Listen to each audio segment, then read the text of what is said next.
city at the heart of Counter-Strike since its very inception. Now we return for the last ever full finals here in Copenhagen. The penultimate Blast Premier champion will be crowned tonight as a marathon best of 5 awaits. My name is Freya Spears, and I have the pleasure of being joined by Pimp and Stiko all evening long for what is going to be a fantastic day, Stiko. Absolutely. I mean, it's grand final day, best of 5. What else is there to ask for?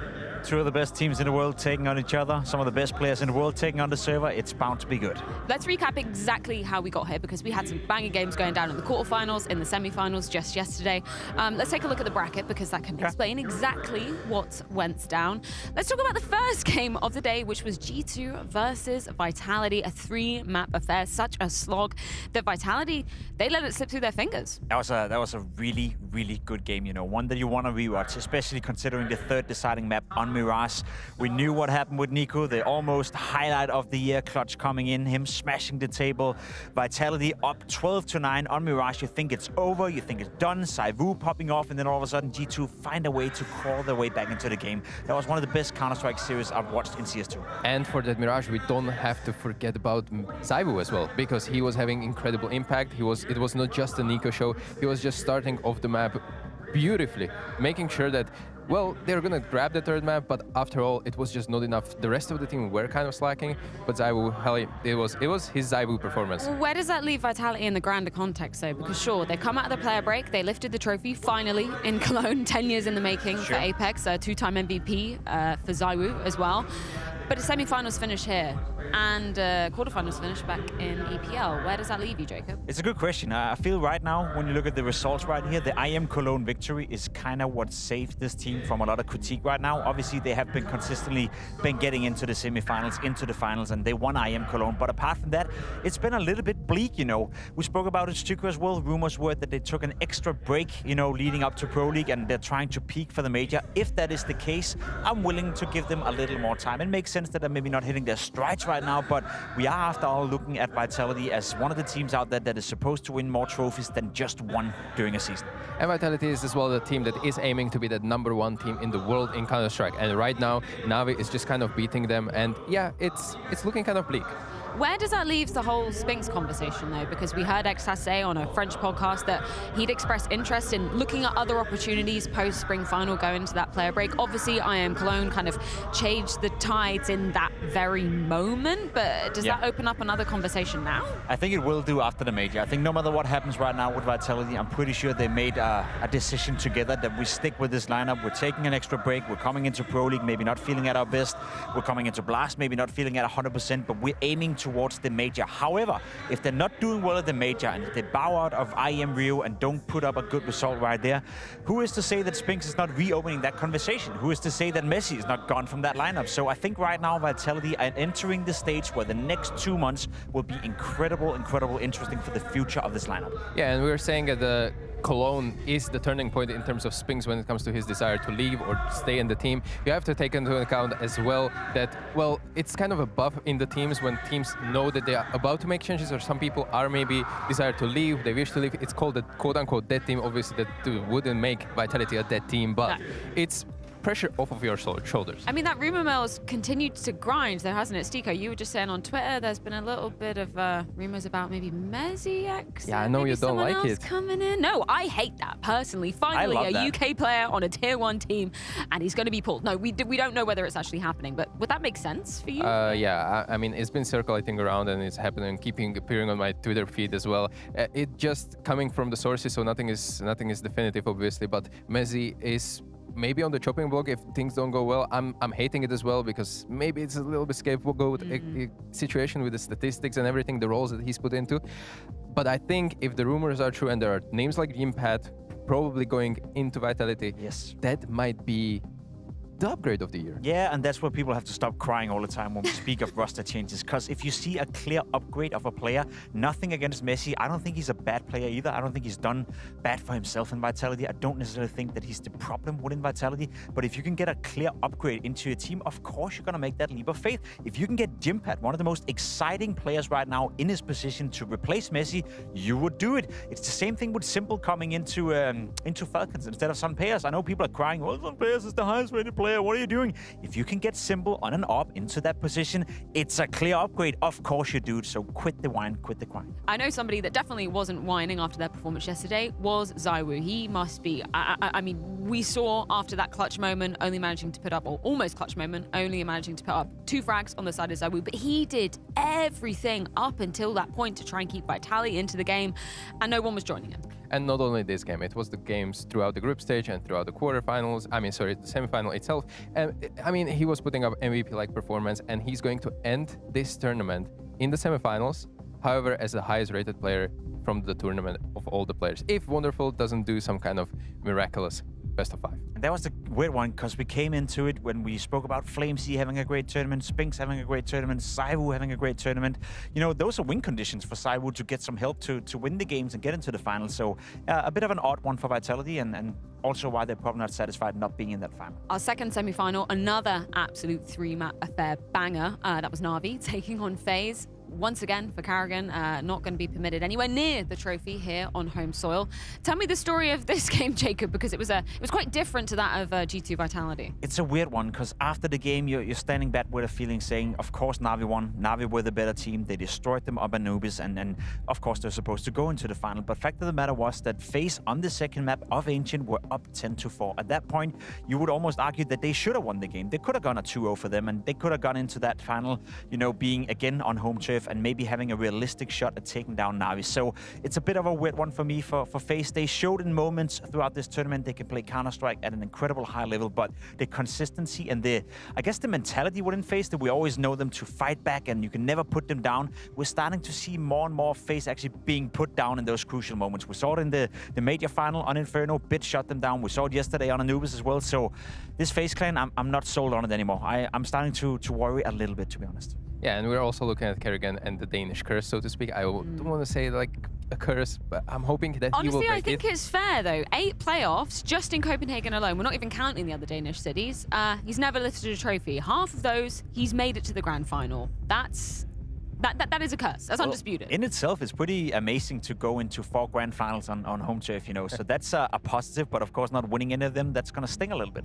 Yeah, let's talk about, I guess, the final nail in the coffin moment from this series.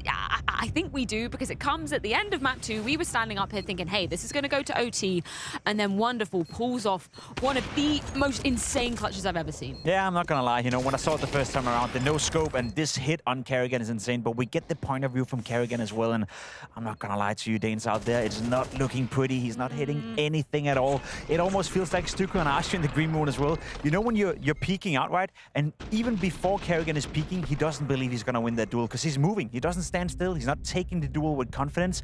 He never stopped moving. He never stopped spraying, and it was a miss. I feel like if this very situation happened on the 10-4 scoreline, Karrigan is getting that kill and we're closing out the game. Yeah. But after that, the collapse absolutely happened from calling-wise and individual-wise. I mean, after that, it was 21-3 in favor of NAVI when it comes to rounds, especially accounting for the And he took map. responsibility for it as well. He went out saying, you know, I should have made sure we got into overtime. I should have made sure that we closed out from being up 10-4. They were on the T side. The calls weren't necessarily working out for FaZe and Karrigan. So if anything, it doesn't look good for Karrigan in that point of view, but at least he took responsibility saying, it's on me. And it's a shame as well, because, I mean, that man we just see on our screen, Brokey, what a tournament that he has been having. Sadly, no more in the grand final. It's great to see Brokey play well. I will say publicly, I think he's one of my favorite players to watch, because you never really know what you get in every single round. Like he can be the most explosive player on the server, the most weirdest player on the server, and he has that intuition for Counter-Strike where you sometimes want to rip off your eyes and be like, what the hell are you doing, Brokey? And sometimes it's just,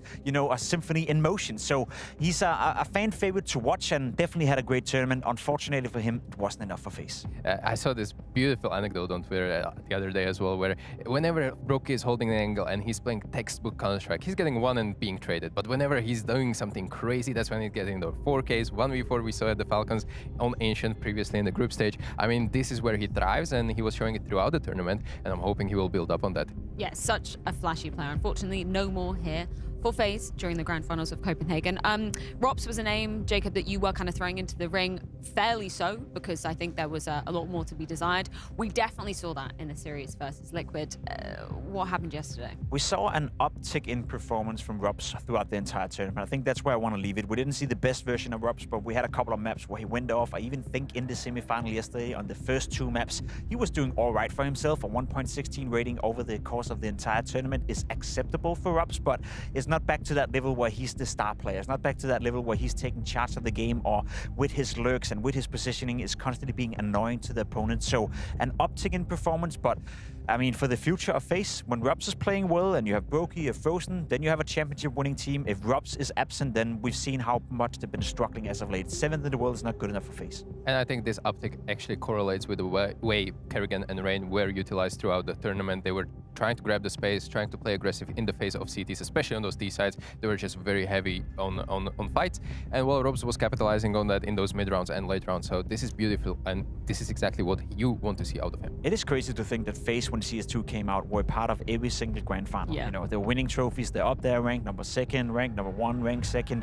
went into the major final as well in Copenhagen, and ever since it's just been going steadily downwards. So at some point, if you're FaZe right now, if you're the management, you gotta stop that bleeding. So as much as I hate to say it, I don't think that it's a guarantee that FaZe won't make roster changes, especially after the major, unless they turn around the ship. I was going to pose the question, which one is the bigger disappointment? Vitality being eliminated in the semifinals or FaZe being eliminated?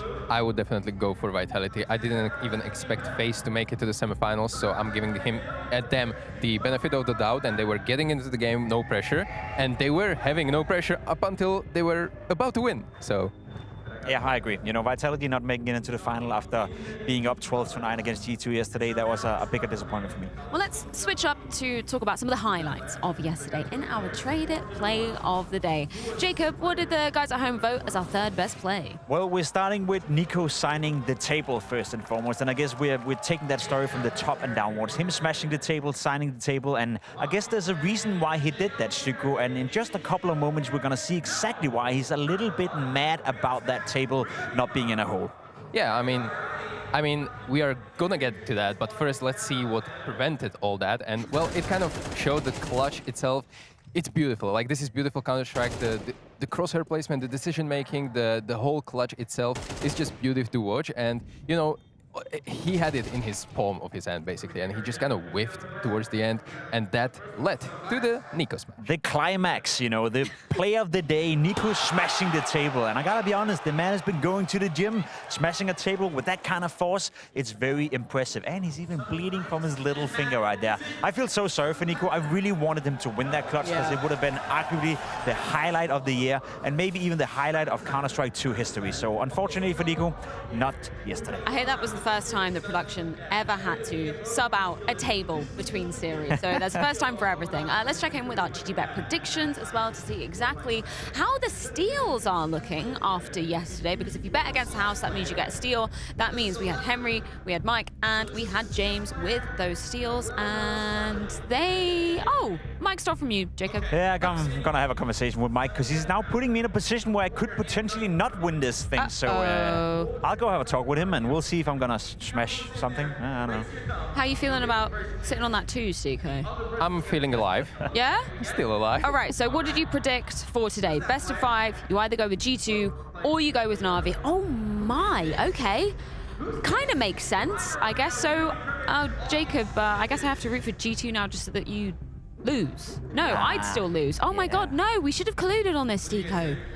God damn it. Yeah. So we've just let Jacob win. Is it winner takes all? Can we change it up to that? Ah, production is saying yes. Yes, it is indeed winner takes all. Any words, Jacob? No.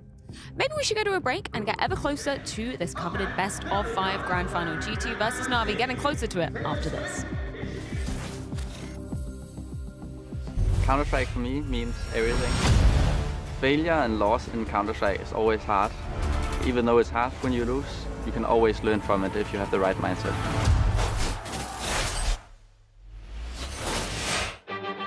My name is Martin, my in-game name is Down, and I play for Astralis. My nickname Down is obviously like it doesn't mean anything. The story behind it is when I was younger, my brothers, they would like to tease me, and apparently they like to call me down because I would get annoyed by that. They basically called me that my whole life, and I remember when I was choosing a nickname for CS, it was just my friends and family would call me that, so I just took it to me eventually without being angry about it.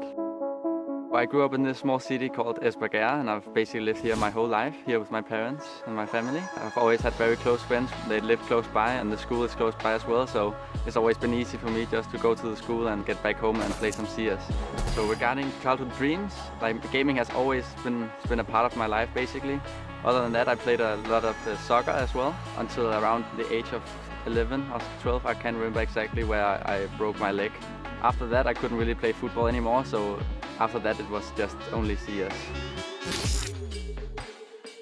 One of the hardest moments of my career was when my brother, he committed suicide back in 2021. I remember that is the hardest part of my life for sure. I knew that my oldest brother, he would want me to just keep playing CS. He was always one of my biggest fans. So I just found strength from that and just continued to keep playing and playing for him as well. My first experience with competitive gaming, I remember I was going to a Danish small bring your own computer LAN in Denmark. I think I have been 13 or 14 years old. We thought he was too young, it was a bunch of friends were going, but one of our friends called in sick and we decided to let him have the chance to go, Martin. I think we won the B tournament in that LAN. It was clear from that moment that he was very, very special player. Biggest moment in Heroic for me is for sure winning Blast, the Premier Fall Final in Royal Arena. That is, to this day, still the most important day in my career and life, maybe. I've never been that happy as winning that match. It was also a very close match against FaZe, winning in overtime in the third map, and being there with family and friends, both for me personally, but also for my teammates. It was an amazing feeling. The happiest day of my life. All that you work for finally made sense. So I think one of the hardest periods in my career as well was also the change from Heroic to Astralis with Yabi. All the hate I think me and Yabi got from that online, I think was very tough on both me and him. Now I'm in a much better place than I was back then. Counter-Strike is always going to be a part of my life, and as long as I enjoy doing it, I will keep playing.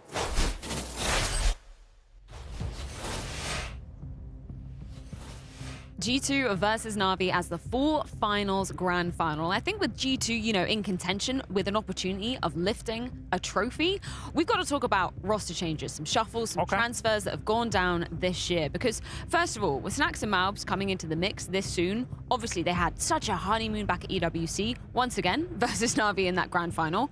Did you expect them to be this competitive so soon after changing 2 players and an in-game leader within that? To be completely honest, yes. I didn't expect them to change much. It wasn't for me that Malbs coming in, that's a great signing, that's a clear upgrade in Nexa, and Snax coming in instead of Huxi, I thought that was a pretty much, 50-50. It could go one way, it could go the other, but the clear upgrade in firepower with bringing in Malbs to this lineup, I was thinking to myself, it can't get any worse than it was before, and what always has been stylistic when it comes to G2, they're not consistently the best team in the world, they're not consistently getting into grand finals, but they will have tournaments where Nico is popping off, where m0NESY is popping off, now you're adding Malbs into that mixture, so I thought to myself, there's still going to be this upset team that can win tournaments. Yeah, and with Nico and m0NESY already on the lineup, you don't really have that luxury of saying, we just need more time. We need more time to fix things out. You need to get in, you need to grind in, and you need to start performing from the get-go. This isn't intended to be any BM on Snax, but I think the Malb signing was probably the more exciting of the two, right? Because this was the first time that we've seen him kind of going into European waters at the very least, and yeah, having an opportunity on a tier 1 team. I'll be completely honest, right? Snax have now led G2 into 2 grand finals. That in itself on paper is looking great. The problem is that I don't really feel it's Snax's fault. I don't feel like it's his impact that's made them going into those finals. He's doing a decent job as an in-game leader. He's working together with Taz, but I more so feel it's Malbs stepping into that reign, being a massive upgrade to Nexa, having had so much impact, especially on his T side. I feel like that's where I want to put my focus. He deserves an awful lot of credit for coming into G2 as a rather young, inexperienced player, playing on a stage for the first time and still delivering. So as much as I want to praise Snax as well, I don't think it's his fault. I don't think it's a result of him coming into the team. Is it Snax? Is it Huxi? To me, it's the same. team. For me, the snacks pickup is very much a sidestep, and from a couple of interviews we've had throughout the tournament, we were actually told that teams think that this G2 is less tactical, obviously. So a sidestep in firepower and then downgrade in a calling-wise, it's hard to say. Malps, obviously, it's incomparable with Nexa. Obviously, he's taking off different positions as well when it comes to T-side, so he's kind of leeching off of, I would say, a rating of Hunter because he's not performing that well, and that is kind of understandable. We can't have 5 people that are putting up 120 rating. It kind of goes hand in hand here. Professor Pimp and Sir Stiko, please give me a grade as to this transfer and how it's kind of panned out. Maybe expectations versus reality. We got A+ all the way down to like an F or a U, an ungraded, I guess. I Had a few of those in my time. I think for Snacks, you know, he's living up to the expectations I had. My expectations was not that he was going to come into G2 and change the way they're playing Counter-Strike or all of a sudden propel them to be the best team in the world. I think he's doing a decent job, but I also will be completely honest. I think he's on the chopping block the second it starts to go down as well. So for me and my money, he hasn't come in and he hasn't redefined the way they play Counter-Strike. And for me, that's, I don't know, a C probably. C? I would be a little bit generous. I would give them a B, just purely because of the fact them, that... Snacks or them? listen, G2... No. Malps is getting A+. There we go. In my opinion. Snacks is probably a C tier, but there we go. Averages out to a B. There you go. For me, it's that I'm comparing it to the previous roster as well, which they were managing to get deep into the tournaments, never lifting that trophy. Yes, I am Dallas, without Hooksy. Yeah, that was an anomaly, definitely on G2's record, but a positive one. Let's move on to talk a little bit about Team Liquid, because obviously JKS, he was a known quantity coming into this team, but Ultimate, I mean, I'd heard this kid's name flying around, but nobody really knew anything about him prior to this team. Well, Pasha did. He was trying to get him inside Fnatic a couple of times and was, you know, trying to do the lobby work for him. I think he's been a very positive addition into Team Liquid. The way he's playing Counter-Strike, you know, you mentioned it a couple of times, Stuka, as well. Very much involved with the opening duels, very assertive on the server, doesn't seem faced by the pressure at all. I think early stages for Ultimate, he's still going to develop a lot, but it's been a very positive first couple of tournaments for him. For me, the story of him being scouted from Tier 2, Tier 3, getting into the Tier 1 organization is just beautiful for me, because you never know. This is for all the audience, all the players out there. You might be scouted, even if you're playing simple face-it game.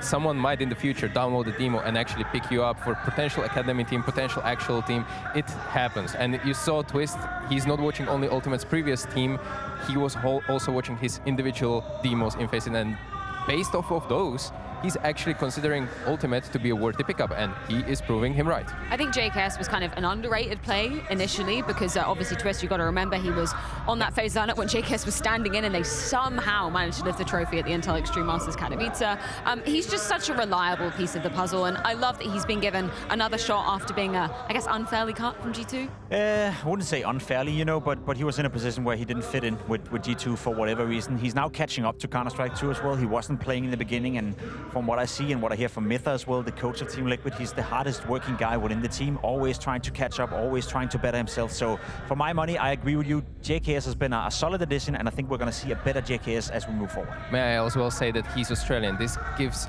Team Liquid opportunity to play both EU or NA tournaments, qualifiers. You know, this is kind of a fact that people kind of forget about, that this gives this leverage to Team Liquid to really put it into international team. One of the most recent transfers to go down, Cadian to Astralis. I didn't have that on my 2024 bingo card, Jacob. No, neither did I. You know, I think there was a lot of rumors within Astralis that they had to do something, they had to change something because it wasn't working out. Hooksy was being rumored coming into Astralis. Cadian was always a bit of a joker because you thought, that's not going to work right. You have Device on the AWP, you have Cadian as an in-game leading AWP player. How are they going to work together? I think it's a sign of two things. I think Stabby and you know, Stabby. Yaun. Yeah, Yaun, okay. Stavn and Yavi obviously was brought in for an awful lot of money into Astralis, and you want to enable those. So if you're Astralis, you're the management right now, how do we get the most out of them? You bring in Cadian. You know he's going to work them out. You know he's going to figure out a way to make them perform. So I think it's an investment not only into Astralis as a whole, but it's an investment where you're backing up the investment you already made with Stabby? No, Jesus. Stavn and Yavi. I see why we went for Stabby rather than Yawn, because that sounds way more threatening. No, but for my money, I mean, it's obvious that the bridges were burned at some point between Stavn, Yavi, and Cadian. I'm making sure I'm saying it right. And I thought that that that ship has sailed completely. I mean, the fact that they actually rejoined is something that I would have never predicted. Can we just call them Stabi? It's much easier. Everyone in the community is doing it anyway, and we're combining the two anyway. I think those two players, you know, next to KDM right here, they were brought in for, as I said, an awful lot of money. They're very good players, and they have shown before that they have the potential to be up there with the very best. So for KDM to come in, it's more so a thing of him finding a way to enable Device, enable Yapi, sorry, and enable Stein all at the same time. Electronic to Virtus Pro. This was one of those situations I feel like, kind of like the Cloud9 roster, where I'm like, man, this is going to be banging. Nothing's really happened with them. Wah, wah, wah. Yeah. Absolutely. For my money as well, it was kind of... it made sense on the paper when I saw the news. I was hyped, but then I realized that there's going to be a lot of clashes with the style that Virtus Pro tried to enforce, and Jame and IGLing and the roles, and Electronic coming in from previous teams that were kind of... It was just not matching, basically. And for me, I think that this was probably one of the most underwhelming signings, actually, when it comes to the big profiles. Yes. It has been underwhelming, because I thought to myself, okay, what made VP good back in the days when they had Yakinda? It was that, you know, unique style of having Jame being very passive as the AWP in-game leader, and then you had the wildcard in Yakinda who would spice it up a little bit. I thought Electronic could come into Virtus Pro and be the second coming of Yakinda almost, within that, you know, stylistic difference that is between Jame and Electronic, but for some reason, nothing is working out. It's not Electronic not performing, but it's the players around him as well, all of a sudden, also performing at a worse level. So, don't know whose fault it is, but it's looking rough. Most recent transfer that happened literally just a couple of days ago, Simple to Falcons, confirmed at the end of the year. This is kind of a wild one, right? Particularly if we maybe get Nico joining him. Yeah, and considering he's on loan for now for the second time, I guess, within Falcons, we don't really know if it's a certain thing he's going to join full-time. Something suggests that it is. And as I said before, a lot of people out there complaining, saying, well, Sun Payers was starting to get good again. He was starting to perform. Yes, but if you can sign Simple, and if you're sure Simple is motivated to pick up the AWP role again, you want to bring him into your team. If you have the financial stability to do it, which we know Falcons have, then why not take that leap of faith and try to bring back Simple? I feel sorry for Sun Payers, but there's many other teams that can use him. Bringing in Simple, to me, is a no-brainer. And I also want to remind to the audience that Simple actually was already on loan in Falcons for a brief moment of this year, and he was playing in Fall Showdown against Metisport, lost that one game, and that was it. That was the one game. And as a rifle. As a rifler, as well. And it's a team that you should be beating, whether you're Simple, whether you're not Simple. You know, it should have been a win, and after all, just bad. Well, we're going to have to wait a little bit longer to see exactly how that does pan out, but not much longer until we get into the grand final at hand here in Copenhagen. G2 taking on NAVI after this.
Så 3, 2, 1, nu!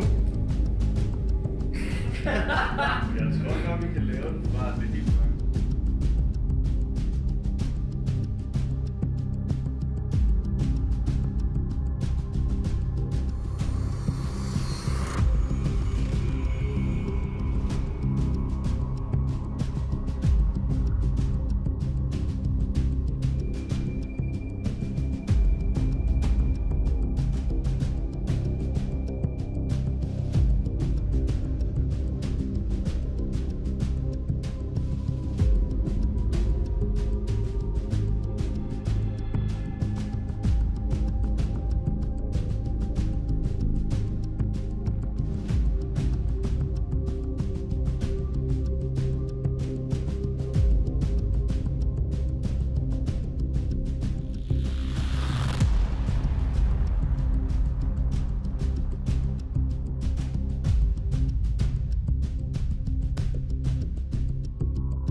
G2 versus NAVI. One final best of 5 separates the next Blast Premier champion from this coveted Copenhagen trophy.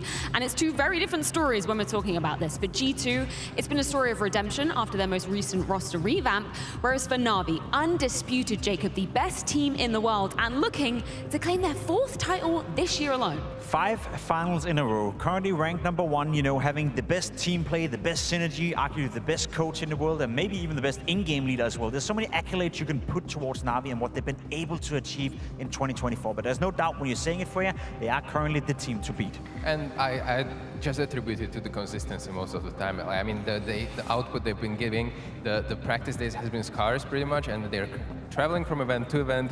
It's been hard, and they're still delivering world-class Counter-Strike. It's insane. Ime had an amazing quote in that HLTV interview saying he feels like a rock band at the moment. They're just on tour, absolutely tearing things up, and obviously with their eyes on the prize. Let's talk about just how many clashes that these two teams have had, though, Jacob, because they are very familiar foes. Yeah, and it's not a good sign for G2. They've tried before to take down NAVI, haven't really been able to do it, and I think that's the stylistic change that we're coming into, and we'll probably discuss even more so. G2 relying on the individuals, G2 relying on certain star players to show up, whereas for NAVI it's more about the cohesion, more about the team play, more about the preparation. So it's not looking good on paper for G2, but let's see how it's going to turn out. Has it been, what, 9 clashes between these organizations since G2 have even able to net a win? That is insane. We've got to go back a couple of years to see that as well. Absolutely, and you have to look at LXCB specifically as well when it comes to him and his previous teammates and previous, you know, organizations he played for. Like, the guy just keeps on climbing that ranking. Yeah, he's got some revenge versus his exes, man. Like, it's actually insane because we're not just talking about G2, we're talking about a hell of a lot of other teams that he has consistently always been able to take down on NAVI. Yeah, and I guess a lot of new fans will be familiar, obviously, with LXCB now that he's in NAVI, now that he's winning, but we have to go all the way back to when he was in ENCE, when he got kicked from that ENCE lineup. He's constantly been trying to find what would be a new home. Went into OG, was there for some time, went into G2, a team that he used to play for, couldn't really get it going. It feels like LXCB finally has found a place where they believe in his attributes. They believe in his way of thinking Counter-Strike. Blade, of course, working with LXCB, it seems to be a match made in heaven, but it does feel like this is more so LXCB's home now. It's his team, and as you said, you know, every time he's playing ex-teammates and every time he's playing anyone at this point, he is winning and he's hoisting trophies. So I'm happy to see the man on the screen right here doing a good job. Well, let's check in with the in-game leader himself. It's LXCB, courtesy of James Banks. In terms of no stopping you guys, G2 can't stop you guys. How much does a best of 5 change things here? You know, whenever we play against G2, we always treat it as 0-0. It doesn't really matter what the streak is. Like, it doesn't make a difference if the streak is 9-0 or 15-0, because it's always a new match. And you can see how they play against different opponents. You know, Vitality and Spirit has been hard for us, and they beat them both times now in a row. So definitely a team to look out for. We have prepared against them many times, you know, 9 matches. But now, you know, we got some quality sleep. We did our preparation today, and now it's just us showing up, and that's it.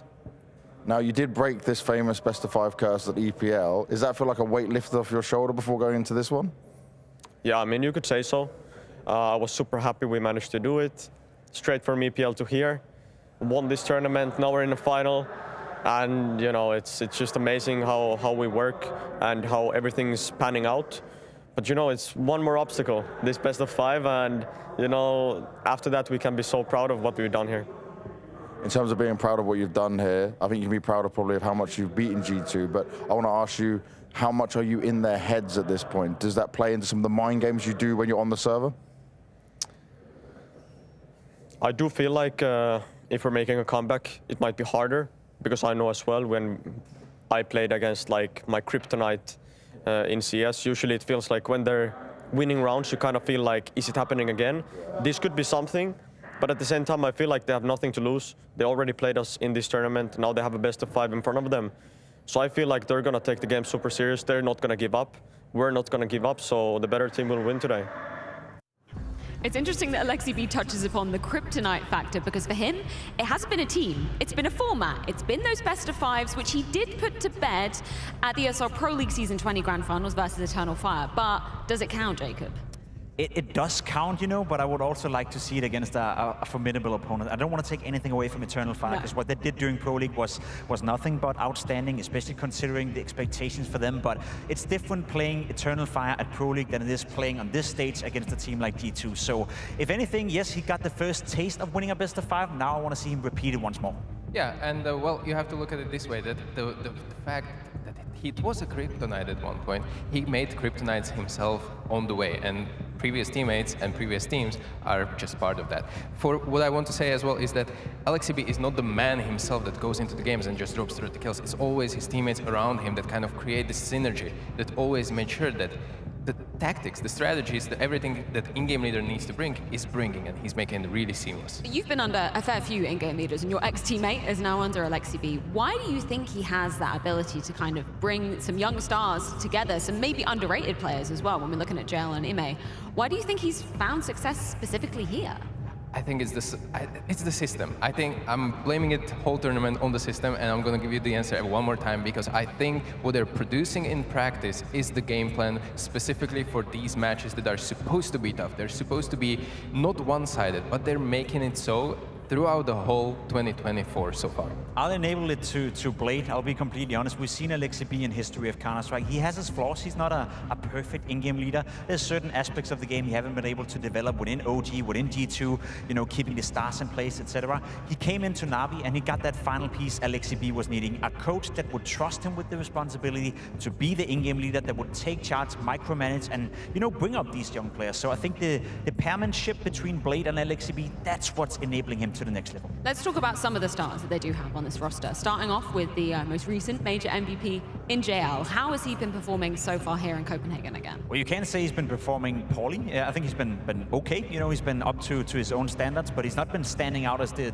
best player for NAVI. He's had a couple of moments where he's been clutching. He's been very solid in the way he's been addressing himself on the server, but he's not JL on the same level he was at Pro League. And I think for my money, that makes total sense. I don't expect JL to be an MVP of every single tournament. No. So for him to be playing at the level we see right here with a 1.17 rating, that's fine. Also, happy birthday. I heard the crowd here in Denmark singing him happy birthday when he arrived in the booth, so that's lovely. Of course. I mean, 117 rating is nothing to just ignore, obviously, but it is 4th best player right now on NAVI when you look at the rating, and it has to come up to him as well to raise that level a little bit for the grand final. So who is top of the race in terms of this MVP discussion then, Jacob? I think Wonderful is a great candidate for that.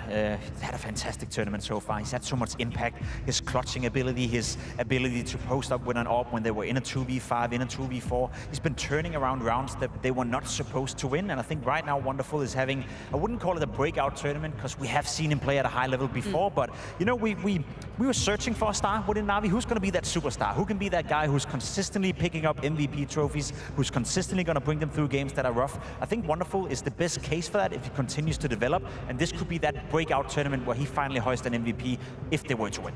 It could be anyone in NAVI, let's be honest, but for this specific tournament, it is Wonderful, no doubt. How does he compare, maybe stylistically, to the AWPer that we're going to be seeing on the other side of the server in the G2 camp then? That's a great point. I mean, stylistically, it is kind of, m0NESY is kind of this explosive guy that is going to go for these more advantageous openings. He's always trying to get that AWP as soon as he can into the map, most impactful. I generally like that Wonderful is kind of laid back and reserved when it comes to a lot of stuff. He's enabling himself in the clutches. We saw that yesterday against FaZe, and that 1v2 against Robs and Kerrigan. It all kind of made sense and is falling into the place just the way he is kind of set up by the teammates.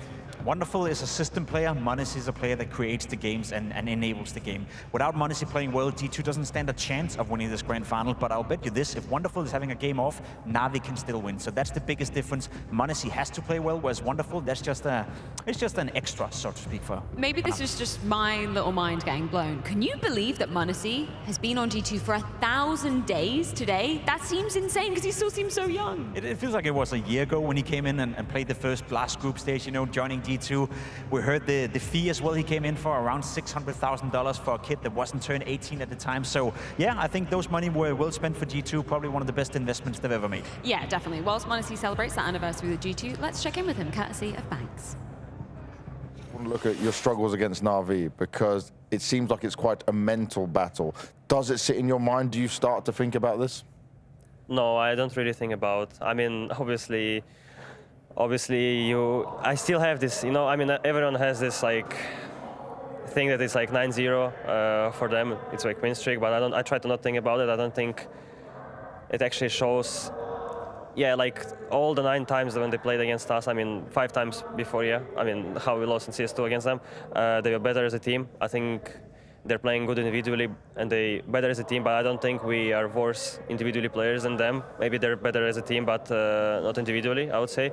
But we will just try to show a bit different CS today, and I believe in my team, and I think we can destroy them. We tried a couple of times and we always lose comeback or some stupid rounds against them. I think we just try to respect them a lot for some reason, but today, no respect. No respect. Okay, I like that. I want to ask you about Wonderful. He's having a monstrous tournament so far. In the last best of 3 you guys played, he played incredibly well. What do you think of his form right now? Yeah, I saw also clutch against FaZe yesterday 1v2. I think that was like pretty confident clutch for him as well. I just wanted to say extra. You could see like his maybe confidence is a bit different than on last tournaments. I think he's playing well, and I'm happy for him. You ready for him though? Of course, I'm ready.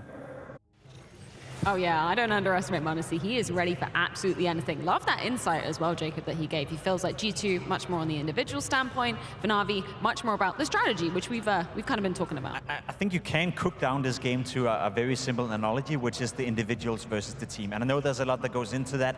Many contextual situations that will arise in the game, communications, you name it, who can keep their head cool, just like we saw with Nico yesterday after that clutch. But at the end of the day, it does feel like it's the individuals versus the team. Let's talk a little bit about Nico. Obviously, that moment yesterday will go down in history, probably for the reasons that he didn't want it to, because that clutch, if he had pulled that clutch off, that would have been the clutch of CS2, right? I mean, the clip would have been viral either way. He makes the clutch, it's 1v5, great, probably one of the best clutches in CS2 so far. He didn't make the clutch. He's like, I'm the main character, he's gonna smash that. If anything, it's a great sign of Nico coming back into form. We spoke about it in the beginning of Counter-Strike 2. He couldn't find his form. We're thinking to ourselves, have we seen the best of Nico? Is he never going to come back as the greatest rifler of all time? I think yesterday, and the way he's been playing at this tournament, the way he's been smashing the table so far, gives us an indication that he very much still have the desire. He's very much still have the abilities. And Nico, so far in this tournament, I think he's been the most impactful player. I know it doesn't show up in his stats, but as I said yesterday, his rating was up there, but every single kill he got, it was an entry frag, it was a double entry, it was a multi-kill, it was a round-winning thing he did in the game. So for my money, Nico the most impactful player of the tournament so far, with or without the clutch. Yes, even in the map that they lost versus Vitality, he was having so much instrumental impact. But now, we do need to dive into the maps for this best of 5. Obviously, it's just going to be 2 bans, then the teams subsequently picking. Do we get to see that Mirage? That is the question. Are G2 going to be banning it? And I don't think so. Vertigo going out of the map pool right here, I think everyone should cheer for that. No Anubis being played either. G2 will ban that, which leaves us with 5 maps that we potentially can play. I wonder what the first pick will be, though. We have an Ancient here for the side, and I believe that there's a CT side start, coming up with the Dust 2 as well. So the sequence... I like this Dust too. That's kind of bold from G2 to be going in with that, because NAVI have said they felt very confident on that map. That's the thing, right? But G2 also played Vitality. Vitality set themselves with the best team in the world on Dust 2, and G2 took them down. G2 picking Inferno as well means that we've seen NAVI shaky on Inferno yesterday against FaZe, and then Eternal Fire in EPL beside their nuke. I'm not gonna lie, if we do get to a 5-map series, if it gets pushed all the way to that nuke decider, that is a perfect playground to end it. Maybe Mirage would have been a little bit better, but I think NAVI right now feels super, super comfortable in that, so it makes sense why they would pick it as a 3rd. No, I very much love that we get that Mirage earlier, guaranteed to be seeing it. Do we get the full 5 though, Stico? What do you think? I think if it goes to 4, I'm giving the tips of the scales on Inferno to G2 actually. And NAVI hasn't impressed me too much, against that choke against FaZe, and then Eternal Fire in best of 5, they lost in a landslide. So if it goes into that 4th map, I'm very much seeing nuke on the cards in the decider. Dust 2 is the key for G2. If G2 wants a chance to win this best of 5 series, they have to win Dust 2 to open up the series. Thank you so much, gentlemen, for your thoughts. I think it is time that we get Championship Sunday started.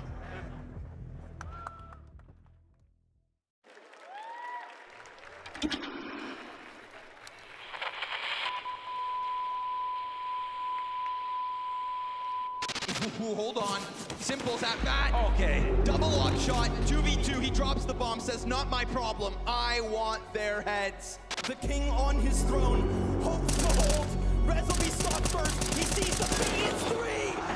Big impact from Ross. There is a sixth man. It's not a man at all. It's an angel instead. Looking for the ace and he will get it.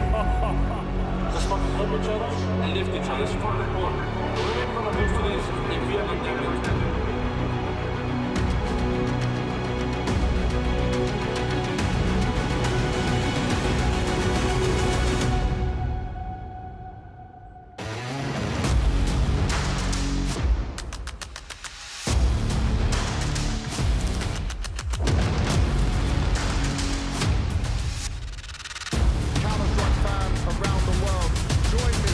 It's time to bring the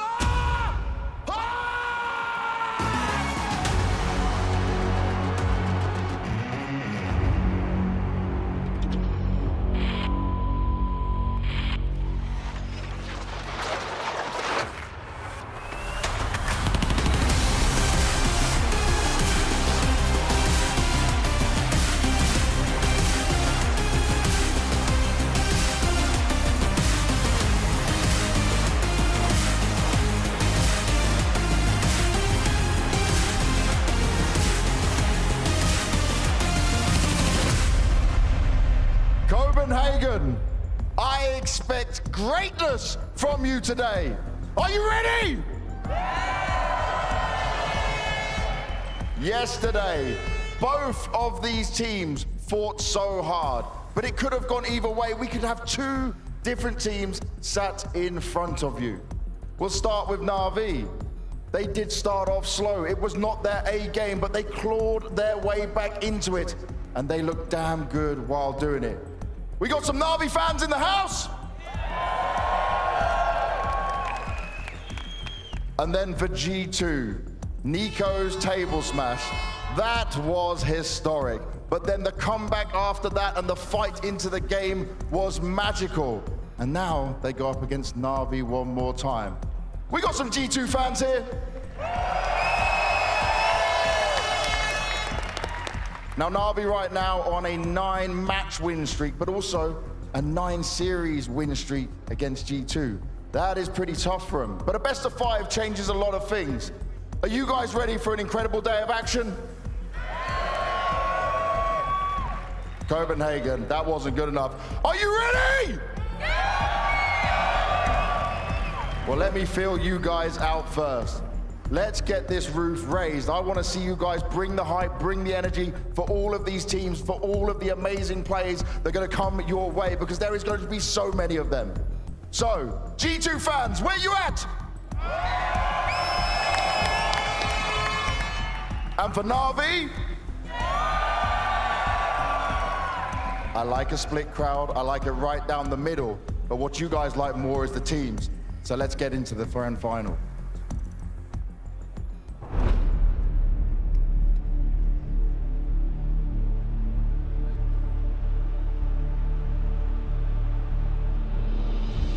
Copenhagen. The journey has not been an easy one. For many of our challengers, it proved too much. Teams broken, emotions rattled, frustrations heightened.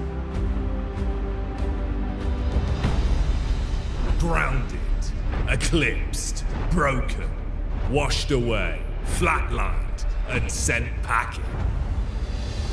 G2 took on fierce opposition. Nico's punch dethroned the reigning champion, while NAVI comfortably marched on, dismantling the hometown hero.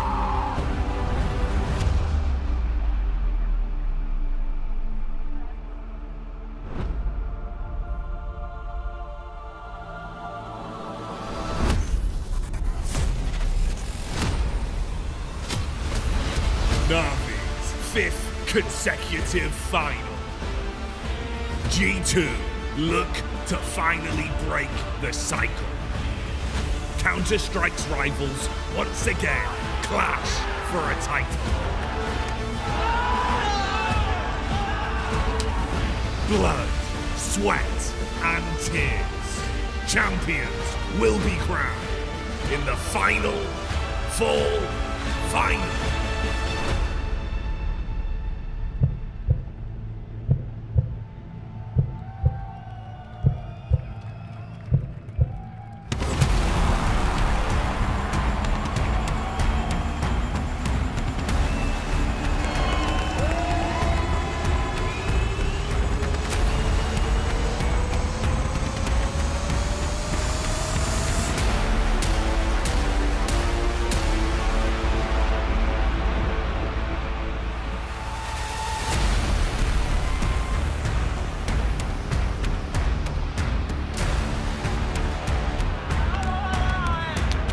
With a heavy hand and a passionate heart, this is a team that wants this so badly that they sacrifice literal blood, sweat, and tears into getting here.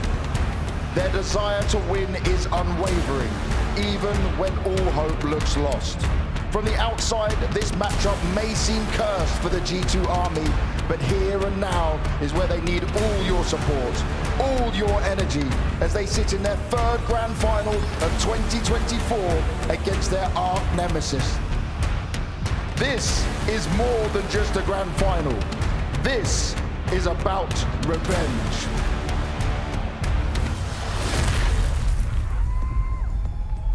Maubs, the Guatemalan god. Hunter, the trapper. Snacks, the mighty. Monesi, the yellow flash. Nico, the destroyer of opponents and tables. Is now the time to break the streak. This is G2!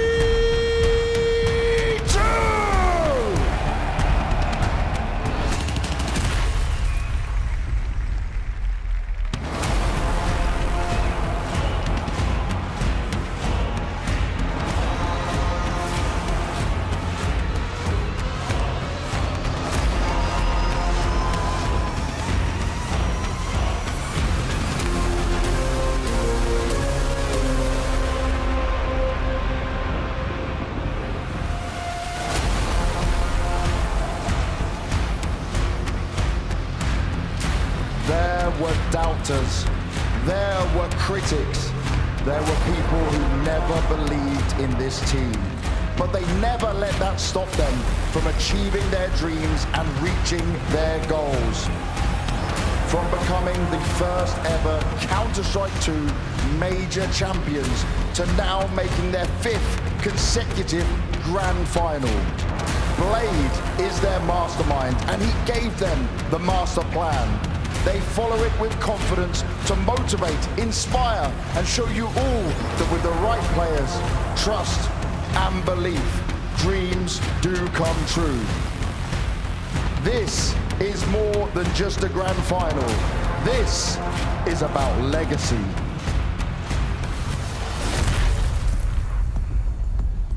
Bit, the headshot machine. Ima, Romania's Regeli Hadji. Alexi B, the Grenadier. Wonderful! In the name and in the game. JL! The L stands for legend. Can they be born to win again and again? This is NAVI!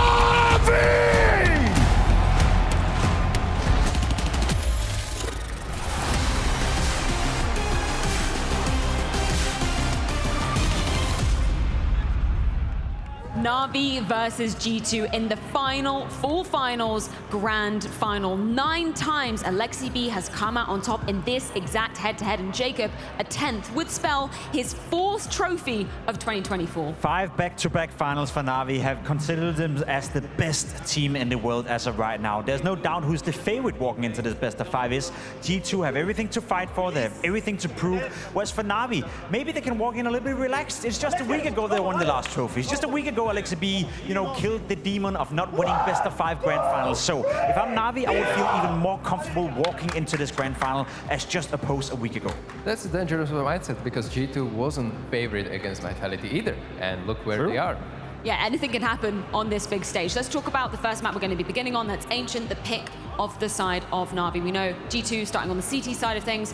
What do we expect here today, Stico? Yeah, I'm going to say that there has to be some kind of a resurgence inside of CT. I think especially against FaZe, there was some kind of a miscommunications throughout the NAVI game. I think JL was getting punished a little bit too much for my liking towards that B side, but eventually he recovered, obviously thanks to Wonderful and the strong second half of the map, but we need more coming into the first half of the game as well. It's a massive game for Malps as well from G2, in the G2 camp as well. We speak about them starting on the CT side, which means that that's the side where Malps gets to do the least of his work, so to speak. So maybe he has to get off to a slow start and then slowly but surely build his confidence into this game, which means that the likes of Monisi, Nico, Hunter for that matter, will have to pick up the pace in the beginning of the game to allow Malps to slowly but surely get a feel for it. We know that on the T side, he will be immaculate, he will find impact, he will be part of the entry department, he will open up the game, but starting on the CT side, in your very first grand final on a big stage in a best of 5, that's going to be a tough one for Malps to get into the game.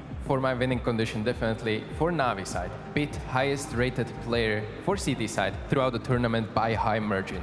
On the other hand, T side, Wonderful is the highest player by high margin as well. So this is actually 2 names that I want to keep an eye out for those best of 5 duels. Yeah, we certainly will. We can also check in with the live odds, which understandably are going to be favoring NAVI in this one. Totally makes sense with their record this year, Jacob. And you picked them too as your prediction to be lifting that trophy. Yeah, I did. I do believe in team play. Will outwork, individuals, especially in a best of 5 game. It's very much to demand from Nico, very much to demand from Monisi that he can keep that level up throughout a best of 5 game. However, we have seen them done it before. It's 2 of the best players in the world, and they've done it on big stages. Now, I guess the joker in this game for me is Malps and his performance in this grand final. He came in, he replaced Nexa, a massive upgrade in terms of raw firepower. We do know that raw firepower is what G2 needs in order to beat NAVI, so if Malps is having one of those games, that could be the key that opens up this matchup and makes it far more equal than we initially would have thought.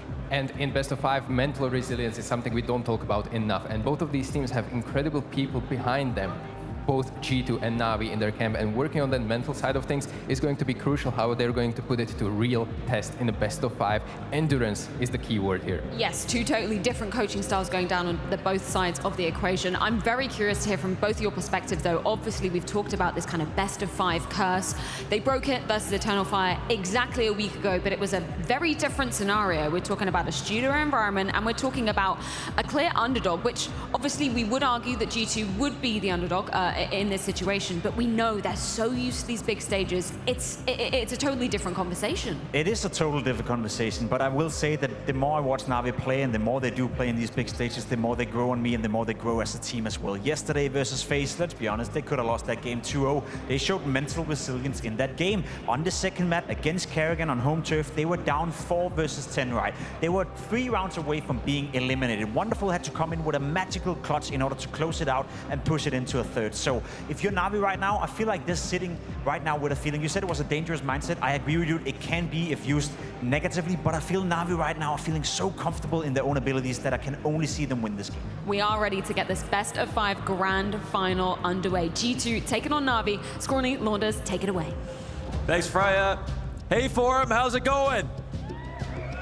Wasn't it special that we had Nico's blood game to get him into an unlikely grand final? How special would it be if that's what helped G2 do the impossible and stop Navi's streak? Yeah, that 10-win streak on the line. But I think back, Mohan, to 2017 when Blast was born here in the beating heart of Denmark. And over those 7 years, Copenhagen's played a special role in CS. So Forum, tonight, I wanna hear you roar! called back for a very special moment. Yeah, I accidentally packed my tux for this game. Maybe it wasn't an accident. Maybe I don't think so. Maybe it was fate. Maybe it's fate that G2 are here today. A very special story. And I mean, it has been an amazing series of days of games here at this fall final. BO5. Look at that map scroller at the top of the screen. That's how much Counter-Strike we've got on the menu. All day, all night. Pistol set up outside of Donut. Hunter dodges the flash nicely, comes back in. Oh, that's a quick massacre between Hunter and Malbs. Couldn't have asked. Oh, are we gonna get something special here? Because Malbs' introduction to G2 just came at such a surprise. I mean, the step up from M80 to G2. He whooped Nico back at Pro League to get that golden ticket. And now here in a very important match, he's gonna put forth a beautiful pistol. Yeah, he definitely impressed the right guy in Nico to get his position. It really does come down to that matchup. That's not a joke. Like G2 got to see firsthand how strong he was and rated him correctly, it looks like, as he has taken off flying. Beautiful stuff from Malbs, and he has had an amazing tournament. Yes, this is a lot about Wonderful's 1.40 rating across the event, but we're talking about Malbs in these last couple of games. If he didn't get every kill that he got, we might not be seeing G2 in this best of 5. Quick little pistol peek outside the door. Don't expect much from this. Snax comes down, gets into the action. Can't hide, not between him and Nico, chasing those kills every step of the way. And look at these laughs already coming out from Snax. He says, my stats mine. Can't be going 30 games with a subpar rating. Yeah, we'll see.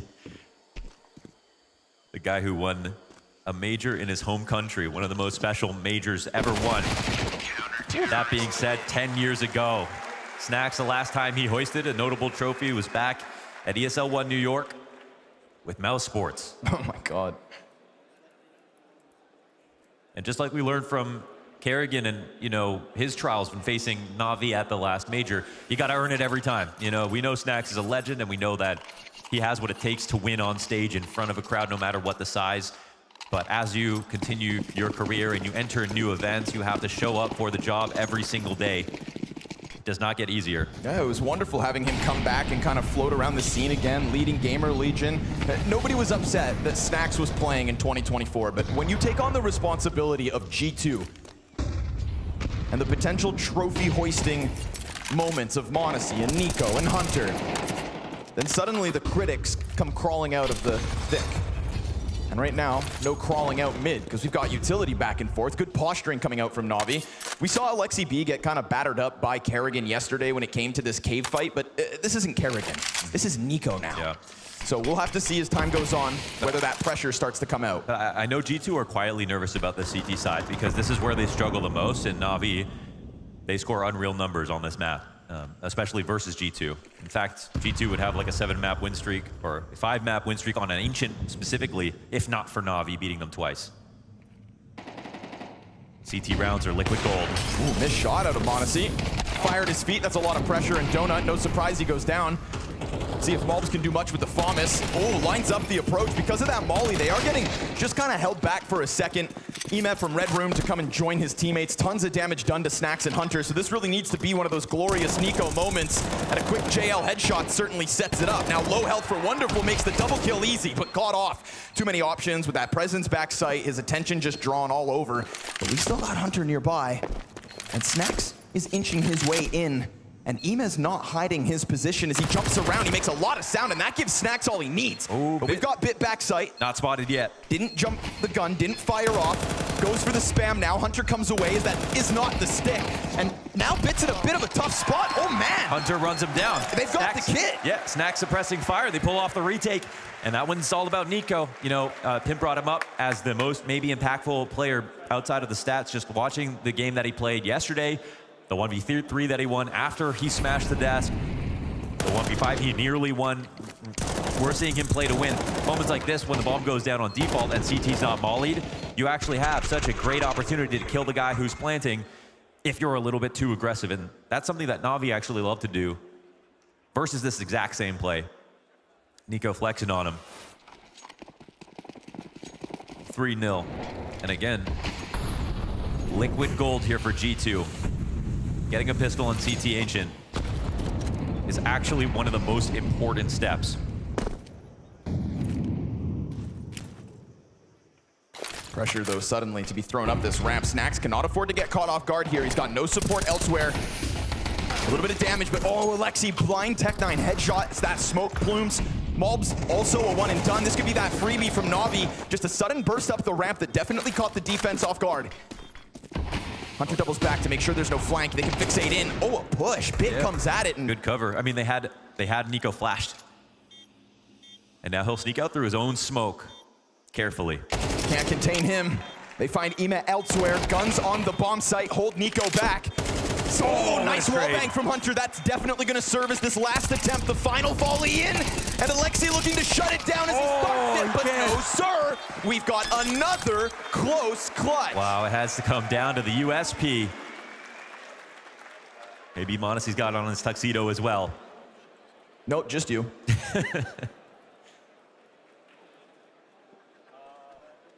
That's a Bond moment on the silent gun. In the 1v1, didn't want to let Alexi go. Would have been a much harder round if he did. The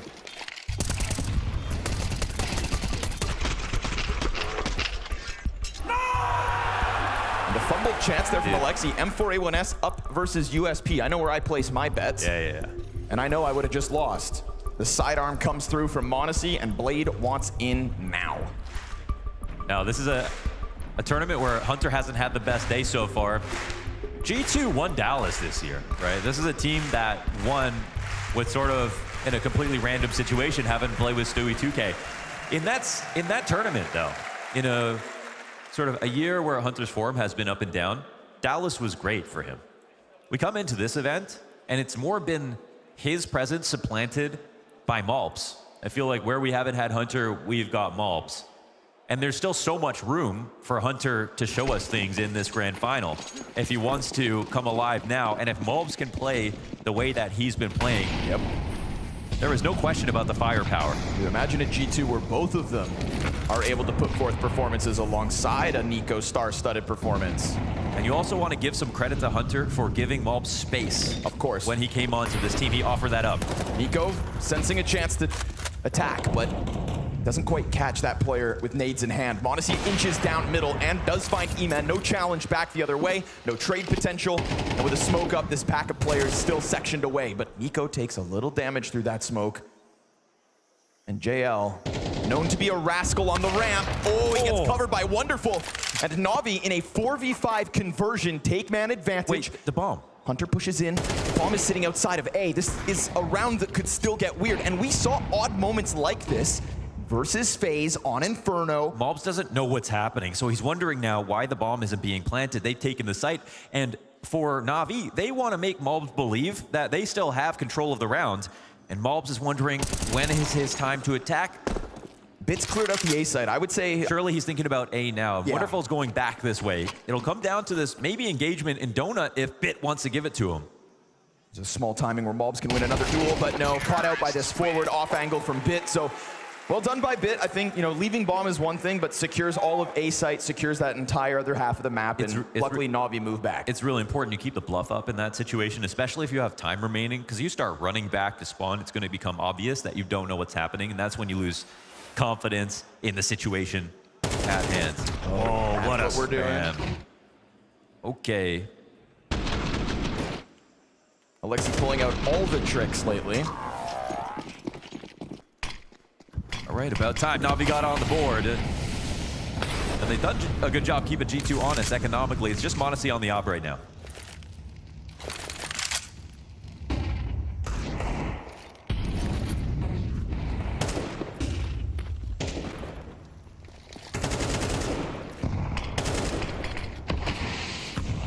The really important kill inside of middle in a lot of these rounds is Ima, because he does such a fantastic job of lurking. Like we talk about Alexi B on Anubis and how good he is on T side at finding space in middle.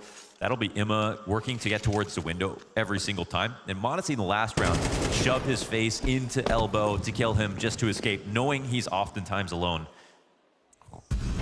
Do not want to step on the landmine that is this solo op. And with that donut kill, they have to inch a little closer. Navi doing a great job of just grouping up first, smoking off the B rotators, but these CTs are still just kind of leaking through the spawn. They're getting in off this Inkling. And with a deep donut kill, now you know, do we go up against this op?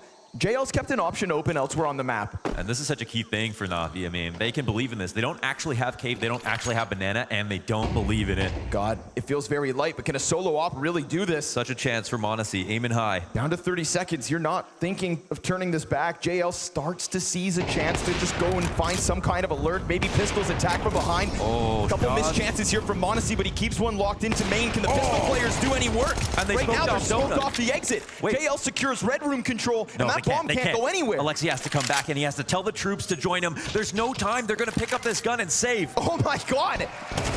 Too scared to pull the trigger.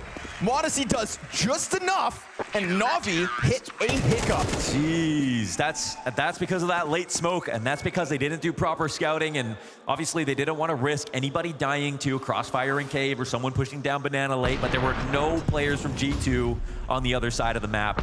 It was all about m0NESY and supporting m0NESY here on the site. That's something, obviously, that Navi need to think about. And we have seen a couple of rounds, even yesterday, where it came down to time. Late round calling has been a bit messy, and sometimes it's because you don't have that option open. You pointed out JL outside of Cave, but because he wasn't inside Cave, that demands a certain amount of resources. If he had been walking up Banana and seen nobody fighting him back in the site, no smokes coming down in front of him, maybe he could call for his team to come.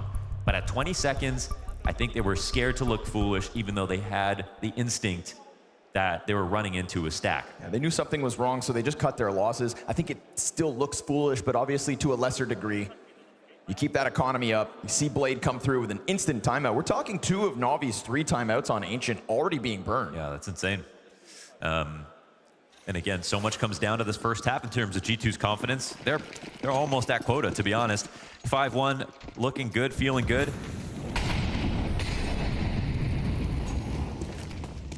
Ensuring no challenge to the lane play, where Alexi does try to work up towards Cave entrance.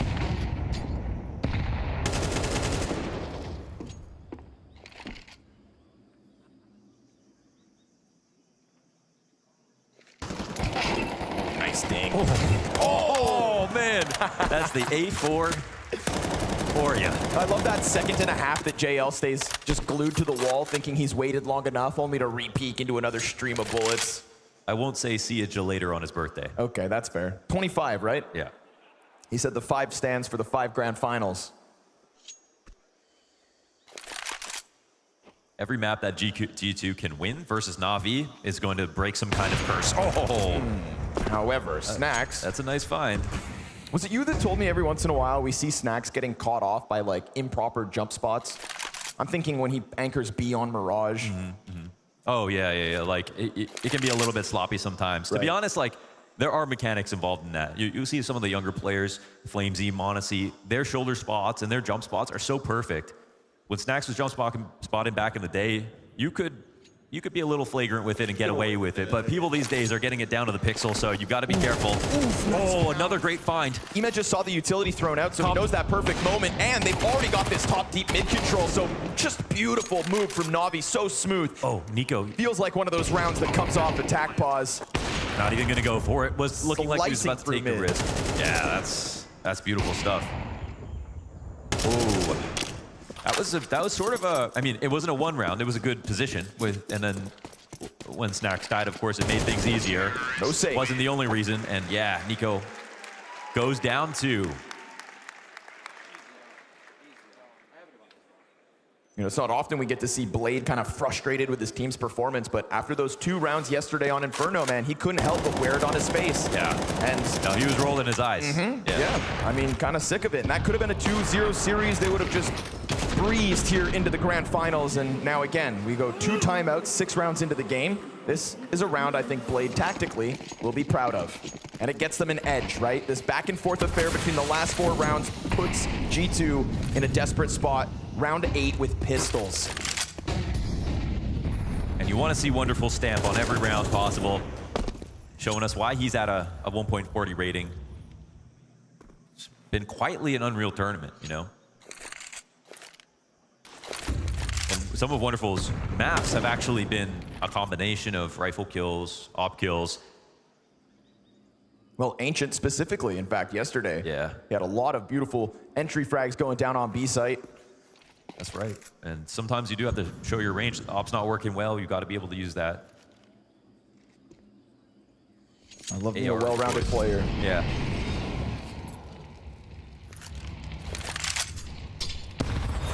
Nice nade.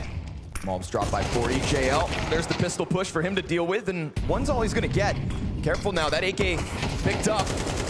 Nico almost dies, but goes for the wall bang and misses it slightly. Hunter here with multiple players coming at him, and only the 5-7 means it's too much of an ask to solo hold A. It's one thing if he catches them on the boost or hides behind a box, but they were so prepared for him. And this is that exact situation that they had a problem last time where they solved it. Now they fight in cave. They demand some information, so G2 have to show themselves. And Navi keep an option open on the other side of the map.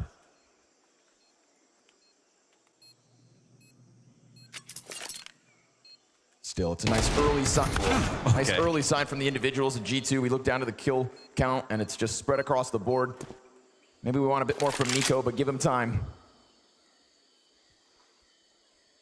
It's always great seeing Monacy and Bit in games together. Of course, it's gone the way a bit for the last 9 series, but they were fast friends playing together on Navi Junior.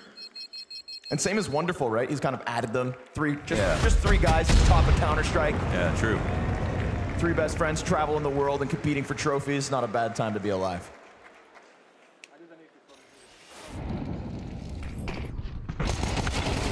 Couple clean deagle kills. This one the spam, this one the headshot. Bada boom.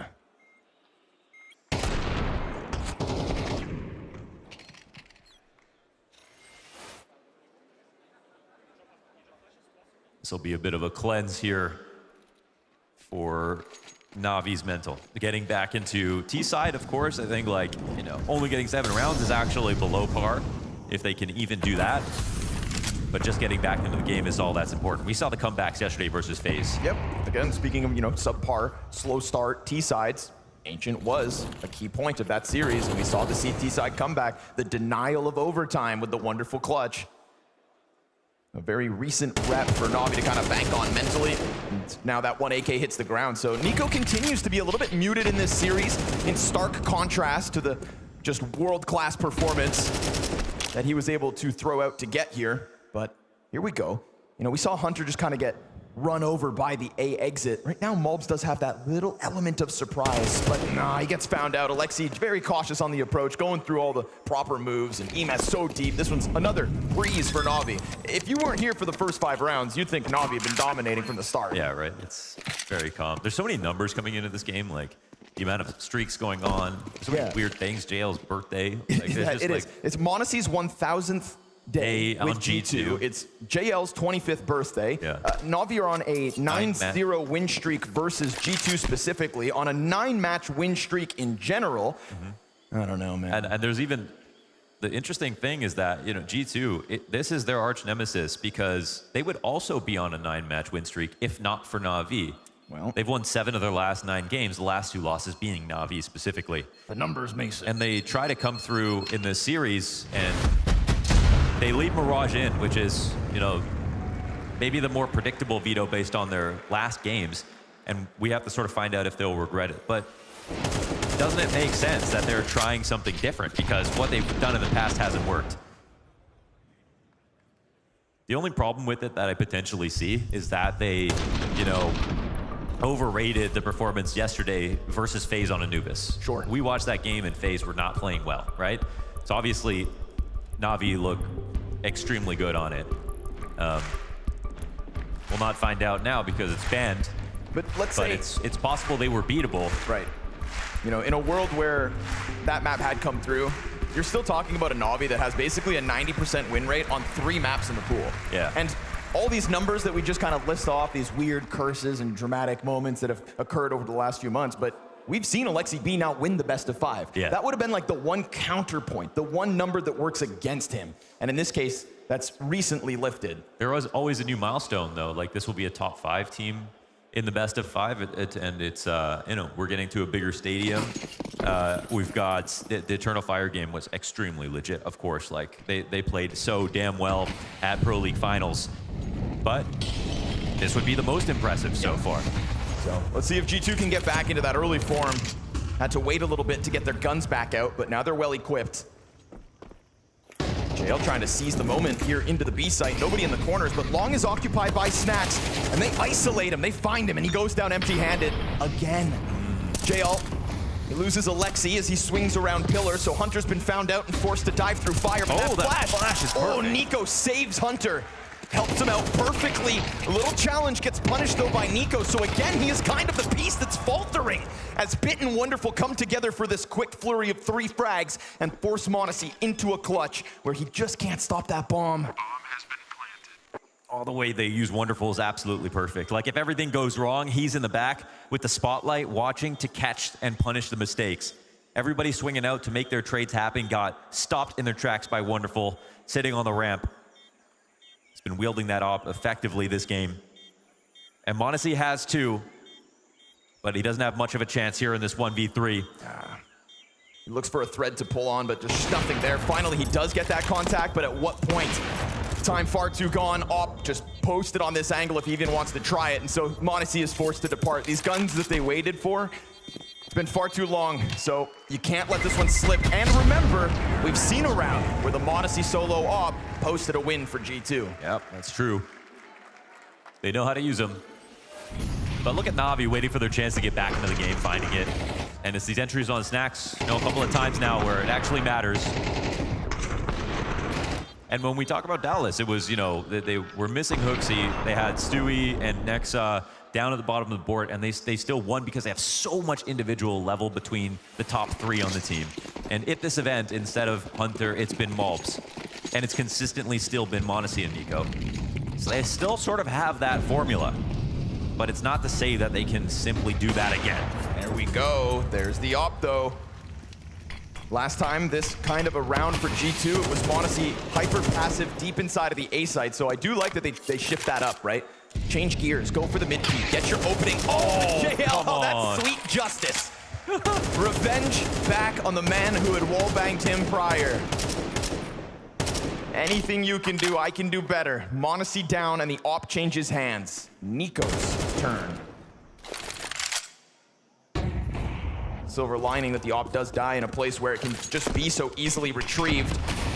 The utility execution here is going to kind of get that op out of the mix, you'd think. Nico loves these chances to show us what he can do with that op. Shots missed, another one is off, and oh my god, sometimes it's sabotage. Sometimes. God, guys, it's okay, he's not an opper.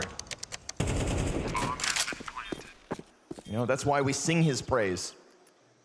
Kind of sitting around top 5 in the world this year, doing it with a rifle. I mean, he's in a complete lane of his own. There's the funny thing about Nico that like he's not got that same versatility that Simple or ZywOo or some of the other sort of like mega elite players in history have been able to show. But with the rifle, he stands above them, all of them, completely, which is arguably harder to do. You're more volatile, you have to be more consistent, and he's got the best of the best crosshair placement, the best of the best peaks, counter strafes, everything, sprays, spray transfers, like you name it. And even within this year, the emergence of Donk and the Katowice run that he had to match Nico's 1.70 record in New York many years ago, even in this year, Nico is killing him in the head-to-head. Oh yeah. It's unbelievable is not even doing it justice when it comes to what Nico has been able to do with the rifle. There is no one to compare him to.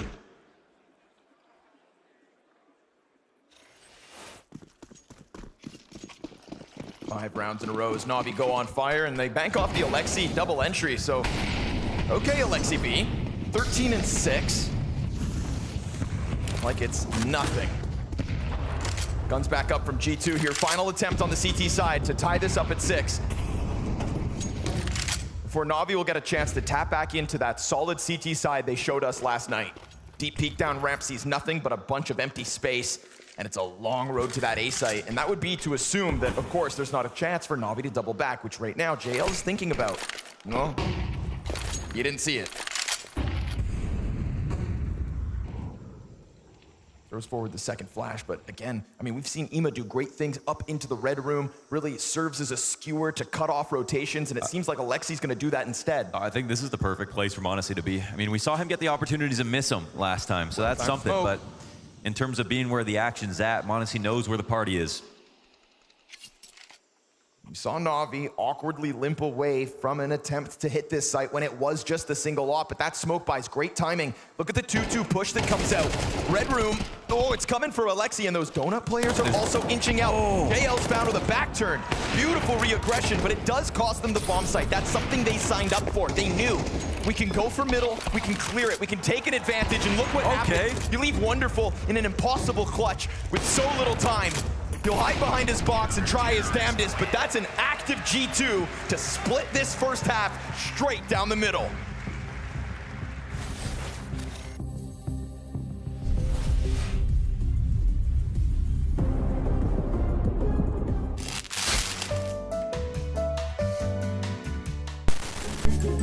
Hi, I'm James Banks, and here at Banks Bank, we believe that banking, saving, and buying intelligently is key to winning your match. That's why we're a safe haven for your savings.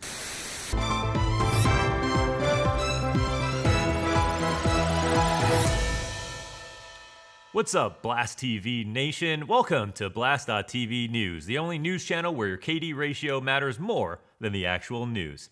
I'm Mohan Launders Govindasamy. Tonight's top stories: the economy is in ruins. And by that, of course, we mean the VP economy. Hello there, and welcome to the Weather Report. The only weather report that really matters, it's the Counter-Strike Weather Report. Starting off with Inferno, where the forecast calls for a high chance of fire. Molotovs sweeping in from Banana, smoke billowing towards that A site. You can't see a thing. Make sure to bring your sunscreen. Gamers, I'm Pat Needle from Pot Noodle. Are you tired of lagging behind? Do you want to climb the leaderboards? Hunger affecting your aim? All you need is a Pot Noodle, the ultimate gamer fuel. Every pro knows the secret. A Pot Noodle power-up. At Banks Bank, we know your name, your ELO, and your dreams. Whether it's opening your first account, saving for a big purchase, or buying a little snack at halftime. Now, Mirage. We're here on the A site. Extremely bright. Clear skies all day until sandstorms coming in from the north. Bombay Bad Boy for the entries, spicy curry for some insane flicks, and chicken and mushrooms for the stealthy lurkers out there. Vertigo, the skyscraper of surprises. Look out for fallen frag grenades because we got a high chance of aerial combat. If you want to save for a good economy, why not join a bank that really understands your Counter-Strike 2 needs? We offer all services with a personal touch that only a bank owned by a friendly face can provide. Financial news. OniPixel has just bought 3,000 cases and says that he's one more away from getting the big break. Sure thing, bro. We believe you. Forget energy drinks. Pot Noodle gives you the real boost. Focus sharper, reflexes faster, and your patience infinite. Because whether you're T or CT, bank with us. We don't just plant interest, we diffuse doubts.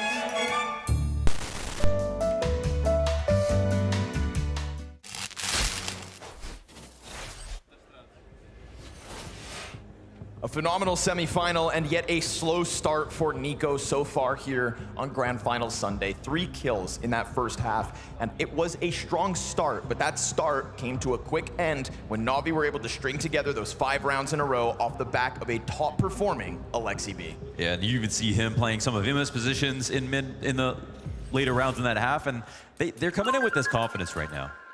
Holy fuck, Alexi B is back, huh? That's good for us. If he stops fragging, we'll win. Do it for JL. That's what Alexi B is here to do on his birthday. And yeah, they're coming in with the understanding now that they played this last best of 5, and they played a series of best of 5s, even if they've only won this last one, that this is a marathon, not a sprint. Like, you could really feel that energy for them. Even when they were 5-1 down, they didn't look too upset about it. I think maybe they don't feel upset because of the strong start, right? This doesn't feel like it's... Oh, this counters Nico's pressure, actually, if they're going to jump up. This is a really good timing for Navi to find this. The problem is rotations, and Alexi, if he doesn't get a kill, might have to forego the site. Yeah, he's hanging on to Cave. Malbs does establish himself in Donut, and I mean, he was a killer back in the first pistol in this position. Malbs almost got away from him, but he joins forces with Hunter, and they do take control. So it's a quick push from the CT lane. m0NESY slides in between the 3 players that remain, and he even takes their back. Oh, that's a find. Now Navi have this false sense of confidence, but what do you know? m0NESY, no! He drops the ball, and Alexi's on the bomb! If they wait too long, they might forget that someone's actually defusing it, and they cannot find him in the smoke. The knife's coming out, and he gets it! Oh. Okay, they stop it. JL gets knife, and the Guatemalan Mauler slashes through 2. $3 grand. $3 grand made from Malbs. He did it for the money.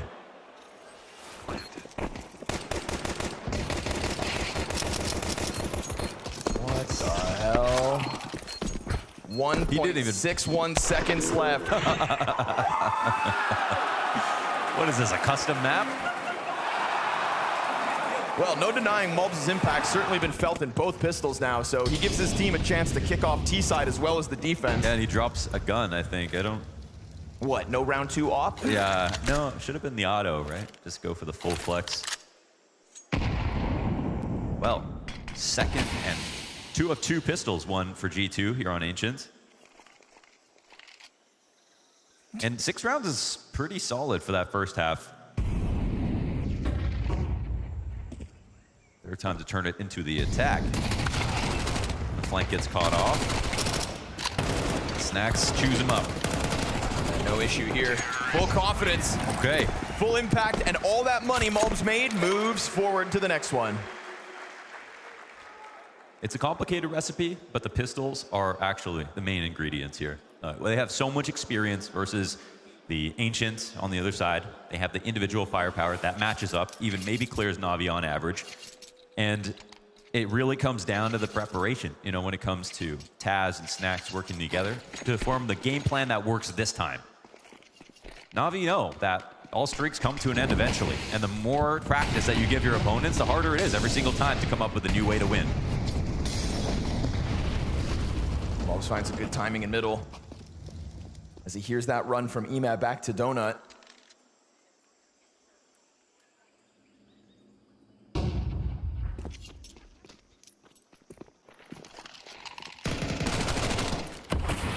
Snacks missing the chance. That frag grenade could have done a good chunk of damage to Alexi, but Snacks decides to hang on to it.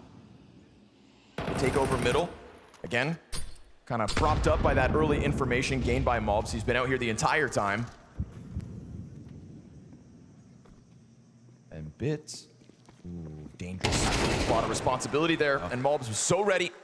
As he connects another headshot, won't be able to double down. JL gets his, falls back instantaneously. Wait, weren't both spotted? I don't think he noticed Snacks. Did Snacks not even have to shoot? JL coming up now.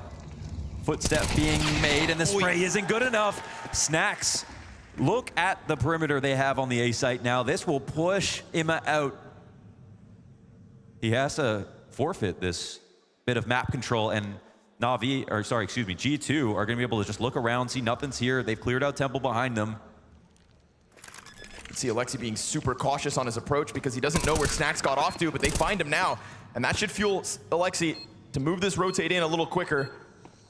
Wonder if it's going to come and bolster him. There is indeed no mid lurk, so Imez just trying to get the job going before his reinforcements really arrive. Good trade frag back from Wonderful, and he doubles down with the M4. We already praised his rifles. Nico has been absent this map. Time to shine. Back turn to him on the defuse. Alexi sticking this all the way. Nico, what are you gonna do? He swings! Oh! He actually gets it! 0.11 seconds left. Not enough for Alexi. Nico gets a clutch. That's the impact. And that's why the raw numbers aren't matching up to some of the other players on the server, but the impact is unbelievable. It's a game-changing moment right here. It was sort of at this point on Mirage where Nico was so frustrated he didn't win his clutch. You know, it's partially because he's putting up the highlight of the year, a potential highlight of the year, but it's also what probably feels like the difference between a win and a lost map, and this is one of those rounds.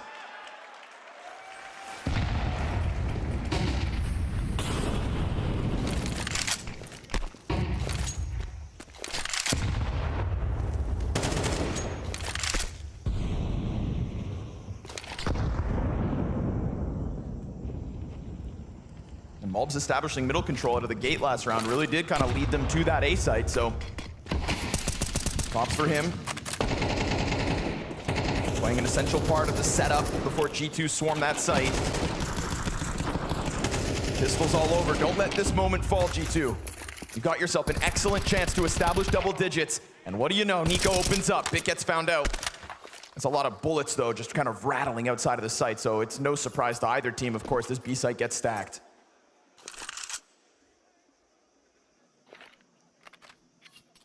It's a pretty calm moment here. There's not going to be anything aggressive. And, yeah, Navi know that they sit on the sites completely. They actually won't have any odds of winning the round. But and the way they're crawling up, they're aware of the default that's happening. Sun's out, guns out, though. It's just the one from Wonderful. And pressure back at Nico. There's G2 on 10. Assistance supplied by Snacks. 3 away from a map 1 win. A map pick of Navi. Yeah, might be something in the stars, man. This is a pretty great performance. Like, if G2 play their hearts out, they obviously have a chance in this series. Like, we know that. But they need every little X factor. They need things like the pistols because Navi are the better team. Sure. That is also undeniable at this point. But that's what we're getting. We're getting the X factor. We're getting the op presence. We saw 2 Navi timeouts burned in the first 6 rounds of this map. Here comes Blade. Same instance. It's like you're saying, the X factor. It all goes this way to the favor of G2. Pistol, full conversion. 4 rounds straight on this T side. And for Alexi, I'm sure he's proud of himself right now, but he probably is looking around because he needs teammates. He has players that are getting set up better than him, that have more space to work with, that he demands excellence from, and you can get an Alexi V pop-off. That is not a rare thing at all. But he's also not supposed to be the sole player at the top of the board. Yeah, and he definitely hasn't had to be lately. Bit and Imma with more than 4 kills. Wonderful. Oh, this is coming fast, and he sees the shadow, so early warning sign as they commit to the swing. His counterpart Monacy's back there, but Emet blows open the smoke. Bit tries to apply pressure. Nice triple from Emet. There we go. And we get that bit of improvement from the others, right? We can sit here and say Alexi can do it in the meantime, but this was 4 kills for Emet in the map coming into this round, and he nearly doubles it with that triple. Yeah, glad I got to mention it, because then boom, there you go. 3K spray down, huge impact, perfect timing. And even though they actually, G2 did a good job of covering those smoke pushes because Navi do that all the time. Yes. They try to dive through the CT smoke when the A site gets taken over. They do not go for pure 5v5 retakes at all. They just don't do that. And so G2 covered the pushes, but Navi kept pouring in players as they do. That was a 5-player A rush off of your opponent's tack timeout. It's an age-old classic, but not one that serves G2 very well. Emet blowing open the smoke just gave himself such a great chance. And because of that smoke dive, you can see it, right? Snack's so busy. Emet comes through, lines up 2 players.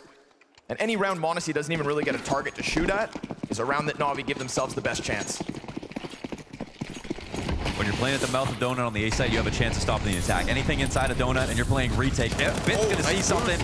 Oh, and Mulb's eating flashes too. It is just such a complicated situation. But with the smoke down on elbow, things now start to get a little bit more calm here for Navi. They're winning in mid. Can Snacks do something about it? Wonderful posted.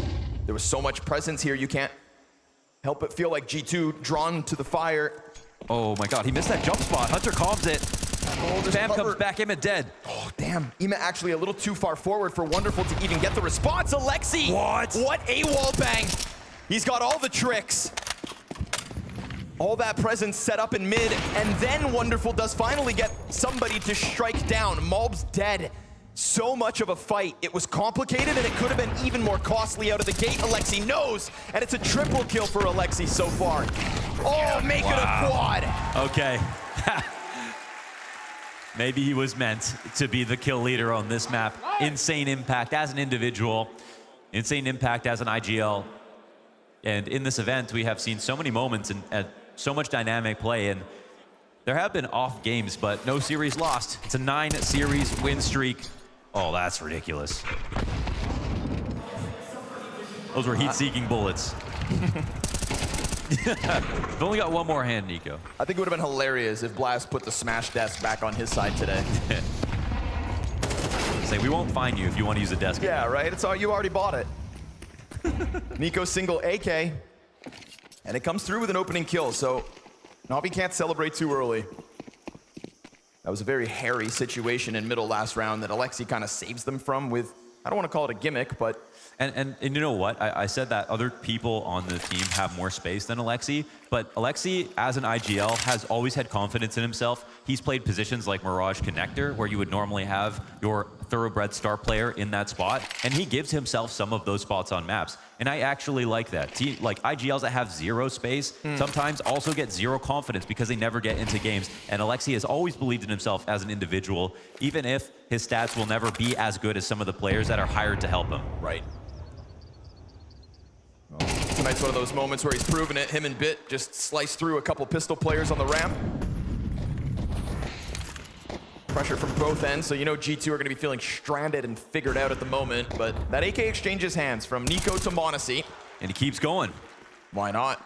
You know you've got the advantage in this buy. Just trying to hope that that AK can get more, but no sir, not this time. And I mean, this is a single AK buy that was once given to Malbs back on Dust 2 earlier this week that won a match. Yeah. And I loved Malbs' energy when he came out of that. He said, this is what tells me that I am as good as my teammate. Yeah, for sure. If you give me that hero AK, well, you didn't have it this time. And definitely credit to G2 for how they incorporated him. He clearly felt comfortable. I really thought that he was going to have a hard time with, you know, the amount of star players and the individual level on G2 and standing out, but he has done that. They really did give him the respect he deserves. Yeah. And he has cited playing some of those boring anchor roles that I thought would cause him to suffer. But outside of that, when he's gotten on the T sides, that's where he can really be himself and shine. I mean, they gave him the respect he deserves, and in return, he's given them the impact, the growth as a player. As he steps forward into a high-pressure team where every player gets scrutinized if G2 aren't winning. It's like a phase. Nico trying to find it, will indeed soften him up for Malbs to get the kill, but then Malbs comes through with the double. Ema, quick pressure out of middle, and Wonderful's not smoked off. Does anybody overstep? Oh, the timing. Blind. They made him click right there, and they've got cave control. You've got to be careful. Oh, this will help out. Surely Wonderful. Oh, doesn't see it. Hunter in the corner. He read it well. He had the right idea, but just kind of gets lost in the moment. And now Hunter's able to put his hands on that op and take the deep pressure. You've got three of the best players you would want in this clutch alive. G2 just gonna bank on Nico's sight anchor for first contact, and Bit, you're not gonna be able to unravel this one. It looks like G2 able to pounce into that B site and take back a 2-round lead. Yeah. As we talk about Malbs, he gets 2 kills, strengthening that entry pack. And that was the big part as well about Dallas, that their entry pack on T side was absolutely incredible. Like, they tipped the scales with double entries consistently. They're sort of, you know, a John Jones of a team, a very hard to find someone to spar against when it comes to G2. Who's the practice partner for a roster like that? How do you find Monacy's counterpart, you know, somewhere else in the scene to scrim against? It's very difficult. In a lot of ways, you're going to read the macro from G2, but if you don't pay attention and think about the micro as well, that's where the individuals will slam you.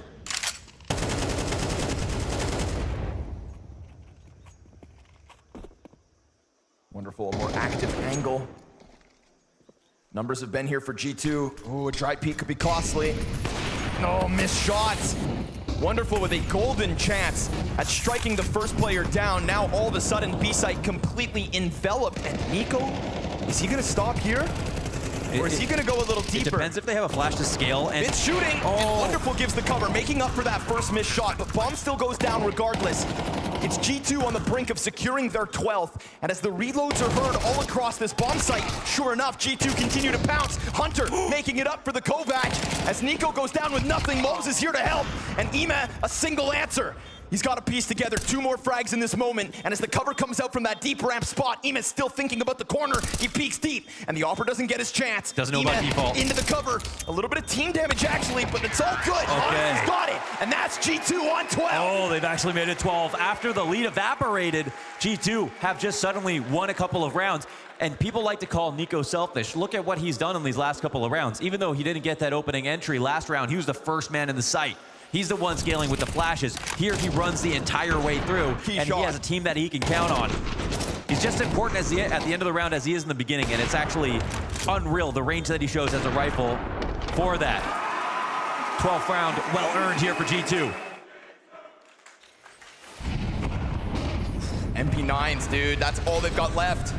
It was the CT side that just destroyed in the phase comeback last night, not to be had this time around. This B site's been the intended target. Oh God, it's sloppy. Both players blind. The MP9s, they crunch, but they didn't know. He won a couple more bullets. Nico continues to tap back. CT's on both ends. And Nico's actually able to disengage from all of that. How does he get out alive? I don't know. He's the main character. He got around that molly to take any damage. Plot armor. 2 players low here on NAVI as they fight for their life. 3 MP9s, no rifles, and a reset situation. The most obvious thing they can do right now is walk down B, but they've already gone ahead for the push over on the other side of the map. That's cute. But these HP bars, that's the real problem. Ratty stuff. Wow, it's shower time if he gets a kill here. That's a sweaty angle. Yeah, listen, you pull out all your hidden tricks when it comes down to securing a map, because you've got 3 rounds to close this. Little do they realize that Alexi and Wonderful are as low as they are, so these nades, yeah, it's gonna be worth it. Nico catching Bit as well, that's the flank dead. They know that the last 2 players are probably here if Bit was flanking like that. Now, it's just a matter of ego at this point. Do they want to try to bully their way in, or maybe they think that there's someone coming in from mid? Yeah, there could be a second. And honestly, you've still got just that bit of time. Let the smokes go out. Try to trade frag. You're sitting on a 4v2, and Nico's got 3 kills this round. He set you up to close it, and Modessy's gonna do it. Wow. Lo and behold. Okay. In a best of 5 where questions were asked about G2, they will take this first map, and they've got their pick of Dust up next. G2 furiously fired up and taking Navi's map pick in the process. Man, oh man, what a way to be starting off this best of 5 marathon if you're G2. That completely blows up, this best of 5 final. Coming in for G2 to be able to steal away the Ancient, the fashion they do it in, playing good Counter-Strike, countering a lot of the stuff that Navi had planned, a lot of the preparation they came in with. Felt like G2 were a step ahead, and this was a team performance. Look at the scoreboard right here. No Modesty popping off per se, no Nico popping off per se, Snacks even finding a bit of impact, having a high ADR, Melts having a decent game. This was much more like a team cohesion coming in for G2, which is not something we expected coming into this grand final. Definitely a little bit worrying for Navi here, because it looks like upside down. I mean, Alexi top fragging, and then Bit, who was supposed to be the best CT player, as I requested before the game, to watch out for him. He's been not delivering at all, and throughout the whole map, he was rather struggling. When was the last time you saw Alexi B frag for both Imma and Bit in the same game without winning it? Yeah. Alexi B had a monstrous performance. I don't want to take anything away from G2, but Alexi B with 108 ADR. He was so close, finding even more impact. There was 2 rounds, and we'll dive into it later, where he came dangerously close, defusing the bomb. 1 round, a second and a half left. Another round, 0.11 seconds left of that one. So for Alexi B to have such a strong individual performance, and yet they still can't win on their own map pick, that is a worrying sign. I agree with you. And he was also involved in a lot of entry duels over at T-side, especially at the beginning of that map, where actually G2 were having a good start, but Navi actually managed to bring back half into 6-6 scoreline, and that was thanks to Alexi B and his openers. I think Launders put it perfectly during the game. It's not, rare exactly to see Alexi B have those pop-off moments, maybe compared to some of the other in-game leaders that we've seen, but it can't be him in isolation, and for the vast majority of this map it was. Sure, Wonderful, he comes back a little bit towards the end, but yeah, Bit and Ime massively missing for Navi. I mean, Stuko said it right. Bit has been the best CT side performer throughout the entire tournament. He was nowhere to be found. Imma as well. He's had an uptick in performance the past couple of months, how he has revolutionized himself within this Navi NAVI jersey, how he went for being a player that everyone was pointing towards saying, we're going to cut Imma if we ever need to cut anyone. He's been playing fantastic Counter-Strike the last 3 months. This was the first time I saw Imma in quite some time completely dropping the ball, involved in a lot of opening duels, and he couldn't win any of those, especially in the mid portion of that map. He made it very tough for NAVI to get into the game, and unfortunately, even Alexi B with 108 ADR wasn't enough. Yeah, 0-4 in openers, especially when you look at the Ancient and the position that he has to occupy and hold on the CT side. He was just not delivering, and he was more of a liability throughout the half there. Let's go back to the first half of this map of Ancient, because G2, they win the first 4 rounds. NAVI then eventually get one on the board. But what happens immediately after that, Jacob? I love G2 and the way they approach this game. They really want to force the issue. You see the round history right here. They win the pistol, they convert. Then NAVI is winning the first round, as you said, and round 6, which we're diving into right now, is a bit of a gamble for G2. You decide early on in the game, do we, I guess, protect our good start, or do we go all out? You have Monacy on an AWP, and then you have 4 players on just pistol. You see the buy right here, left bottom corner of your screen, and somehow, some way, they still make it work. Obviously, Monacy on and up is always going to be a bit dangerous. Again, you have Imma here in middle with Alexi B finding an opening. You think in a 4v5 scenario, this should not be possible to lose out. Monacy, good timing right here on towards Wonderful. He shows the AWP, and for some reason, they decide to push the issue. They know Monacy, with the lone weapon in the game right here, is poised in this position, and yet he still finds a double kill. And NAVI, at this point, 15 seconds left, they can not do anything about it. Just like we saw yesterday, this was the first glimpse of NAVI outcalling himself, and that was an issue. That was beautiful prediction from Monacy there as well on Bit, that he's going to jump away throughout the corner, maybe knowing a little bit too much about his good friend Bit. Let's dive into the second half and talk about that defuse moment, that almost defuse coming in from Alexi B, but just at the last moment, Nico denies it. I feel that could have changed the game. Again, I love the fact that Nico put himself in this position. Instead of flanking through Donut, he went all the way back here, so they have no idea where he's at this moment. Wonderful, low HP, is not sitting on the bomb, unfortunately. It's Alexi B, he has a kit, he taps the bomb, slips it, and look at the timer out there. 0.11 is the last number we see. It was so close to be fruitful for Alexi B, and I bet you, had NAVI won that round, you would have seen a complete different game, because the economy from this point on almost was destroyed. And this was not the only round where the defuse got so close. It was in the pistol round as well, where there was a smoke defuse attempt, but Malps actually managed to clutch it out with a knife and 2 knife kills, giving such an economy boost throughout the T side that it's kind of carrying them throughout the whole half there. Yeah, it's crazy. I mean, for Malves as well, it's great to see him stepping up on this big stage. We talked about the differentials between his kind of T and CT form, particularly just because of the positioning that he's put in. What did you take away from him on this this first map, Jacob? I think he had a good performance. You know, again, it wasn't a standout performance, and nobody, dare say it, from G2 had this massive breakout standout performance, but they all had moments in the game where they were impactful. We had a Nico clutch of 1v2. We had Malves being very efficient in the opening, especially in the pistol as well. We had Monacy, obviously, with the AWP having impact. Snacks even had certain moments in the game where he got some impact. I know 14 kills. I think we counted 7 of those to be against pistols, against Ecos. So I get a little bit inflated in that regard. However, every single member from G2 had a good showing, had a good game, and that's what it takes to beat NAVI. Do you want to just talk about Snacks for a moment? I know this is just completely outside the context of the game. Well, actually, no, it does pertain to the game, because he ends with 14 kills, 15 deaths, so Seco, really the negative happened. KD continues to haunt him. Doesn't matter, they won the map, but still. Yeah, I made a note. Snacks broke the streak thanks to Ecos, but in the end he didn't really, and the streak keeps going. 26 maps without positive KD. Well, they're winning, so it doesn't matter, but it's just a fun little stat. And I dare everyone out there, you know, in these breaks between the games, if you want to sit down and nerd a bit of Counter-Strike, you have 26 maps now in a row without a map with a positive streak.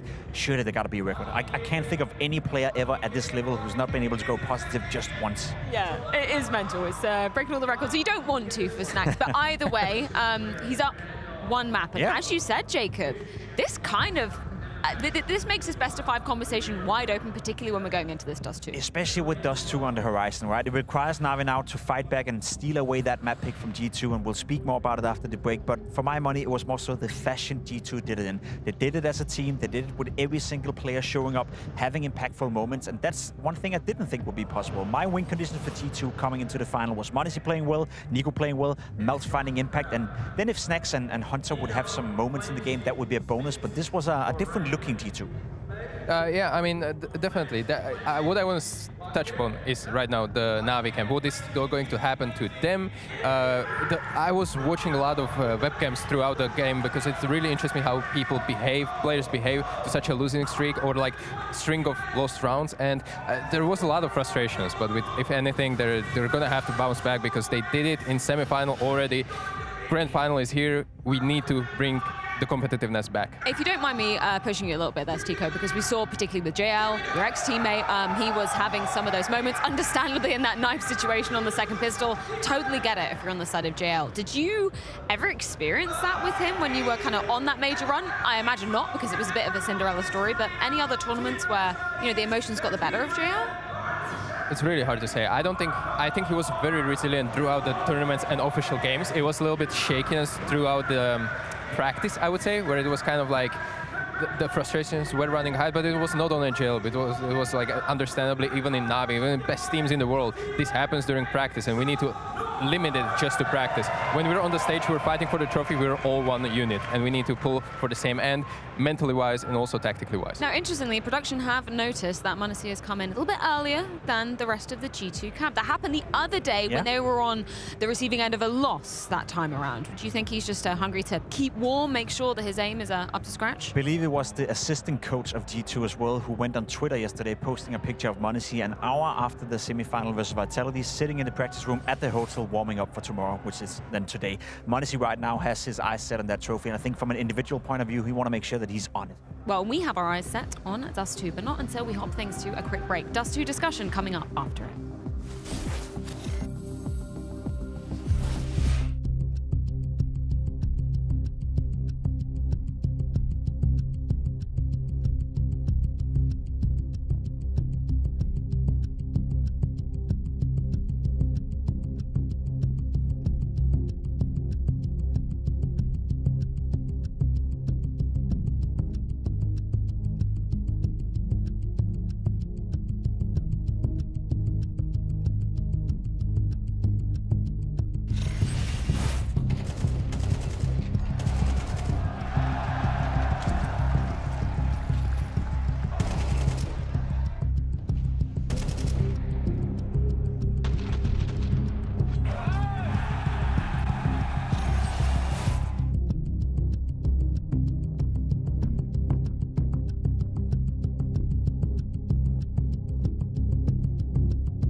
We await at the door of Dust 2. Now, interestingly enough, G2's map pick in this series, but the last time these two teams went head-to-head, it was indeed NAVI to come out on top. They will be starting on the CT side once again.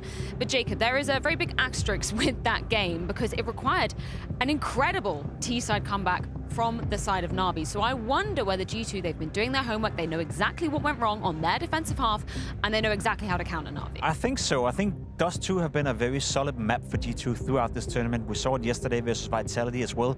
Apex said, you know, that he feels that Vitality and his team is the best team in the world on Dust 2, and we saw what G2 did to them yesterday. So I think in terms of raw confidence coming into Dust 2 and the feeling the players have for the map, G2 and the camp right now must be feeling pretty satisfied. Yeah, they played it 4 times already this tournament, losing it only once to NAVI briefly. And I mean, it all comes down to individuals, as we saw against even that win against Spirit. It was Malps, Nico, everyone firing on all the cylinders. And right now, aim-wise, if I'm looking at Dust 2, aim paradise, AWP paradise, we want to see more from NAVI to compete. And it's not often we get to make this comparison, right? But when you play against a team twice in a tournament, just with a few days in between, there's more to learn for G2 losing that Dust 2 game versus NAVI than for NAVI. It's subconsciously, and you probably can attest to that as well, Stuka, when you're winning a map, obviously you can look at it and be like, we can do certain things better and we should do certain things better. But whenever you lose a map, there's always more to be taught. There's always a learning phase in that one. So if anything, G2 have a pretty good idea of what to expect and probably also have the ability to change certain things up that could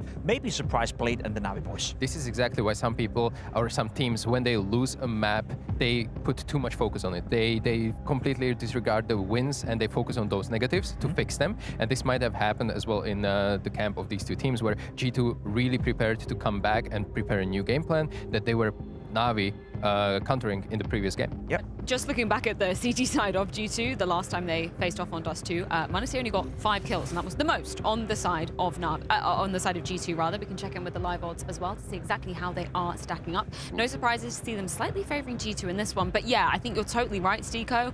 AWPs, we want to see more from both sides of the equation. We want to see some fire coming off on Dust 2, Absolutely. right? NAVI has to build up on that 8 win streak that they have on Dust 2 so far, and this is no perfect ground to do so in best of 5. But we are able to jump into the second map of this best of 5 grand final. It's Dust 2 with Connor and Mo. Thank you so much, panel. That's right. Suddenly we find ourselves here with a bit of an unexpected tone set with that Ancient win. Yeah, that is the interesting thing that's happened. We have seen the odd map where NAVI lose it and they still win the series. But the point is that they win the series. And now we're in a position where they enter a best of 5, but they have won the last one. So if you think they're going to win Copenhagen, let's get loud! The Aimer's Paradise. Let's go headhunting. Wonderful. Taking a quick spot down mid, and it's a bit of a distance, but I wouldn't write him off. What do you got in store for us, Nico? I'm glad that his teammates were able to prop up that G2 win. You know, touched on it back in Ancient. We'll bring it up again. So far, 4-0 start for G2 in both halves of this best of 5. What's crazy is like the sheer number of kills really wasn't there for Nico in like that top fragging sort of style that we see from him sometimes. But the clutches were there, the entrying was there, like the selflessness being at the front of the pack when he could be so valuable as a clutch player really showed his range and showed how he's always playing to win. Like, I mean, ultimately, that was the big takeaway. So, G2, we talked about the recipe. Comes with pistols. You need it when you're playing against a better team. That's how upsets happen, and that's what this game will be if G2 win it. They're already up 2. Now they're looking for their 3rd. A little warning for Alexi. It takes a P250 shot to the shoulder. Flashbang scares him for a second as Alexi confirms all those numbers. Crazy, the bomb is not over here. This is selling him a bill of goods, and they did see enough targets that I think G2 are actually quite happy that they flash retook this.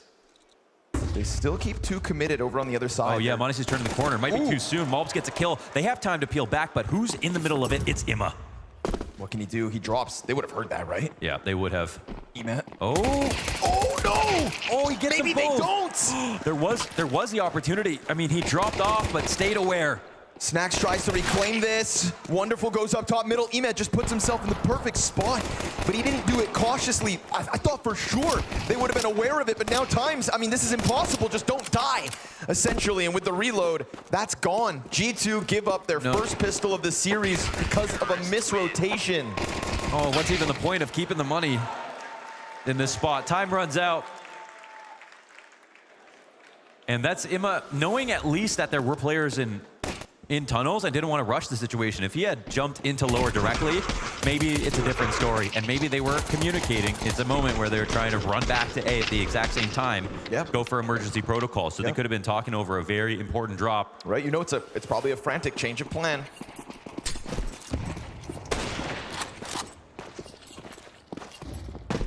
So they offer a strong start to NAVI. First one we've seen. Ooh, but do they convert it? All right, G2 won both pistols and got 4-0 starts. If NAVI win the pistol only to get deeged in the head like that. Absolutely, makes up for the pistol. Counts as a pistol, 100% NAVI, especially being on CT side. It will be way too difficult. Okay, good on Wonderful. Scoops up the M4. To simply win the round back in the next one. They'll be broke, so there's a chance here.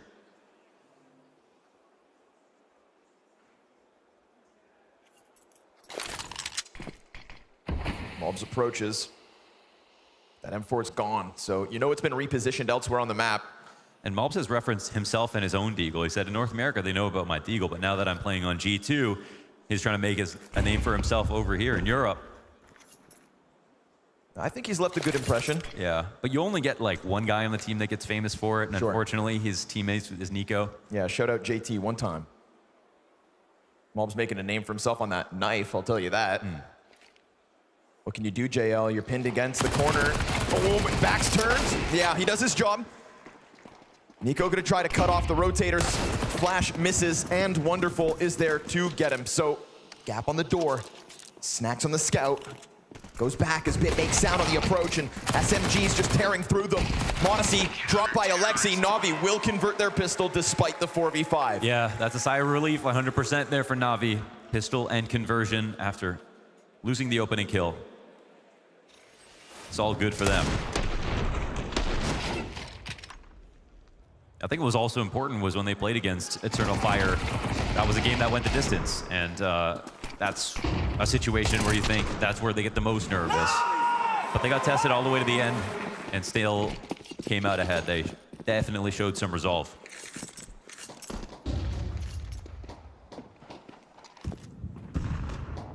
Looking confident as they should be versus the lesser weapons. And Emet off the flash. Set up. No bad risks being taken.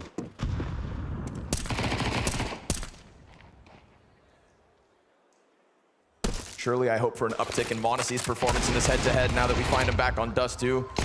We've seen good Dust 2 performances, just NAVI kind of had his number, but you know who else it's nice to see getting a couple kills is Bit, because back on Ancient, he was near non-existent.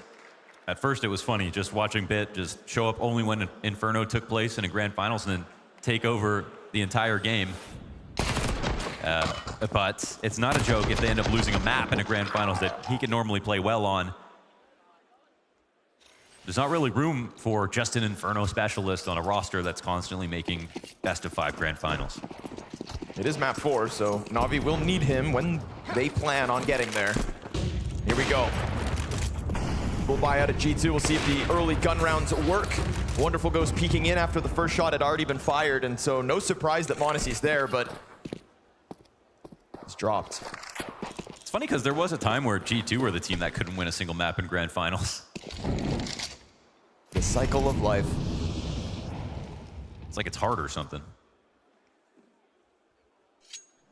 That's the final hurdle. The final fall final.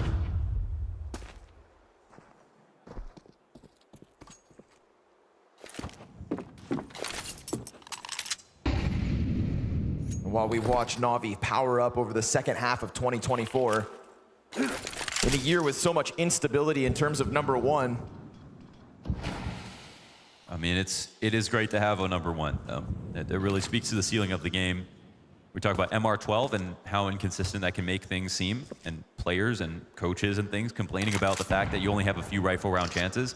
Well, if ever there's a team that reaches #1 in the world and is consistent, that stands in the face of their excuses. Little bit of kind of wishy-washiness from JL. Didn't throw the nade out immediately, but he finds the timing in the end. Yeah, he's got the right feeling for it, but the support utility isn't here. They really don't have any idea that this full B exec is happening. I mean, no one's even here to stop mobs from walking across mid. All right. God, dude. The bit had already pushed long as well. Just no rotations coming out of time. Okay, quiet victory here for G2 as they only have one person in B to fight. Simple as. First gun rounds looking real good on G2. Yeah, no kidding.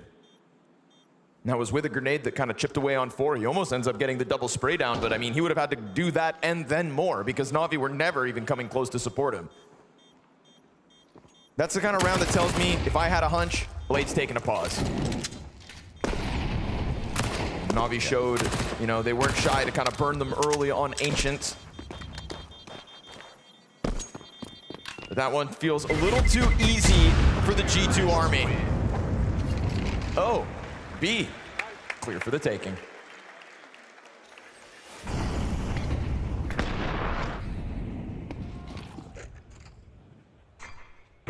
Could also be that well, I think if they really had no idea, I would assume that JL would be playing retake instead of committed to the site because there's no way he stops a full mid-split from happening. But that's also why you wonder where the communication is because either he plays retake and they save in case B site gets taken, or he's on the other side of the map and actually supporting this idea that they think it's A. That sort of shows you that they were just sort of reacting instead of being proactive. And again, here and there, you get those rounds out of Navi. Mulp dancing with Alexi on long. It's not that instant 5v4 that G2 were able to establish one round prior. Oh, wow. Wonderful. He's great at that pick. Winning over Monacy, and he gets tagged in the process. Down to 25, but still the champ. Trying to put pressure back through that doorway. Scary job as he go to go grab it, but now they see Wonderful. Okay, you can go and have it. Yeah, if only Snacks was as cautious. He's the one that steps into the sniper. Emek, clean kill on Nico, trying to crest the catwalk like that.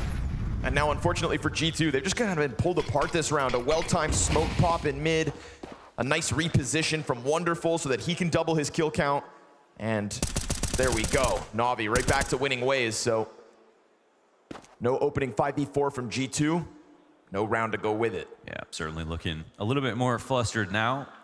And that one tactic, Wonderful does a lot. When they set him up for pick plays, that's when he's at his best. And when he first joined up with this roster, he always got good stats, but he has always been an opera that's more sat in the back. He's such a contrast to someone like Simple, who you don't have to tell Simple what to do. He's going to create the round around his own plays. Wonderful, more so, needs to be set on a path, needs to go for some type of opening. And those set pick plays always worked out pretty well, but that's consistently been a feature of his gameplay. You know, he's closer to a Shiro than he is a Simple in that regard. Hey. Eventually we'll run out of those. Monkey see, monkey do.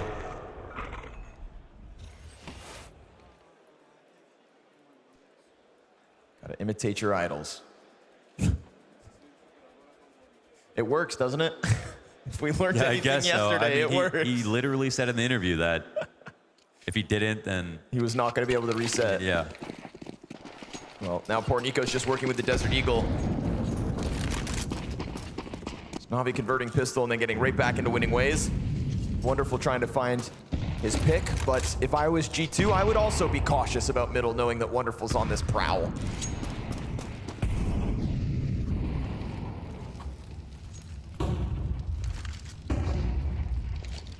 Some earlier catwalk fights at times from Navi, but this round's not going to be one of them out of the gate. A lot of open space here, but it's like that type of silent open space that makes you cautious. G2 climbing up with numbers, getting ever closer to this two-player setup. Yeah, this one looks like it's going to be pretty raw versus this cat defense. Good utility back and forth. Yeah, goes just deep enough. causes some problems for the catwalk players who could always, if needed, swoop down to CT. You can see the B defenders start to take an eye towards mid. Yeah, they're ready for something. And there's that smoke into spawn to kind of indicate that there's a pinch to come. Thing is, it's not a pinch, it's an all-in. Yeah, no nade here for the smoke. Imma just going to be listening, but not supporting. So 2 players in the site, they've got to defend. He's going through. Yeah, he's going to challenge. Oh, Emed stops the bomb. And the op up close will find him, but it's a beautiful double kill from Emed. JL tested backside again. To be he honest, waits for the peaks versus the Mac 10. Can't quite hit it. Snack's doing a good job of keeping him busy, and the drive-by finds it. m0NESY scoops up another kill, and Snacks in that exact moment just grabbed a bomb that was open in the door. Wonderful to try to pressure the planter. m0NESY wants to come out from the tunnels, and that smoke will give him a chance. Wonderful finds it with the rifle, and as he turns, it's m0NESY to creep out slightly. Jumping over top. Wonderful in m0NESY. 2-star ops up close. Oh. It's the flash to snap it back. Man, he does not overreact. Wonderful thought that he would run through the smoke, instead he throws his own. He lets Snacks die and still says, I'm going to play this 1v1 carefully. He knows what Wonderful's thinking.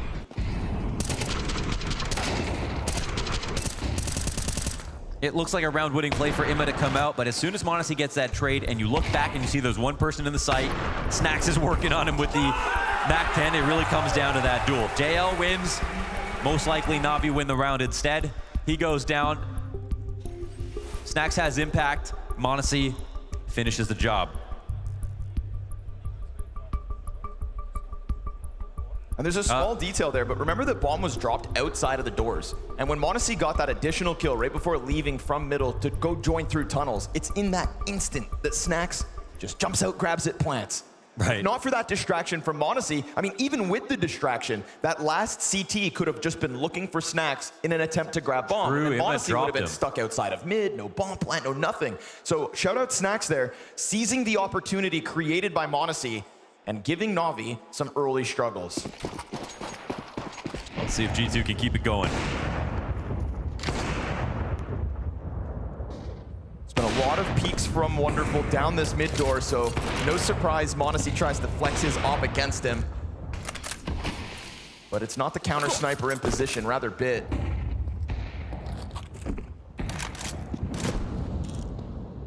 I still feel like they're a little bit weak when it comes to making connections on CT side, leaving mid as an open window, mid to B being a problem for them in the last couple of rounds. And yeah, you had Imma run through a smoke and get a 2K by himself, but we're not looking at sustainable game plans for Stop and G2 if they're going to have free reign over the middle of the map. Like, it's been boring here for G2 as they don't see anybody in the first 30, 40 seconds. But the entire time they're working, and if they don't see any reactions, they're gaining more space. Putting in the hours. And look at this, they're bifurcated once again. There's no one in mid to stop this split from coming in. It's going to be the 3 CTs who need to put the hold together, and they don't even think the T's can be this aggressive, but they need to hold on to Cat or something. Wonderful's going to get long with one, but now Mobs' trade puts pressure on this last CT in sight. Alexi gets killed out by Hunter jumping, and what do you know, that pressure up Cat. It's pressure that last time was empty, right? Molotovs, but no follow-up behind it as G2 instead skated towards B site. This time, that cheeky spot from Nico behind the stairs catches NAVI way too off guard. I mean, I hate to go back to like a fundamental lesson about Dust 2 here, but obviously they're trying to hold on to Cat because they're not really in control of Long at the same time. And for NAVI, you wonder, why are they in that position exactly? Why is it right now that they're letting the execs come to them? They're not the ones bringing the fight to G2 early. They're not trying to get the opening kill. Or when they're not successful, they don't have a second plan. I mean, they're the #1 team in the world. Sometimes they have 3 plans in one round and they get away with it. At the moment, not exactly looking like themselves, if you ask me. And G2 are doing everything right here to punish this exact gap.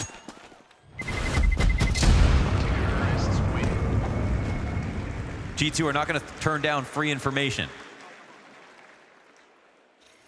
I mean, how does this happen? Yeah, just lapse in focus, bad threat assessment. Like, there's the Molly behind him, but they were really not keeping a close watch on the situation taking place at Cat.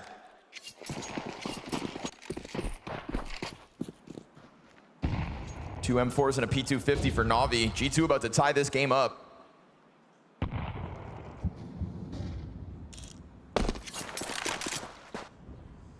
Bomb's in a weird spot. Again, keep an eye on m0NESY. Rook on the file here, watching mid. Nice. And, oh, they just try to escape off that play. JL denies him. That's what you need out of one of the two guns, as Wonderful scoops up the second.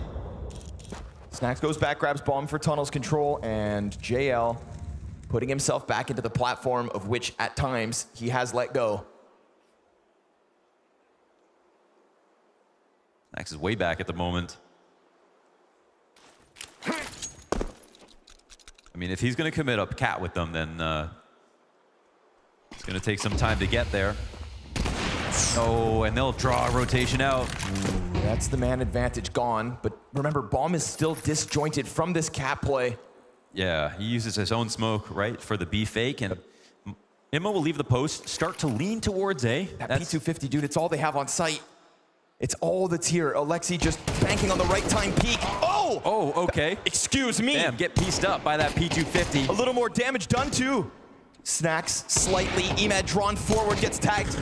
And it's Emad, is now that front assault because m0NESY finds him. The wall bang into the bomb site to set up the plant. But it's not going to be planted for Catwalk. m0NESY's going to have to come back in here, and as he just kind of peppers them with the Glock, it serves up a distraction. Can Snacks deliver kills? He gets caught off by the climb up from JL, and then JL goes even better. What a round for JL. 4 kills alongside Alexi's unthinkable P250. Yeah, they let that swing happen across the Gandalf and slowly gets picked apart. JL, they needed all 4 kills. It's his first double spray down inside of the doors.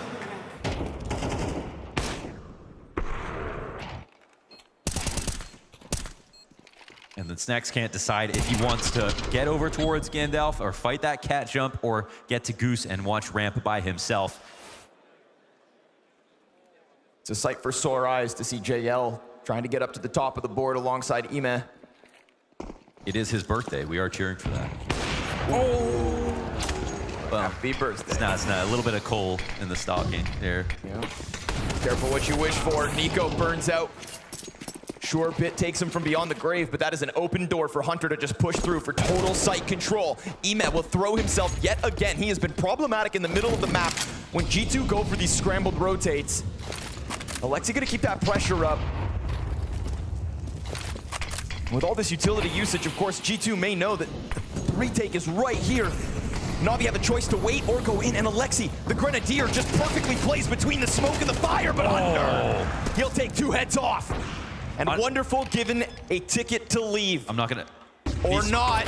Yeah, well, down, he's dead. They got him. Full of limb. So they take the B site, and they run it over, and you know what? I'm not surprised that Hunter is hiding double stack and takes the delayed peek. Like NAVI do their retakes on CT, on Ancient, running through the smoke over and over again, they do the same thing on Dust 2 B site. This is not a site that they will let you have all your players stay alive and then come in afterwards and try to have an honest retake situation. Instead, they like to go in before the bomb gets planted. They love to try to lurk through that smoke on both sides. They stay on the same page, and that's why it works, but it's also why G2 are on full alert. This is not their first rodeo with NAVI. Oh, blind Nico. We saw him get the kill from inside fire last round. Entering into the B site to let Hunter kind of slot in. And you've alluded to it, the kind of, struggle for cat control because long hasn't been in Navi's wheelhouse, but this time they're a little more adamant about it. And I think it's a well-timed round to do it with that initial Nico aggression. Yeah, when we switch over, we're going to see Malbs fighting for it hard. I mean, he's oftentimes full committing to taking control of long. It's just not in the game plan right now for NAVI, which again could be fine, but there are other gaps. This round they're working with less, so they're gonna have to take what they can get, but. And G2 let a lead slip back on Ancient. Now it looks like they're trying to perform a comeback and attempting to win in 2 different ways. But we've seen them make mistakes on ecos. Will this be an opportunity? Up close. Oh, it's a good hold. JL putting up the numbers yet again. Sidearm can't finish number 3. Spam could have just toppled Snacks as he's tasked to plant ahead of m0NESY's op with Nico close towards car. Denied by the Molotov. Looking at the door, m0NESY on guard duty. Smoke fades, m0NESY goes hunting, missed chance, finds him in the open. Wonderful gets his revenge with that rifle, and so it's a man advantage here for the Na'Vi retake. But it's light on utility, and there's no kit for this. Time is ticking, and now Nico down after just those two. Just the two is all he's able. And so Na'Vi, yet again, even under all this G2 pressure, find answers. Wow, they worked so hard to get to this point. G2 to have a chance to go up against another save. And instead, Na'Vi win.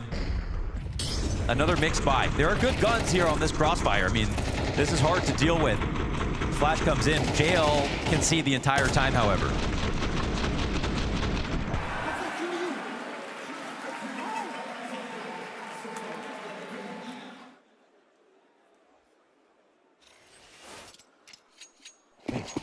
Nico killed Snacks.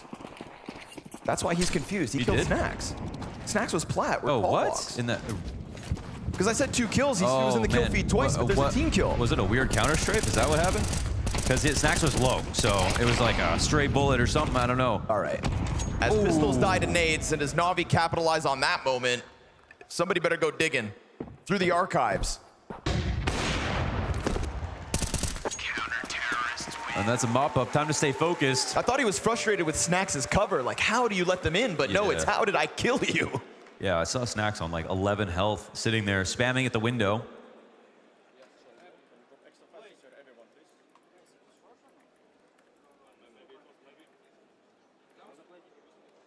Obvious time to shine, I guess.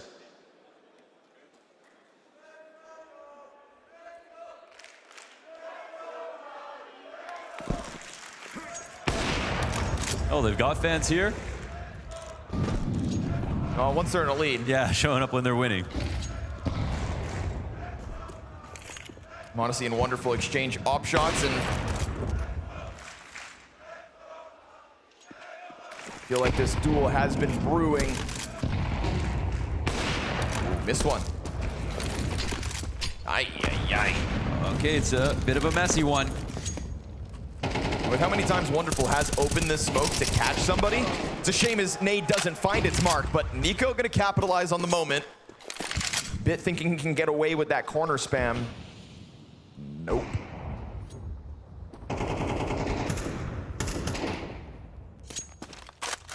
At least for once, what we're seeing is they're trying to get activity here, look for lurks, and pick apart mid and get in front of it. And very aggressive on Cat. These are the 2 places that G2 have been going consistently.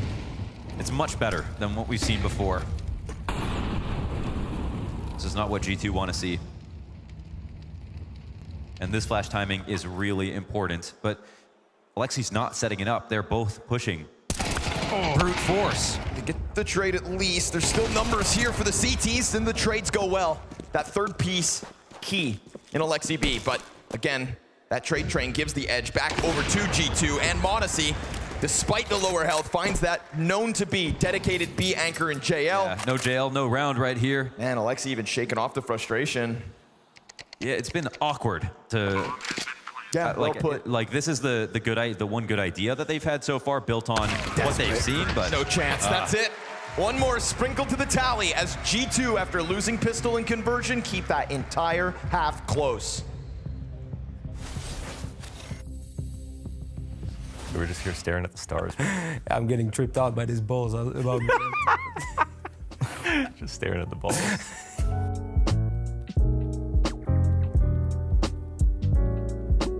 Hey, I'm Launders. I'm here at the fall final, and things tend to get a little bit hectic, so maybe I'll just take a chill pill.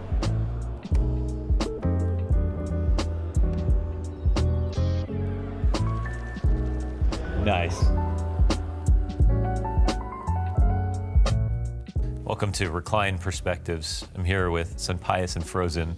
This is the pre-2025 relaxation period, because this is the only break that we're gonna get. Frozen, I've seen you do this pre-match all the way recoiled with your eyes closed. Are you meditating, Marcus Aurelius style? It's called focus breathing. So yeah, more or less a meditation, I'd say. What's focus breathing?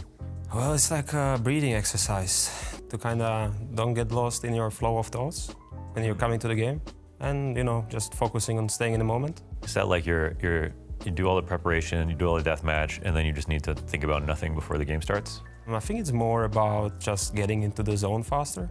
You know, I met some people on my journey that showed me all kinds of different tools that there are to be able to get to the zone easier. And I mean, this is just one of the things I do, you know. I think it is like mindfulness. And, yes, mindfulness. And the other thing I can do is visualization.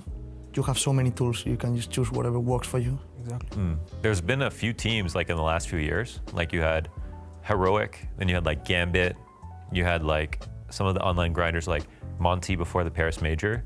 A lot of these teams played like basically every online match possible to the point that no one would choose to do that if they could, you know, only play the tier 1 LAN events, but it really worked for them. So did it? Well, it got them to a point, and then they end up usually splitting up or going to other teams. Yeah, I mean, that's actually how it goes with this tier 2 teams, right? What's the thing that is most important for your guys' mental health? Gym. Gym every day? I try every day, yeah. But I mean, sometimes you cannot, right? Sometimes you have rough schedule, sometimes you have early games, sometimes you have late games. I think as much as I can, basically. I'm not a gym guy. I like to do sports in general, but not gym. I don't like it too much. But also I know when I don't need to do sports too much. Instead, what I need is like talk with friends and family, maybe meet them. Are there days where you want to be like an aggressive, active player, or like your team needs that from you on certain positions, but those days you feel a little bit off? Or maybe I should just try to play the side a bit more passive this time? Depends a lot on your instinct, how it is going. Obviously also against who you play and also about the situation. You try to go with your feeling always. You need to trust yourself. Well, thank you guys so much for staring up at these balls with me. Yeah. And this beautiful pair of balls. The black light reflections.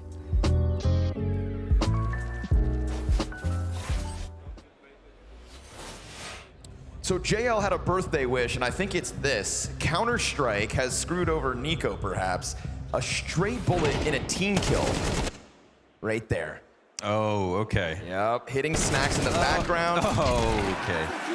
I mean, I think it hurts a little bit more for Nico because it was a headshot, but I guess since there's no one coming in from the window, maybe that actually matters. My God. It's like the last bullet before he snaps over to the door, so. Yeah, that does open up window.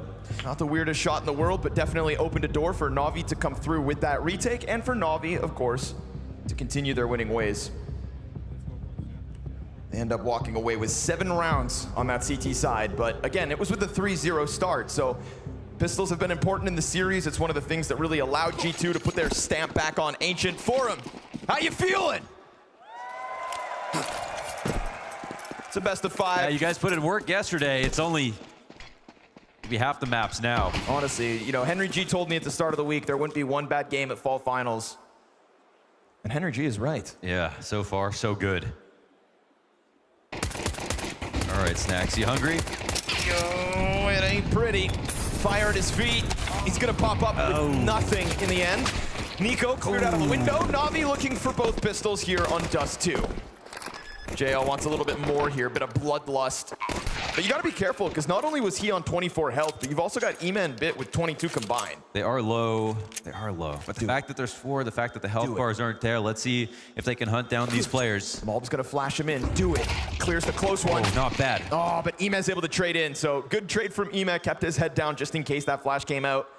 Responds to the door pressure. Malbs was essential back on Ancient in both pistols, including a double knife at one point. This time it doesn't look like he's gonna get into that mix. So Navi grabbing both pistols here on Dust 2 and looking to lead on with that CT momentum they've established.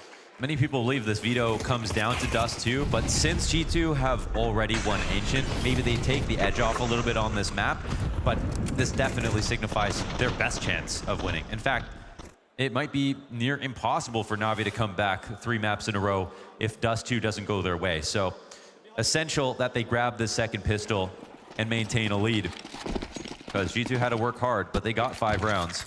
And to be honest, I would say they look like the better team overall in that first half. There was some, you know, the sheer quantity there was there for Navi, but the lack of ideas, the communication, the tethering, I wasn't very impressed. Buys coming in here, of course, again for G2, and the idea with the double scout versus long, it's the #1 spot to go if you're on an anti-eco. These scout tags basically want to just get your 70 damage in and let the pistols do the rest of the work. It's an understood game at this point.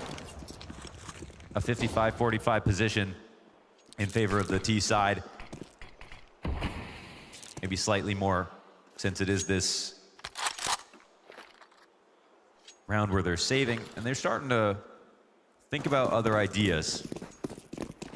Not catching any total flank just yet. Hunter still jiggle peeking at the mouth of the B site.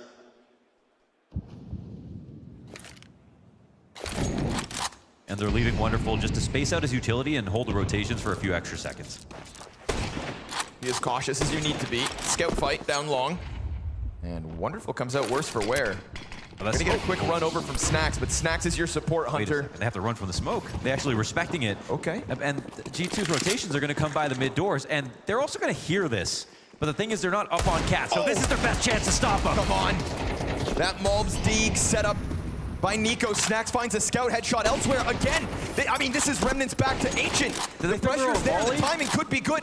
Alexi's going to be having to run at that bomb site, and the cross is being held. Oh! Modesty! 2 scout kills, and Navi, over-respecting the smoke on B, lead themselves to slaughter. Wow. Wow. Man, them running through tunnels, that's got to be an oversight. Like, this is G2 knowing exactly how to stop them. They could have, if they could smoke the door cross and get up there, then that would be the one place that was understaffed. But look at this, open lines here for Mulbs. Putting a name to that Deagle, and more action. What do you think is going to happen if you're going to try to jump up Xbox after telling Hunter and alerting him that 4 footsteps are running away from the smoke that he's just thrown? It's another worrying sign for Navi, even though they're in the lead. Again, who's been more active?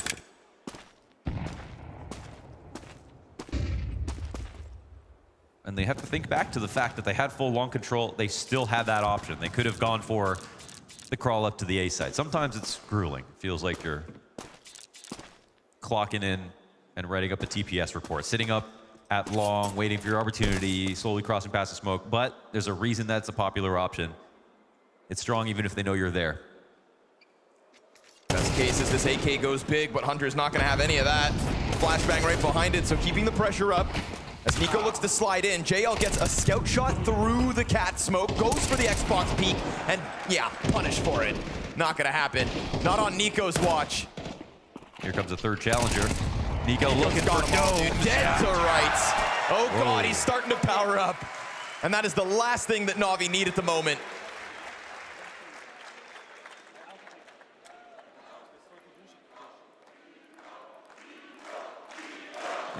He deserves that. Nico's blood game will go down in history. It's a very special moment so far at CS2, to be honest. It sort of had everything. It had the failed clutch, then it had the redemption clutch, then it had the map win, and it had the comeback. And now we're at the grand finals.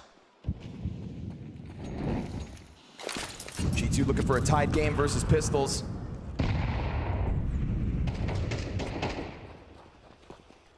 Right by Hunter. That's all right. He'll double into the pack, deal with the first 2, make a little bit of money, and go on for even more. How about a little anti-eco ace? Oh, he's got it. Skins him, stuffs him, sticks him on the wall. How do you like that, taxidermy?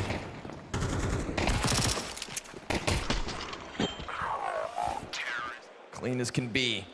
Oh God, you got Nico laughing one round, Hunter smiling the next. This is the G2 that just tied up the game, have a map in their back pocket. Map in the back pocket. They wasted that Alexi carry on Ancient. Now Imma's trying to get into the mix. JL as well, doing a fantastic job on this map. Unfortunately, it's this man who's had 2 quiet maps now. Bit is yet to find his moment in this matchup. Yeah, he had a 30-some-odd ADR back on Ancient. Not a great start.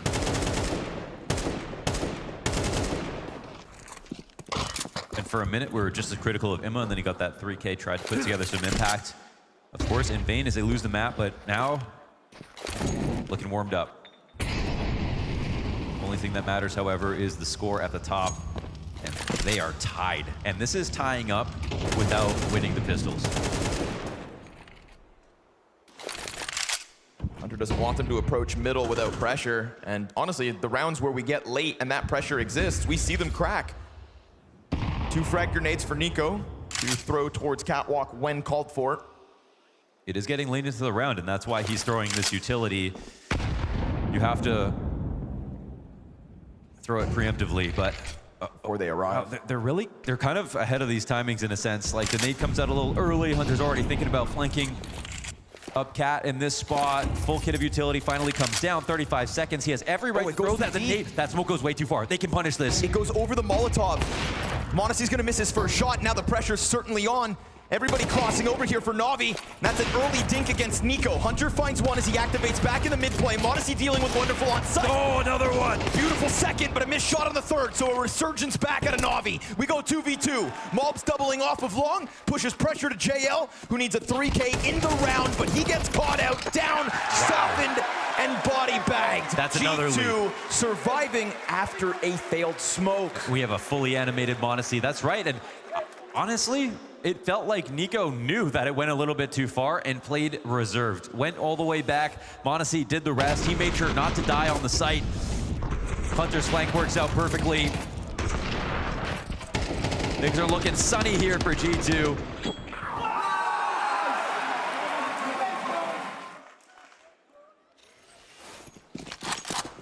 Imagine if they lost 9 straight series to Navi, but the one they win is the best of 5. Oh, man.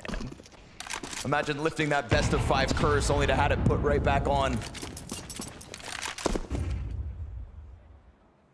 All sorts of nightmares that may be brewing in the heads of Navi, who, now that they're at the top, everybody's watching, everyone's coming for them. Everyone wants to prove that they can take them down. m0NESY is looking for #1 this year. Again, though, this mid control starts to transition Navi into another A hit. This time, the timing's faster. Nico's gonna get dinked up, but he's got Malps to just help him out, and these two are not gonna let you cross. Oh no, no chance at all. Like ants with a magnifying glass, they burn them. Double digits G2, 5 in a row ever since that force on round 2 in the second half. They have not looked back. Not a bomb plant since for Navi. Time to call in the mastermind. Yeah, here comes the Blade timeout, and he's got a lot to say. Credited for being able to convey a lot of information effectively in a short period of time.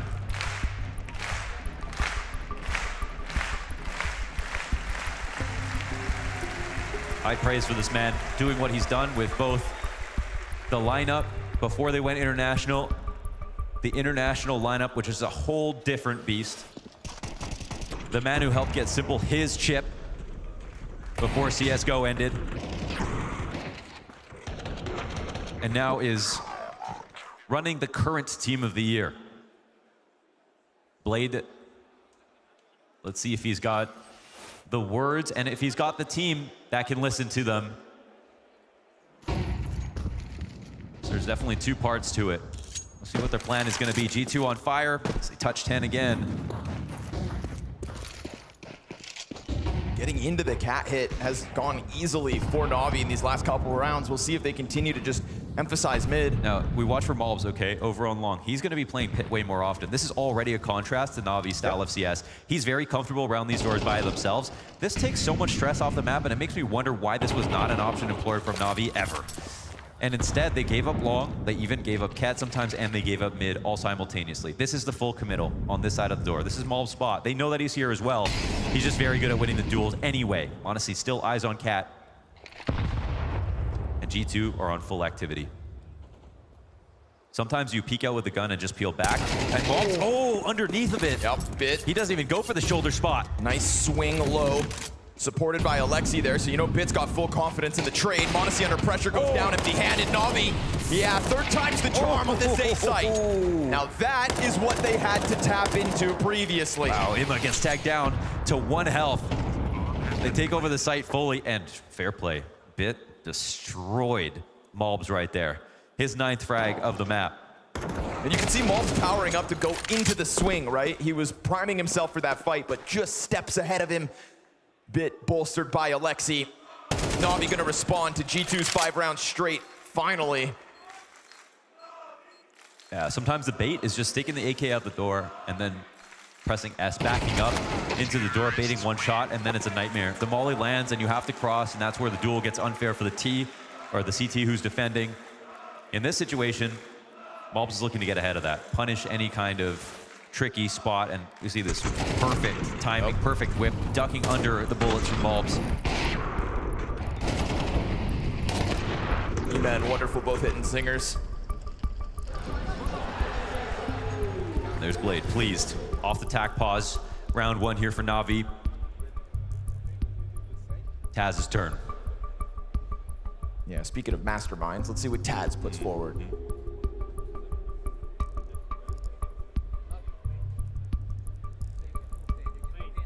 Mob's been doing a great job of supporting the bomb site because there hadn't been too much long pressure itself, but I don't think it's a coincidence. Blade takes that timeout, and we see a very fixated attack on long doors. Yeah. That was very much the key to the last round's success. Thing is, that game plan won't change much. He's still going to be persistent. He's still going to be stubborn about it. So that duel might happen again.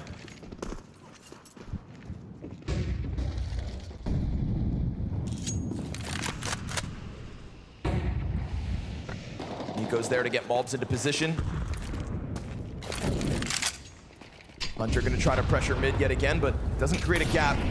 E-Man gonna slip in behind the doorway with support behind him. Hunter had the right idea, trying to dissuade them from trying to get out the mid doors early, minute 26, and we've already breached enemy territory. Oh, but the nice flash is beautiful, So and the punish is there. Nico had gotten into position, setting up Bulbs early and running back to CT spawn in time. Wow. They almost catch Bit on the fallback. I mean, this is everything that Navi weren't doing versus the mid Bs. And it's not like Nico is too far gone to also start to go into now that cap pressure, right? We've seen him before, standing on this cache of utility right here on boxes, throwing these nades, and this time, it hits. And there's another to be had. He grabs it as they throw fire, but they've already pulled back, so second nade a little off the mark as eyes are set back towards doors with no smoke on it. I mean, they're still getting conditioned here. They fell back off of Cat. They were punished inside of mid. There's still a 2B set up here for G2 and the crack spot now. Lot comes down to, can this site hold? Smoke at 30 seconds. That is not what Navi wanted to arrive in, but now as they throw open the smoke, they're going to charge it out. Wonderful gives cover. Snacks, what can you do? Nothing. Wow. Dies empty-handed with smoke on door. Oh, that's okay. That's incredible. Great CS2 moment here for Navi as they blow up in their own smoke, have open lines, and Wonderful hits that hard shot. A lot of good posturing in this round. That felt like a game of chess. They earned it, man. Got to give Navi a lot of credit right there. They got sent through the ringer. They lost the opening duel, got shoved out of mid. Opening game plan, ran into the nades on Cat, and had to get in the site. I gotta say, this duo is not working. Everyone's using Nico strats these days, guys. You're not him.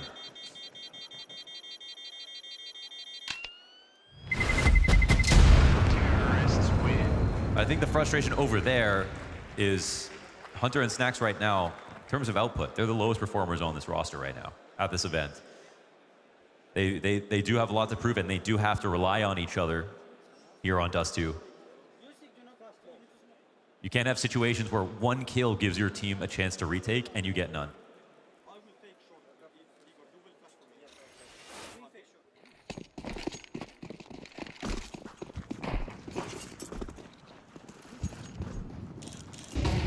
They didn't catch it. Hunter got lower. Hunter got lower, and Monacy goes deep. Finally, a little pressure because Navi have been able to get into this mid setup so many times. They write off Hunter? They still don't know about it. They wouldn't think they'd be so audacious as to do this play at the same time. And Bit, he comes and clears the corner. Nicely done. What can Bit do? We've been calling for him to step up in the grand finals. His entries have been massive. But we've also got a player on the Humvee. Snacks did nothing last time. Don't you let that barrel get spotted. You have to keep your gun pressed against the wall. They don't notice. You have to take some kind of timing, though. Otherwise, you could get cleared. Yeah, and then it's a little bit too late, but Monacy's here to save him. He keeps it going. This has been all Monacy the entire time. Great positioning from his teammates in Hunter and Snacks, but the kills are Monacy's. Nico taps away JL. Bit going for the cross. Trying to get this one back in. Mulbs to support Monacy on lesser health. They switch weapons. It's Monacy to the AK, and it's Bit into the silence. Let him breathe, Bit. You're on stage. This is your chance to make up for everything, a chance at the clutch, but it won't be easy. Health is low, no smoke, time ticking down. His silence deafening. CT start to check their back intermittently. Where's that push come in? Bomb plant is a commitment. Counter-terrorists don't pounce. And now you've given Bit a chance to get this AK back up. It is all about the timing on the duels. Deep peek. Oh, got it. Whoa, Mobs with the up. No modesty needed, but he puts forward 3 kills in that round. Leave it to the doc. Taz on the brink of a heart attack. Modesty delivers. And this is essential, because he was muted in their last meeting on Dust 2. He was everywhere this round, and he picked up slack that was left on the table because of Hunter and Snacks struggling yet again.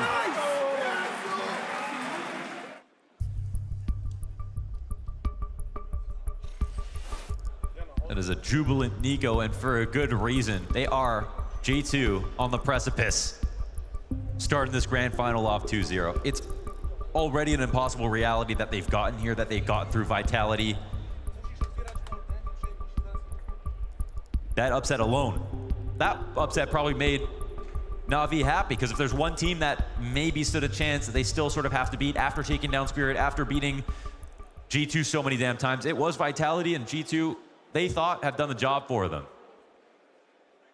This should be a comfortable opponent. Yeah. And even this is a best of 5. If this is 2-0 to start, we can count that as them at least winning blown best of 3 in the last 9 series. That's a milestone here for G2. Job's not done.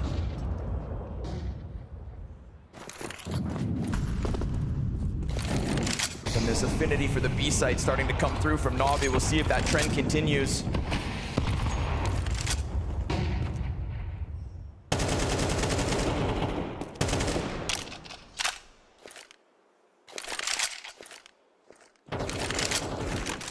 Na'Vi leaving bomb back, going for the mid doors play. Kind of a reaction we get out of G2 here. Bombs all the way back in spawn. Face presses up, pressed up here against mid doors. Can't be making commitments right now. Someone at some point has to double back for Na'Vi. All this map control to be established, though. I mean, honestly, making the most of the amount of time they've burned. We're at a minute. They've got cat, they got tunnels, they had doors. There'll be a question as to whether Mulbs gets active, whether Modesty has to go back. I mean, I understand. I mean, Modesty playing Car in this spot when it's been a cat cross. He's been so comfortable in that spot. They're giving them A, that's for damn sure. Yeah, they've also given gotta be careful. Chance. Whoa! Hunter just oversteps it, and now this one could transition forward. Remember, Bit's got that bomb still top mid. There's enough time for things to get weird. Snacks is surrounded. Alexi starts to peel off sight. Modesty never made that contact. Snacks has to get something, and the window player's gonna get him empty-handed yet again. And while the bomb will work its way around through tunnels, Nico gets nothing to shoot at, and this is just Na'Vi isolating the 2 weak points time and time again. Okay, this is surprising because, you know, I would have said that they didn't communicate the mid-B smoke, and that's why that happened. But Nico was sitting behind it the entire time.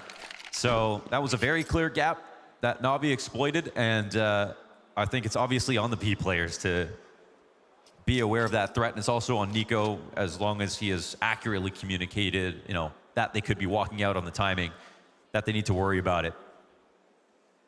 But with the door spot, with the smoke out, they were thinking about it, clearly. And this gives Na'Vi a massive chance. And again, it's one thing to win 3 maps, but mentality is a huge part of this. Teams do not come back from 2-0 deficits in best of 5 period. It just doesn't happen. So there we are, 11-11, all tied up. It's time for Na'Vi to make a wish.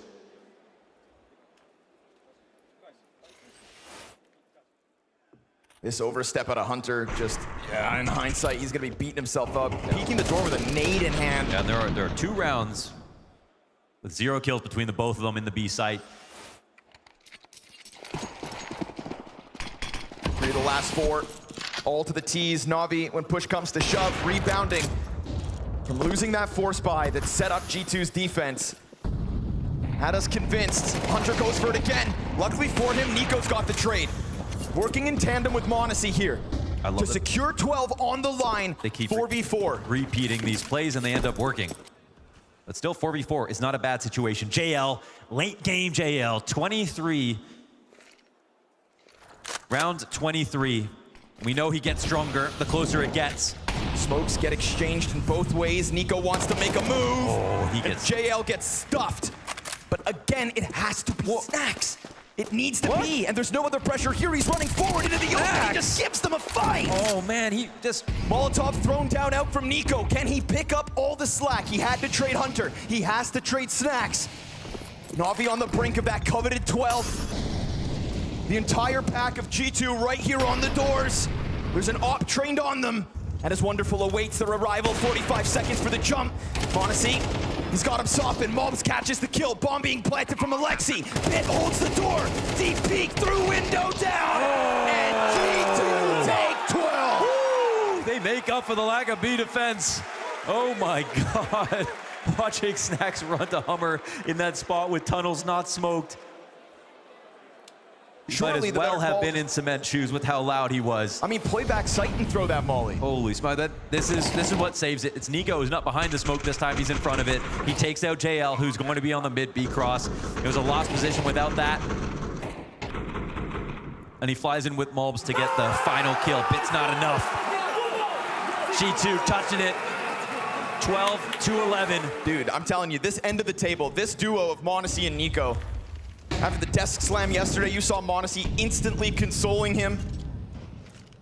Two superstars hyper-fixating on the opportunity to take world #1 down 2-0 of a start in a best of 5. Look at their fog of war. It's once again, they start off with the early cap presence to stare down Suicide, to look to see if anybody's in lower. They've got so many kills this way that NAVI have to forego this part of the map completely. This is what NAVI failed to do, condition them out of this moment. That's how you burn time off the clock. And now, what are G2 doing? They're staging up with 3. All burnt out. They get him away. Bit walks through a smoke to his death. On his own and disjointed. And Mobs gets away from it. He hasn't always had the most amount of action, but he stepped up when they need him. There's no one on cat. Look at this move. Look at this all in. I mean, this forfeiture of a bomb site. All right, we're down to a single smoke here from Wonderful. That's the last timing that Navi have got to cross. If they're not going to flash and try to fight, that's the other option. They could do a deep CT smoke, and no, they're just going to go for a standard cross. What's the play here? Mobs is going to pop that open. Do they catch one on the cross? Oh, it goes too deep. And so, Ema inching inwards. Nico starts his flank. It's Molotovs on both sides at 30 seconds. It's map 2 on the line, and it's Snacks to get an assist off of Hunter. Mobs able to kill another. There's eventually this move out from Nico. He's got their backs turned. And what do you know? It's Killer Instinct kills them on the ramp. We don't know how long this duo has left, but Monacy and Nico seize the day in a best of 5, up by 2.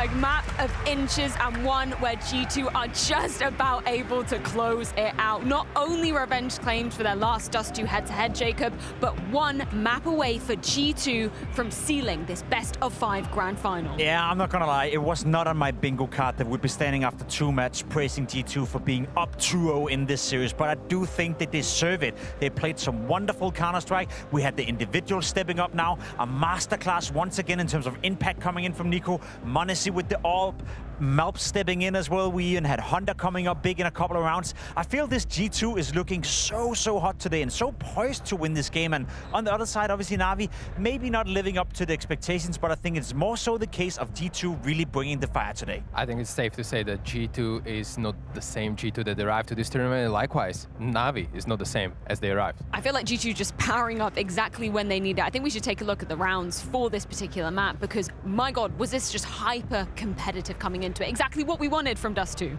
Yeah, round 14, great example. We move into the second half. The first half obviously was very much back and forth. This time around, G2 didn't win the pistol. We come into the second half right here. Honda, look at the buy. You know, it's a 5-7. It's a force buy coming in for G2 once again. At this moment, if you're Navi, you're about to close out Dust 2. The time is running down. Melp's doing what he does the best. A nasty deagle shot, staying alive. Monacy with the scout as well. And again, Navi, they're running out of time. They're not giving themselves the, I guess, conditions in order to make the move over towards Catwalk. Monacy's shot shutting it down, and it feels like we've seen this a couple of times. We saw it yesterday as well, where they outcalled themselves against FaZe Clan and threw away a couple of rounds in Inferno. We saw it on the first map as well. We see it now here in Dust 2.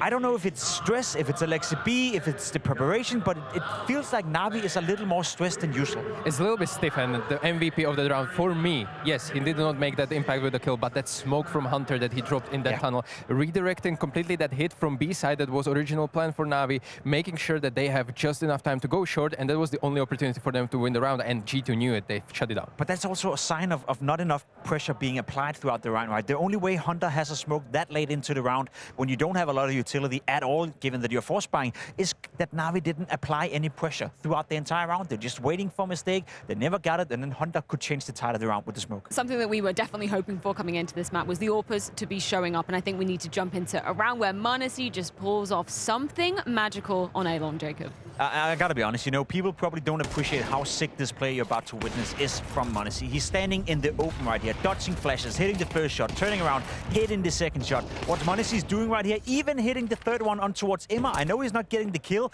but that is world-class AWPing. You're standing in the open right there, Stuku. Had it been you and me, we would need 100 tries in order to hit those 3 shots. Yeah, that's the reason we're not standing there, right? True. I mean, there's a reason why you call him the Flash, because even when it's slowed down, it's so damn fast and it's so precise, and that's why we love watching m0NESY, right, Stico? Yeah, m0NESY is having basically stealing the show right now, and especially a little fun fact against Pit, who is beating him most of the time throughout the year, and so far head-to-head duels 7-2 in favor of m0NESY throughout the second and first map. I love seeing m0NESY warm up into a map as well, particularly when he finally gets the AWP in his hands, and we know, man, he's gearing up for something special. I love this. I love that you're bringing it out, because we said it yesterday against Vitality. Let's be honest, m0NESY didn't have the best of the best game. There were a couple of the maps where he didn't live up to the expectations. An hour after the game against Vitality, he's back to the hotel, he's in the practice room. His assistant coach is posting a picture of m0NESY warming up for today. You come into the first map right here, again m0NESY not having the best of the best showing. What does m0NESY do? He come in a little bit earlier, a little bit before the rest of the teammates to warm up, and then he comes alive on Dust 2. It's impeccable, it's a nice mentality as well, and as I said, you know, when G2 is playing together as a team, which they've done so far tonight in this game against NAVI, and you also had the individuals in Nico and in m0NESY stepping up. We said it before and we'll say it again, G2 can turn up at any given tournament and win if all the win conditions are going their way. Exactly, and Nico being the top fragger, m0NESY ramping up 20 kills, Nico 1 more. On T side, a lot of opening frags for Nico, just running around the map, generally opening the map, making sure that he's bringing his teammate into 5v4 situations, or even potentially those 4v4s, just generally opening the map. He's taking duels on long, on B, he's winning duels against Bit multiple times on B, just taking side completely by storm, and he carried in through to CT side as well. And I gotta give it to Nico. I said it yesterday against Vitality, despite his scoreboard wasn't as flashy as Impact. Today, the same thing. Right here on Dust 2, 21 kills, 16 deaths, 97 ADR, 5 out of 6 opening duels, right? You think 21 kills, 16 deaths is not impeccable. It's not like a m0NESY popping off, it's not a Saivu popping up, but in terms of raw impact on the server, I don't see Nico farming eco-frags. I don't see Nico farming any easy kills. It's always in a clutch, it's always in a high pressure scenario, it's always in a 3v3. I have not seen a player with a rifle have this much impact throughout an entire playoff as Nico's having right now in CS2. Obviously, you can go back to Katowice, you can say Donk, and that's a great case to be made, but in terms of what the scoreboard is telling me, he's having a good tournament. In terms of what the eye test and the impact tells me, he's playing so good right now. All 21 of those kills mattered in that map, but dare I say it, it's just insane to see him putting up this number so consistently as well. Flipping over to the side of NAVI, however, I did have more faith in them in this game because it wasn't just Alexi B at the beginning showing up. We had highlights coming up from Ime, obviously JL as well, really stepping up, but equally so frustrated as well. Yes, and we can talk about Ime here. He didn't carry on that first kill kind of impression from Ancient. He was losing duels left and right there when it comes to openings. He did not fare too better on Dust 2 either. I mean, he did ramp up a lot of kills towards important rounds, but it was a mid-round. It was like late round scenarios. You can see, like, in a lot of the early rounds, he was having impact, which for me, was a really good sign for Ime. Right, okay, he's brushed off whatever happened on map number 1, but he couldn't finish the map the same way he started. No, and that's a bit worrying for Navi. Again, you look towards your Imma, you look towards your Bit, you look towards your Jail. All 3 of them had impact. All 3 of them found kills with the rifles. All 3 of them got off to a good start. This time around in Dust 2, it was LXB going back to be the normal version of LXB. So you have your win conditions going for you, you're looking at your old self, and you still end up losing the map. There's something right now within Navi that's not working out, and you can see it right here on your screen as well, Stiku. Jail was super frustrated throughout the entire game. This is exactly what I pointed out in the first map as well. I know him, and I know when he's kind of not feeling it, when he's super happy and smiling, the things are going great, but you can see it whenever he dies. He was at some point the highest fragger for Navi, but still whenever he died, he was very vocal about his death. It felt like he was shaking his head. Maybe it wasn't going through into the TeamSpeak, but worrying sign nonetheless. You are a former teammate of Jail, and you've been in this high pressure scenario with him before at a major as well. Like, is it a player that is turning it inwards? Like, is he unsatisfied about himself, or is it more so reaction to what's going around him? No, he never vented out, lashed out to the teammate. Never, never. I don't remember such scenario, especially in the official game, but he's more like harsh on himself, and he's like taking accountability for this and responsibility. And yeah, I mean, he's having a great game. It could have been better, but you know, it's Navi, and everyone has to step up. Wider context of this particular match, we're now 2-0 up for G2. Reverse sweeps, they don't happen a hell of a lot in best of 5 grand finals, do they, Jacob? Particularly if you're Navi, where you've only just managed to finally win a best of 5 this time last week, but it wasn't versus a top 5 team. And if I'm not mistaken, I don't have the numbers at hand, you know, but LXB just winning a map in a best of 5 for the longest time was an issue for him. In a world where he goes down 3-0 against G2 right here, we can definitely have that conversation and speak about whether or not the best of 5 is still a curse for him, or whether or not the win against EF at Pro League counts, you know, in a studio environment against EF, etc. But fact of the matter is that if Navi want to fight their way back into this matchup, they have to do it the hard way. And if anything, you know, if there was a team in the world right now, I would point towards have that mental resiliency to do it. It would be Navi, but it's a big task ahead. Well, a final chance for Navi to be bouncing back. That comes down to Mirage after this break.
vital lifeline that NAVI must indeed grasp if they want to keep their lives here in this best-of-5 grand final. And you know what, Jacob? The signs are looking up, because when we look at NAVI's win record on the map of Mirage, it ain't no joke. It ain't no joke, you know, but I would almost argue that once we're in this scenario, in a best-of-5 grand final on a stage, we can look at statistics, we can look at what happened prior, the last 3 months, etc., etc. These games live their own life, and we did see G2 make an immaculate comeback against Vitality on the very map of Mirage yesterday. m0NESY playing well, Nico playing well, Malps fighting Impact. I'm starting to believe that there's something cooking within the G2 camp. So yeah, I would argue still, you know, Navi favorites on Mirage, but it's not entirely unlikely that we are going to end this series right here, right now on Mirage. They managed to shut down Zyvo yesterday, and I'm feeling that they could actually pull it off. They're riding the momentum of first 2 maps, first 2 wins. They are putting up a show that probably no one even expected, and already 2-0 lead in the best-of-5 might mean that Mirage could be, potentially, to end it all. 12 times played in the last 3 months, 11 wins. Yeah. The only anomaly within those 12 maps is that best-of-5 grand final versus Vitality back at IEM Cologne, where that was probably one of my favorite maps of Counter-Strike that I've seen this year, because that was triple overtime where Vitality sealed it and they really put the pressure on Navi. That's why I'm worried for them today. Yeah, me too. And to be completely honest, you know, had it been any other game, had it been in the group stage, had it been in a week from now with not this context coming into a best-of-5 and with G2 looking this great, I'd say Navi are the heavy favorites coming into Mirage. But I think this game, as I said, tonight, it's living its own life. You can definitely feel within the G2 camp that they're laser focused, they're zoned in, preparation seems to be on par as well. So as much as I want to rely on the statistics and be like, yeah, Navi are heavy favorites on Mirage, I don't think that's the case. I think Navi is a slight favorite still to push this game into a 4th map, but I wouldn't be surprised if G2 is nailing this one too. Okay, why is it slight favorite then? What are we looking out for Navi to be bringing to this map of Mirage? I will give you definitely one stat line that is going to be relevant here, and that is 4v5 conversion. We've seen before 43.4%. They're winning the rounds if they're man down. This is just way too good. Yeah, but and I agree with you. We saw in the statistics before as well that for G2 it's a little bit more rough on that side. But to be completely honest, G2 can do the same thing. In this tournament so far, G2 is the best team out of anyone to convert 4v5s. And one of the best teams on Mirage when it comes to pistol rounds. Out of 22, they're winning 17 in the past 3 months, which is again ridiculous stat. Let's check in with the odds to see exactly how they are laying in what could potentially be the last map of this best-of-5, heavily favoring G2. I mean, Jacob, do you think that is the reality that we are likely facing? I think the live odds right there are reflecting who we think is going to win the entirety of the best-of-5 now. If you were to isolate this map on Mirage, it's way more a 50-50 game, still leaning towards Navi, but I very much believe G2 have a chance of making history right here, right now. It all comes down for Mirage for Navi to be keeping their life here in Copenhagen. So let's dive right into it. Thank you, Freya. Hey, Forum. Here we are, the final Blastball final, and now we are on Grand Championship point, potentially, on this map. It could all end here. It could, right? But it seems just unbelievable. I don't think there's anybody in this room that signed up tonight for a 3-map best-of-5 and for a G2 win at that. So Forum, we gotta empty your tank. Forum, I want you on your feet! Time to make Copenhagen proud. The final fall final. Yes, the final fall final, man. Something I thought I'd never say. I don't want to say it. Yeah, maybe there's still hope. Maybe there's still hope for Navi. Down 2 maps. This has got to be the most unlikely potential start. Quick little move up through the bottom of middle. There's a lot of ruckus. Ooh, missed jump on the front runner. Why is his silencer off? Silence, USP. He just loves to do that, doesn't he? How dare you. Snacks dead. And as Hunter is able to clear one back, it's going to be a great chance for the bomb plant for Alexi B. Now, Snacks is going to be anchoring this B site all night long. And Snacks was put under question back on Dust 2 as he failed to deliver on multiple rounds that could have made that G2 run even easier. They do get through with the win, and they do get through with another pistol. Now, what's really special about this map, and also, again, just like we saw in Ancient, what's important, well, I want to say what's important, they lost two pistols on Dust 2, and they still won. Then they won 2 pistols on Ancient, and they won. Now they're up a pistol on Mirage, and this is a map that Navi had to wait to see if they wanted to play. This could have been Anubis. It could have been the Mirage ban. The last time that they played against Navi, they took it out of the pool. Navi seemed to be untouchable on Mirage, and I got something brave to say. I think they're a little bit overrated on it. Sometimes when they win their maps, there is a lot of good chemistry with the way that they attack A, heavy out of the A ramp. They're very good at taking duels.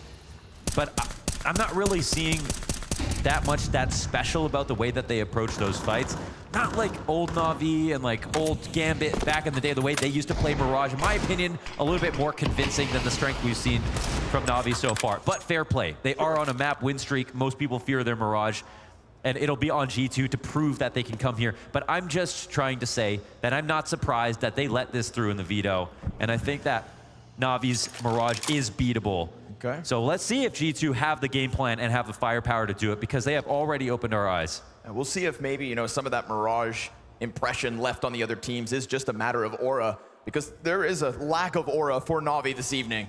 Down 2 maps, a reverse sweep and a best of 5 on the big stage. Unheard of. Oh. Wonderful. Gonna make them feel his wrath with that scout, but Monacy's double kill to clean up. Malb's ready to go from Connector. And I think we're gonna see a bit more action from Malbs here on Mirage. He was kind of relegated over towards long doors on Dust 2, but right now he is in the thick of it. And we can talk about these 2 superstars, and we know what Hunter brings to the table, but we can never let, in my eyes, the Malb story go untold. Yeah, 100%. He's somebody who, I mean, coming onto this team, it was no secret that there was so many role conflicts. The fact that he is now on CT side, entered into anchor roles. But we see even in this round, he replaces Nico inside of Connector because that's like his comfort zone. And he has recently cited that he's been a little bit bored on the CT side. And we mostly see his impact on T side. But he's still somehow thriving even with this limited position. It's remarkable to see somebody, and you brought this up, somebody come from the Americas over to Europe. That is the thing that doesn't happen. It's usually the other way around, recruiting a European to help out and strengthen a North American team. And Malbs in that regard doesn't have many players to look up to. He's the only player that we talk about from his country specifically. He's a man, in his own lane that has to adapt to the culture, has to adapt to the role changes, has to stand up to playing tier 1 matches every single day. And there have been no problems so far. We claim him as North American, but I feel like half of NA's fans couldn't find Guatemala on a map. So for him to come over here following, again, the likes of what? Twists, NAF? And with no real proven entity behind that. When Twist makes the move, you kind of let it happen. We're already talking about the most winningest player in the region. Right now, Deagle's getting cleaned up, no sweat. Not an issue at all. M4's, oof, God, they keep it clean. And that's from a pistol to the 3-0 start. Yeah, and what I'm expecting, and based on like all of the Mirage games that we've seen from Navi, is this proclivity, this really heavy A lean, and the way that, again, that they somehow manufacture favorable duels as they go on heavy A ramp attacks, as opposed to Palace when they come out. And obviously a lot of this will have to do with Malbs and Nico trying to defend the site. But it feels like something's in the water today. And we'll see if also Navi are going to try to play that way, or if they're going to take it more towards Snax' side of the map and put pressure on him and Hunter in the default, who have just been underperforming on most of the maps so far at the event. Nice entry from Alexi as that smoke was popped open. What more can he do here with the bomb carrier behind him? Monacy on the hunt. Man, it's crazy. He's staying here. See, he's getting approached from multiple angles. We're talking about 3. It can be Cat, the left side of Connector, and the bottom end. Timing is correct for him, and he gets away. Yes, he does. Ready for another. He is so confident. Sitting pretty at 8-1. That's a play you don't make in a 5v5, but it is one that you do when you've just lost a very key member on the map. So that edge quickly disappears. We hit the minute mark. And Navi just gonna pump the brakes slightly. Monacy on the reposition at the moment.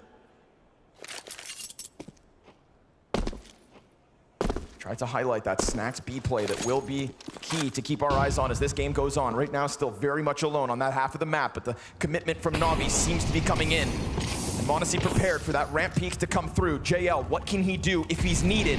Meanwhile, of course, Malbs still hides behind stairs. And as the T's get ever closer, Malbs is going to activate with a back turn to him. It's way too easy. JL reveals himself to be out from ramp. Missed op shot, but Hunter's still in the pocket, his gun unnoticed. Alexi's hands busy on the plant. Hunter tries to pounce, and Bit's going to give that key cover. It gives Snax a chance to shine, and it'll give m0NESY a moment to clutch. Yeah, but with 18 health, it feels like too much of an ask. Sure enough, JL able to cross over, and NAVI, piece by piece, put themselves into a place to win. Yeah, and fair play. They are so good in those complicated positions. Fungus.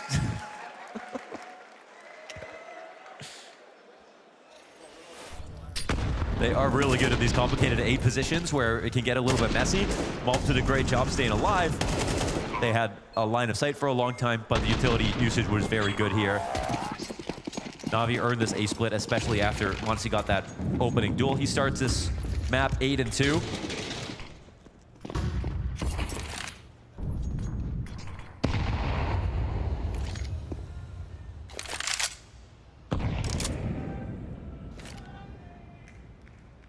The alerts will also be a key part of the game plan here for NAVI. And again, it's a known quantity. It's still hard to stop because he's so good at it. Same goes for Bit up in Palace. Oh, nice headshot from Bit. Lowest rated player of the series coming into map 3.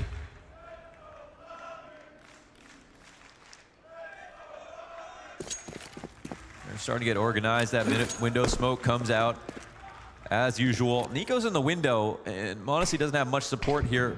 Low utility to work with for G2. I bet they sort of have one foot out the door in terms of thinking about saving, but oh, he'll hold the right.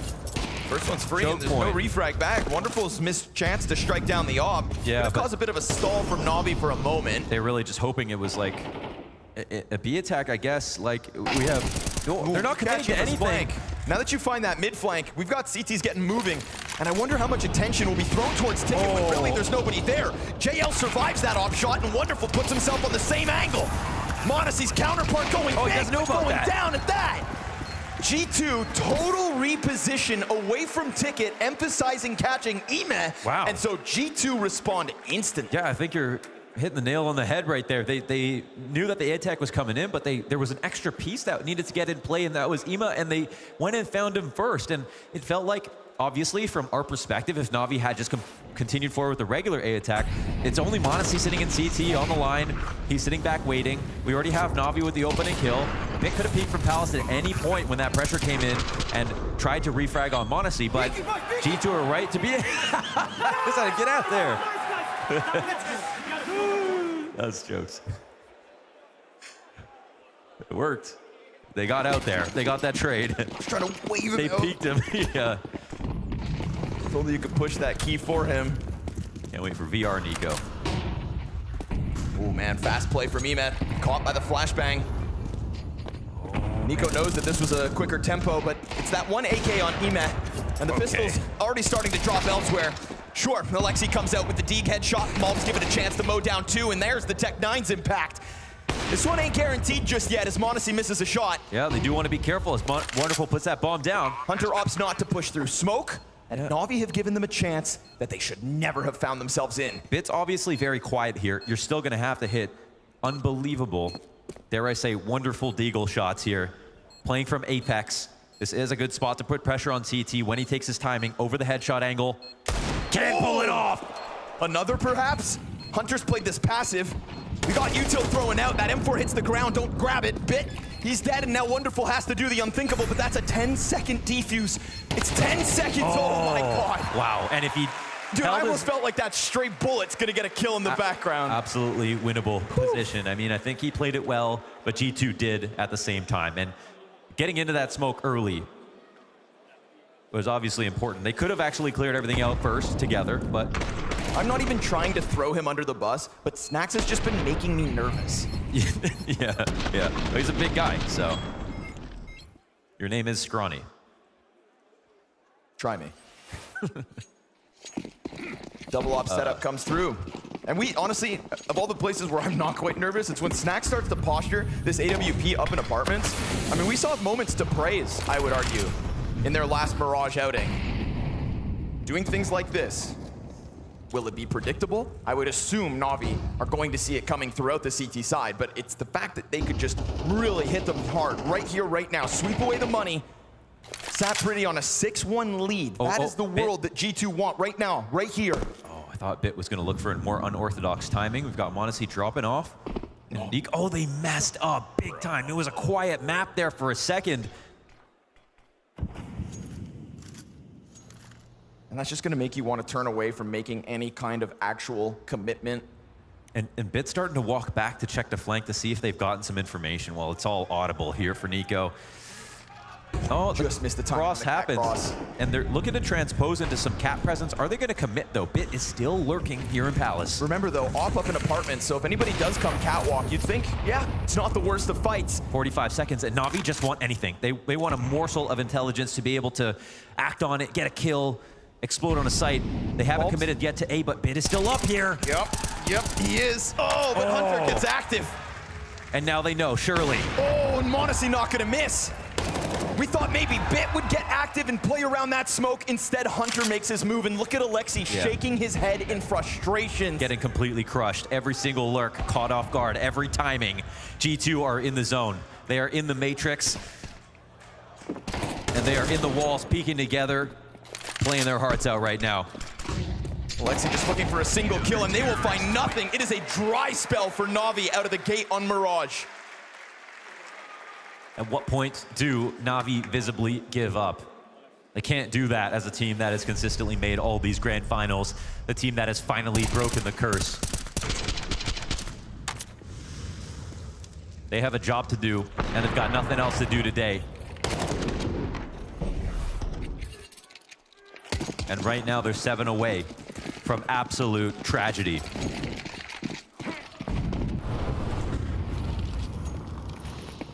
Part of Alexi B's best of 5 curse was when he played on G2 and they couldn't close out in those grand finals.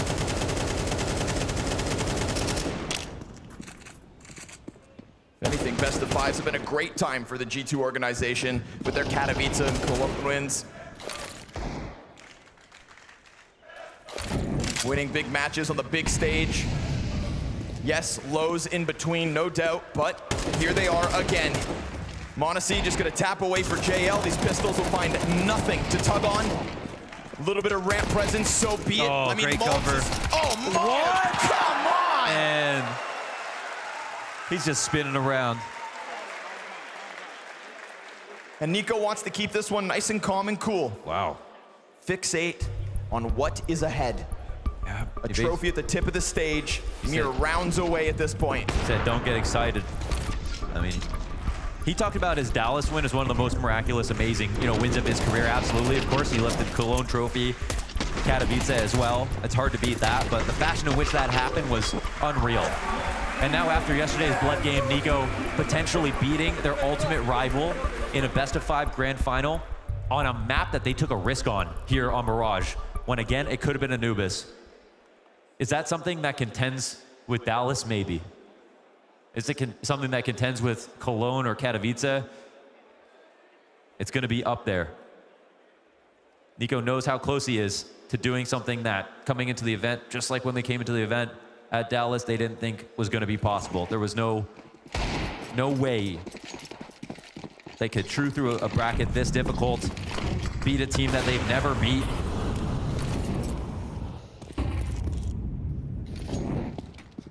But here we are, 7-1. And I'm telling you, they got the game plan. Navi's Mirage is beatable. And they sure as hell have the stars. Nico put them here. He absolutely dragged them here. And now Mulbs and Hunter have put forth on Mirage, as they did in the opening map, a flash of brilliance in m0NESY's 13-4 start, 8 rounds into this game, and another quiet approach top middle. We're waiting for an answer here, Alexi. Yeah, man.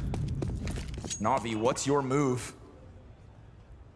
And they're encroaching on the exact same sort of A split, trying to change. Oh my God. Not now. Not like this. That's the last thing you want to see. Ooh, but hey, making something of it is Ime. Yeah, that's lemons to lemonade right there for Ima. He sees the smokes miss, but he starts watching it, changes up the plan. It's also Mulb, so I think you can be less cautious about a forward A player. You know he's always dedicated to sights. This is where NAVI are the strongest. This is where I was wondering what G2 are going to do. Standing there in the open, wonderful cut. m0NESY going to get pinched, and JL, he comes through. Nico off of connector. As the bomb tap goes down, no plant. And a challenge around the side of that smoke gives Nico a moment to shine. 2 kills deep. He's not even reloading. Picks up another HE. That will land square between both of them. 100 damage and over. The walking wounded get off the bomb site. They split. One sticks around, and Bit doubles back. And Snack's shot with the op. It was Nico Another last nade. spotted. Another nade. Dunked on. He survives. Oh, 26 health as he hides in the corner. So that's going to force Bit, I think, to take the first fight.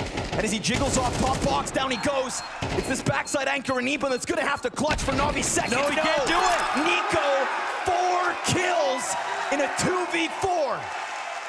He was chewing on concrete right there. He had to throw 3 grenades, reposition, go through CT, but every little bit of chip damage helped. When push comes to shove,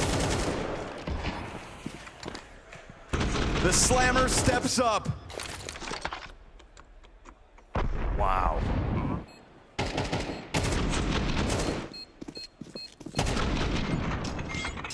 They are tearing Navi limb from limb.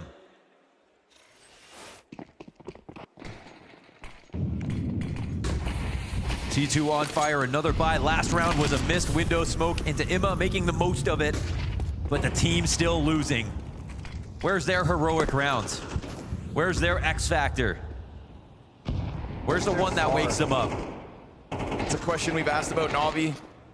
It's a question we thought we'd have to stop wondering as the collective came to be in the last few months. 5 consecutive grand finals, nothing to scoff at, but this performance, oof, nothing memorable about it. Not positively for Navi. Hunter misses timing. This could be that moment. This could be that chance. But all the while, Nico continues everywhere to just kill them elsewhere. And m0NESY's going to collect his towards mid. It's going to have to be something of a massive ask for Ime. I mean, at this point, he's just hiding. And they know that Bit's dead. They're going to take over Palace. It's still going to be an A-walk as it always has been. And even though they can join hands right now to try to take over the site, it's the CTs who can peel back a little bit. If he extends enough, maybe he can find something while m0NESY's guard is down. Oh, yeah, he'll okay, get it. there's one, but now they're going to wonder why Nico, yes. Why there was no one else peeking on the site. To 2v4 right back. That's what's demanded of it. Ime takes his sweet time to set it up, but you can't rush excellence. Oh, they let him get into the window. Ima, can he get the shot? No! It's a good amount of damage, but it's pressure on Wonderful, who we've seen do great things with rifles as of late. He's the 1.40 rating coming into the player final. Confirmed. Molotov comes out from him. And so as the ticket push also extends in, wasting no times G2, what are you going to do? Bomb's not for you. You're done. Okay. Navi cooked. They didn't even care about A-ramp because it was planted default. They had CT covered, Palace covered, and under Balk cleared. Everything falling into place. Doesn't get much worse than this. Nico is absolutely on top of them. Pressure in all directions, set up here perfectly by Nico. These two superstars combined. Oh, it's unreal. I mean, considering the strength of their teammates, their Dallas win, what they've done here, Nico and m0NESY are one of the strongest duos in the history of the game.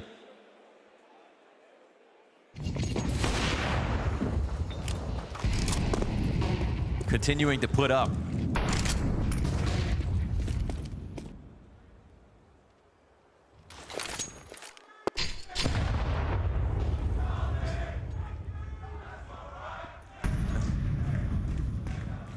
Snacks hasn't had to see much action, so maybe now we hit that point of the chapter, that point of the game plan from Navi. Try to topple the weakest link. Guess what? Propped up by m0NESY. and off. Hungrier than Snacks. It was looking like a perfect rotation, the read on the situation to reinforce the B site. But he leaves his post. Now it comes time for these two to deliver on a site together. They have struggled to do that and nearly put Dust 2 in jeopardy. They have to stand above the stats. And for NAVI, great opportunity. They have the split in formation. One step in for Snacks. He'll hear something. Smoke right there at 40. Little contact towards Cat 2, so everybody on high alert as they try to move in. Snacks goes for his duel. It's a one and done, but they still don't know about Hunter. They clear it. Oh, yes. What a way to clear that. JL does what he has to, but Modesty misses a shot. And so Malbs and Nico to combine here in another 2v4. Surely not. Wait, they're not Nico activates, no this. cover for the bomb, and he gets his inside sight. Yes, one confirmed still to be over towards that van, and it's wonderful at a further distance. No, not twice. You can't do this to NAVI. Wonderful connect. Off with their heads. What? Okay. Is that a spray transfer? He could barely believe it. Yeah, wonderful on Ancient versus Kerrigan, the most ridiculous op shot of all time, into, what is this? What is this? What is this? He actually did aim for bench first? No. That's Chance. No. That's JL's birthday wish. Yeah, that's JL's birthday wish. Oh, Modesty. Wait, someone is crossed on his screen. He didn't see it. The timing is there. NAVI, What can an they get opening. back into this game? Yeah, what about a third, huh? Quick pounce. Let him stew on the thought of a straight AK shot. And as Hunter comes back in for the jungle, you got nothing to lose. It's another 2v4 attempt. They're 1-1 in terms of pulling these off. Last round of the half. Have at it. Two players questioned for the Dust 2 play. NAVI given a lifeline off the back of a wonderful Bizarro shot. Snacks tagged down low to 16 health, softens up bit, and as long as you can keep him locked into Palace, then Hunter can start to move forward. Bomb beyond the halfway point. And you've lost your support now, Hunter. It's going to have to be the miraculous clutch. The first one's offered up. He peeks deep and goes down. NAVI will indeed string two together, and a smirk as they hope to keep their tournament life alive. My name is Andriy Gorodensky. I'm coaching NAVI. I've been involved in Counter-Strike for a long time. If you speak about when I saw the game first, it was, I think, 1999. I think that time I was at age of 13, so just playing with these friends. I think that time was always competitive, like everyone was trying to play like let's play duel, who is the best, and all this stuff. It's like normal, kind of healthy schedule. I think we like to spend around 4-6 hours to prepare. Depends on time, depends on opponent, because sometimes there's not a lot of time between matches. For example, we can finish late and you need to rest, and then next day you don't have enough time. Analyzing the opponent, analyzing the map, the veto, correcting your mistakes from previous match, fitting your system to opponent, kinda like what is their style, what should we change, and so on. Considering there are only 3 timeouts per map, it can be really useless, but unfortunately you need to do it if you kinda being snowballed. Most of the time I think timeouts are needed if you see clearly how we wanted to approach the game, doesn't work, or opponent is also preparing something and you need to correct a little bit or change the direction and so on. This is how the timeouts should be used the most, because this is the most efficient, let's say, impact of this. I admire a lot that our players are very hungry to learning, and they are always listening. It helps us a lot because we are like in a huge development process. Being always ready to learn something new and to work on the weaknesses is something I admire. Second, I think is we are working a lot on staying in reality, like, and not overthinking. Part of mentality is very good. Sometimes we can lose really hard, and then if you say proper words, like to say, guys, let's be real, like it wasn't our game. I admire also this because it works. Our atmosphere in the team is very friendly and good vibes. something I wish we could win Cologne. When we played best of 5 grand final versus FaZe, and that was really hard loss, I think. For me, special event was Copenhagen Major. Absolutely, like without any doubts, it was the best win because it was so explosive in emotions. You know, like we were like underdogs, and I think playing as underdogs is a huge privilege when you're not expecting something, being like the favorites and basically singing about winning already. It was first major in CS2 also, like to write the history, it was amazing. So how about we take another look at that wonderful shot, huh? Because honestly, this is the lifeline that NAVI need. What can we learn from this, Connor? First in full speed, and now let's slow this down. How can we be better players by watching this clip back? How can I do this? Okay. Okay. That bullet on the wall. Yeah. Boink. Is the one that goes right in Nico's dome. Yeah, exactly. Yeah. Me too. All right. Well, I mean, if they win the game, we'll go back to that moment. Yeah, if. But for now, NAVI are sitting on 3 rounds. Big if. Is there anybody in here who expected the G2 win tonight? Is there anyone in here that's lying about that? Yeah. And honest people, the Danes. And honestly, I don't know if I see NAVI's chance back in. Potentially the final half of this grand final. An unexpected affair, to say the least. 8-1 odds now. Oh man, and look at this attack. If you think it's B, you play in the site. You play on Van. Alexi playing off of Cat and has to fall back, and now the site's getting taken over. You need a kill. He can't nail it. He takes a gush to the head, and Mobs is gonna put him down. Man advantage. Oh, the bomb. Oh, Hunter, he dives too far with the bomb. Critical mistake at an important juncture. JL's not able to get out from market, but the CTs do want to take these fights. Now there's a chance. They're flooding out. There's a chance for NAVI. Ima's got the headshots, and what do you know? Down to just Snacks. He finds himself trying to fight backdoor. How's he going to get out from this?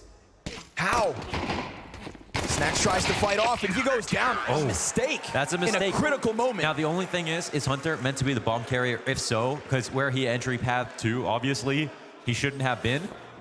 So the question is, how'd he get there, and did he realize that he had the bomb, and was he supposed to have it?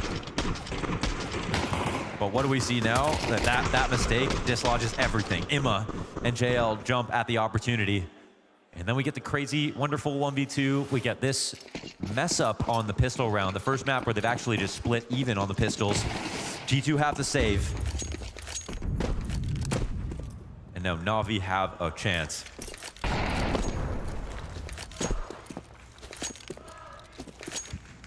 I just knew it would be too good to be true. G2, they had to make something of this.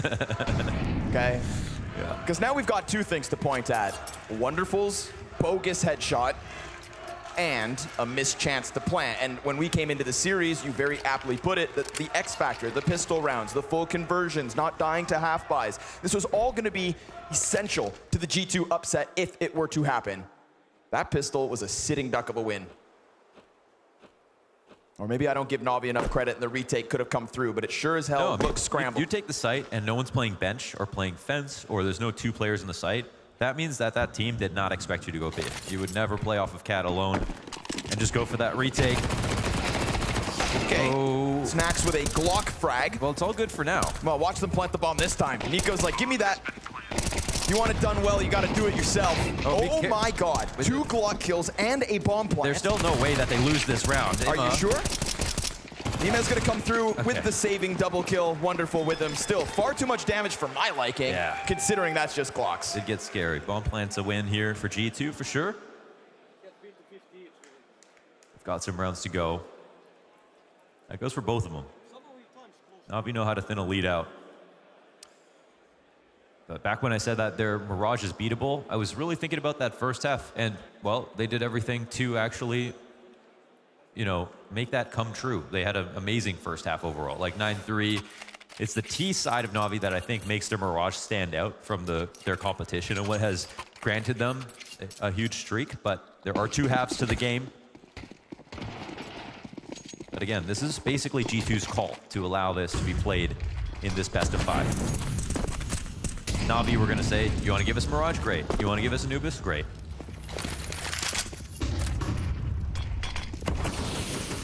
Wonderful, taking a bit of a risk, playing down here. Spam comes through and finds him. Careful. Starting to get Evan flustered, has to get out, and he will. Well done to escape like that.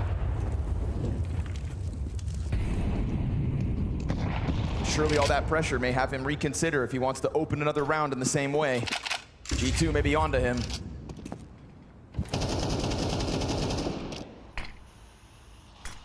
Sure, you flubbed the pistol. But you got 2 kills with blocks, and now your gun's rearing for another chance to strike Navi down, to just continue to grow that gap. Wonderful, repositioned alongside JL, but so many players in front. Snacks blindsided by it. Double peek from the CT's good, but not enough. There's Bit through smoke from A. Looking for the cat player. Bulb's out in the middle. Bit, will he take the fight? He will. Ooh, dangerous. He's recovering. 2 kills now. For Mulbs to go for that fight. Now the bomb's down on Catwalk. That'll have to be picked up, and it's not even going to be close. All right, 3-round game. Imez there to lock it in. Mulbs going for the wallbang through the boxes on a player fully health really gave Bit all the info he needed to go into the repeak. Yeah, no idea. Maybe he thought that Bit was low for some reason. Nice double up here, right? Made possible by Wonderful's rotation all the way over from the other side of the map. I think they're a little bit fortunate, though, because they disassembled a boost within range of 3 people listening, and those 3 players forgot that there was someone underneath. Or they were talking and didn't hear it. Either way, it's Navi winning on the gun round. Imma starting off this round quick. And immediately A protocols as G2 start to walk back.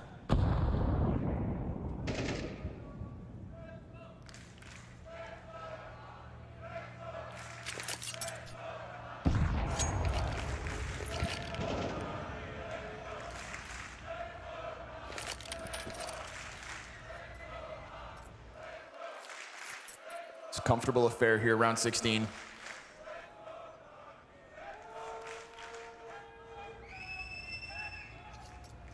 Said they want the X factor. Well, how about a round like this? Would have been a little bit too obvious to just go into that A attack the first time around. But they're right, no one has pushed just yet. They can wait, try again. Bit finding the eco frag's a big one. Softening up Hunter makes this all too easy for Bit, you'd assume. And Imez here to continue to help out. Yeah, tapping away for a couple. 2-round game. Your Deagles, your Tech 9s, that ain't getting you in. Was Mirage truly something to be feared on the CT side?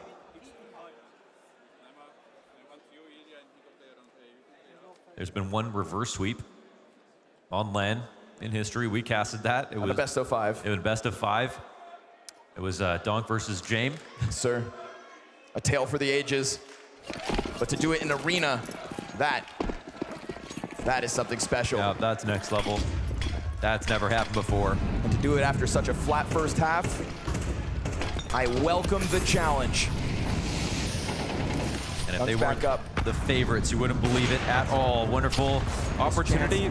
He's caught by the nade, but the utility damage is really good. It's excellent, yeah. Keeps G2 at bay. You know, that underpass setup, you'd think they maybe wanted to try and pounce on Wonderful a little bit more, but... Perfect at punishing the fallback. Hunter on bomb duty. JL lurking above. And Imma on keen watch inside of connector. Oh yeah, let's keep that close eye on Imma. Absolutely has what it takes. It's Bit who's been a bigger question mark. What's he calming though? That they go and attack off of this? Are they trying to get into the smoke? That's the question. No one coming out of Palace. Takes another chance to look down, softens Mulbs up further. That's those 2 underpass players here continue to be low health. And here comes the A players. Imez not stopping, continues to hold them back. Snacks finally able to respond, but it's that JL pressure where there's one, there's more at the moment for Navi. Hunter a single kill. Oh, they crushed him. And Modesty just never given an opportunity to get into this action. Perfect flashbang. He's still alive and kicking. It would take a miracle.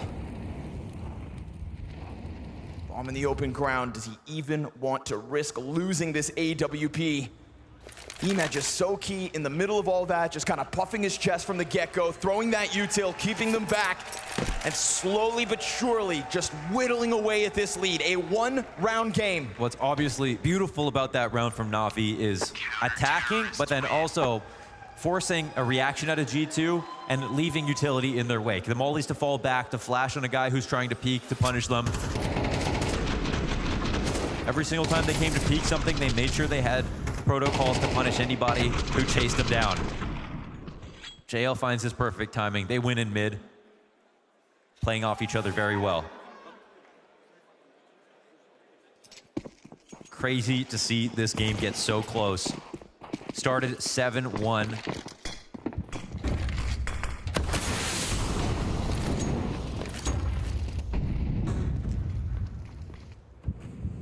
And an extremely weak buy here for G2 to keep this lead. Trying to play behind the m0NESY op. Be careful. Oh, that was an opportunity. Malps jumps right in front of his scope. Nade with Malp's name on it. Utility pelts him down to sub-half health. Alexi slides into a more anchored position. Can they get past middle while the smokes are up? They can do a timing on the... Oh, wait, JL goes down, and they can blow this connector smoke open, but if they go fast enough, Snacks, who won't stop, ends up dying. He's alone. He's so far ahead of everything else. That kind of draws Malbs back from apartments, but... Yeah, they like really wanted to jump on that, but none of the rest of the team was ready. Oh no, wonderful, another shot missed. Nico takes him down. He's gonna put his hands on that off. We saw him last time with 2 shots with it. You have to hit this. Another big moment for Nico. And they could forget about the fact that that was dropped in window. He could take it this quickly. Oh, they shot. m0NESY, no second kill for him. And that's everybody now with eyes towards the catwalk. Alexi's position well known. Yes. Time is ticking and they sense this opening. They have found a chance because you've already peeled players off of B. Alexi seems to know that this is their intended target. Nico looks away. Wow, he missed that timing. Alexi getting back off of the catwalk, stuck between everybody. He will shut down Malbs. Swapping over to the off. Oh, he doesn't peek, he waits. 2 unlikely oppers going head to head right now. Nico talking, Alexi thinking. He's got support. They're both coming in. Nico, yep. Better angle. And as Pit gets ever closer, his position, unbeknownst to the T's, he could be anywhere, and they're wary. But he's getting closer and closer with a molly on the backside. Oh, pushes Nico forward, bit around the side. Oh! It's a Kovac clutch to keep them in the lead. That's Kovac blood, baby. Spill it as you need. Winning with the Tech-9, all kinds of opportunities made by small misses. Imma taking a shot and then jiggling and then losing the opportunity to kill m0NESY. Of course he's gonna get punished. They don't even remember at what point Nico got this gun. So when Alexi was approaching, maybe he had no idea that Nico could have been there on that angle. Either way, Opper's making cameos on their teams. Nico doing just a bit better. I wanna say you cannot give up situations like that, but NAVI are the ones who have this unbelievable map streak on Mirage and have already put together so many CT rounds. G2 still have to show that they can do it with rifles, even though doing it with a mixture of Tech-9s and rifles is impressive.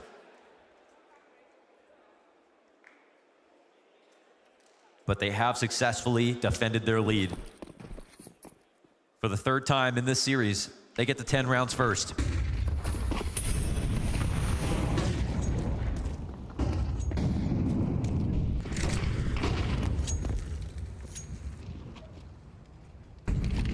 We saw the opportunity that m0NESY nearly manufactured for himself last round before Malbs jumped in front of it, and it looks like they want to try to do something similar.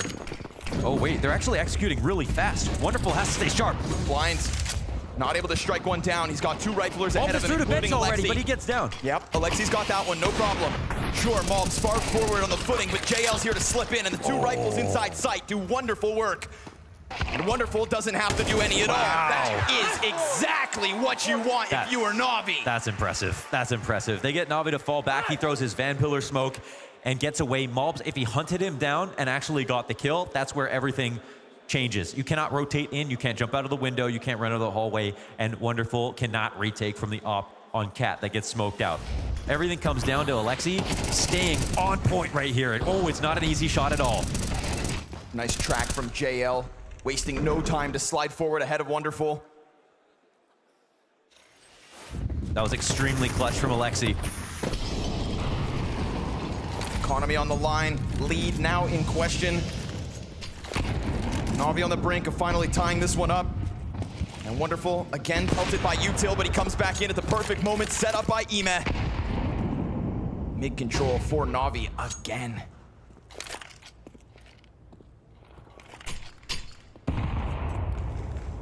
Snacks, bottom connector, lesser weapon. m0NESY behind him. And of course, no op on the side of G2, so they both disengage. They feel as though they've shown enough presence. Hunter will take up the responsibility from the underpass. But there is no reason for any of Navi's members to move. They still want to sense out some control. Oh, nice! JL starting to step it up with the rifles. Yeah, bullied on the shoulder peek, and Hunter's also stepped up, but now that he goes down, but in this moment, right now, Wonderful is too far gone from Cat. He's coming back. Okay. Yeah, and Alexi is playing fence. It's an unlikely spot, but it's great just for a one and done. That 3-second window closes. Wonderful with eyes on it, strikes down the first. He knows one hits the ground. Alexi, good. Ooh. Alexi, fine. Okay. Alexi, solid on these holds. m0NESY, 1v5. I don't think so. A couple players over towards the window to challenge. Alexi still hanging on to his bomb site. m0NESY not able to put it together, and Navi tied up this game. All right, they do it. They tied up this game. Way more sustainable rounds here for Navi in the second half. Again, the one round that G2 have put together here was with the combination of pistols and required a couple of missed shots from Navi.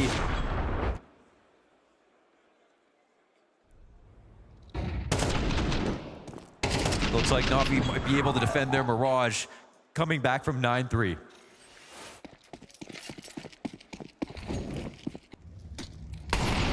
Vi leaves a lot to be desired. You don't even have that single op that m0NESY was able to employ. The benefit of the doubt we'll give them. They've done it before. Opting to keep it simple here. Again, it actually looks like they're onto the right idea, right? It feels like the B site is takeable at moments, but Alexi's also now playing for more information. He's going to play within flashes in this spot. Feels like you need to compromise Catwalk first, and we saw that one time. We saw this exact actually have Snacks for JL. Last time with the Tech-9, that's what got it started. This time, JL turns in time, hears him just thunderfooting up the catwalk, and JL starting to throw himself into all of these engagements. It's a triple kill versus the upgraded pistols. Nico's Deagle will find one, but that is it. That is all. That is Navi in the lead. Yes, that's right. And a chance for G2 to get onto the full guns and try again, but so far, they're getting fully countered. Alexi B, they're throwing every test possible at him on the B site, and he is coming up green every time. He's played fantastically well, and I'm not talking about pure frags, right? His positioning, his staying alive is even more important than getting a 2 or 3K as you go down with the hold. He's making it so that they can't even put the bomb down. Retake's not necessary if Alexi B's on the site. Wonderful's been providing good cover as well. Blade wants to tack onto this momentum. Snacks, I don't know who's Flash, but doesn't really stand a chance there versus JL.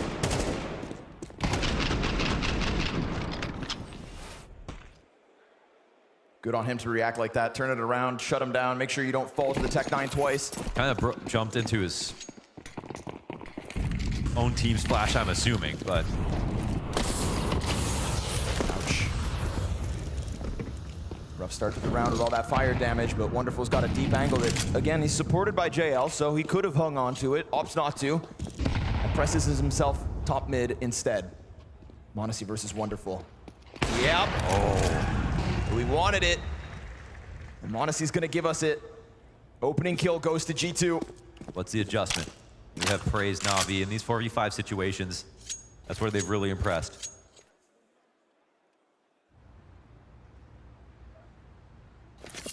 Looking to play fast rotations, pulling goalies on sites. Get the Warden from stairs as this round starts to come together. Ideas getting committed to.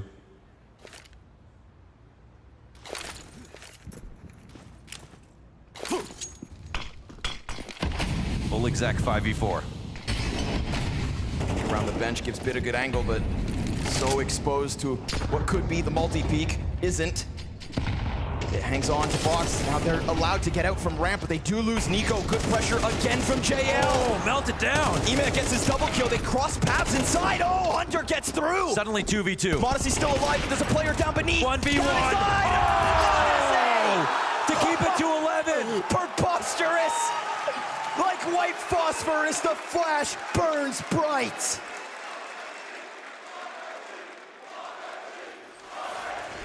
Modesty chants fill the stadium as he somehow weaves in between each duel to make the trades happen. Within the clutch, perfectly calm.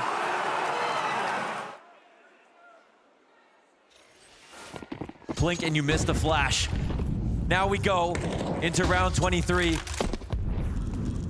And he's looking to get active.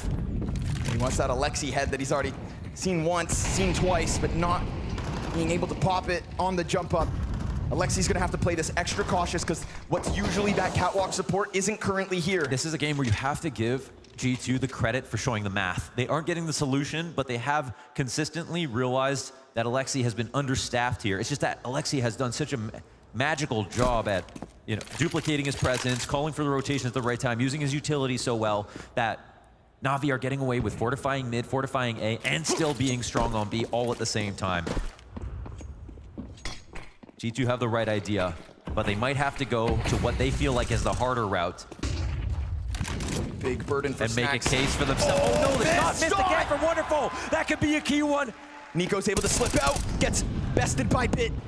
Able to slide into the backside. Ema over towards Connector. Oh, Snacks no gets way. it. No way Snacks comes alive now. They've lost sight of Bit. He's able to hide it into the default fire at his feet. Gets himself another. Traded out by Monesi yet again. And as he throws that bomb over, 30 to the clock. JL trying to hunt him down. Will indeed find Snacks. 2 kills all he gets. Maul's able to fall back. It's him and the Flash. Back on the default. Alexi trying to join forces. Nate comes out for nothing. Both the utility telling them that this is indeed the Endeavor. It's the direction of the retake's attack. Paired in the swing. Monesi stays down, sees a bit from bench, but down JL in comes with down a bit. to Maul. No, sir, can't do it, can't clutch. Navi on to 12. Wow, they get it first. They pull it back the entire round. Down material, working back into that. They get map point after a 9-3, after this missed shot from Wonderful.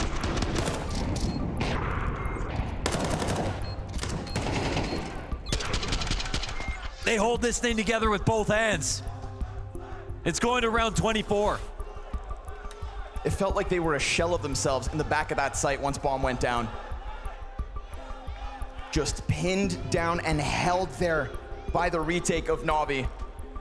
I gotta give them credit though. They kept the utility up, they stayed active, they found out who was in the smoke really quickly. They made sure to stay on top of every gap possible and made sure that G2 couldn't flex the man advantage and play together and swing together.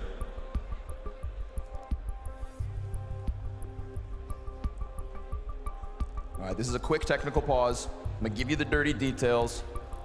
Mulbs hit his desk and crashed from the game. And crashed from the game, okay. All right. There's yeah. We're gonna get a Mulbs blood game now, like at this moment. There's another bug going around the fall finals. Now people getting a little aggravated. Yeah. Very quickly fixed, thank you. Back to the action. Back into it. Come on, Forum, make some noise. You want overtime? Let's hear it. You got yourself a best of 5.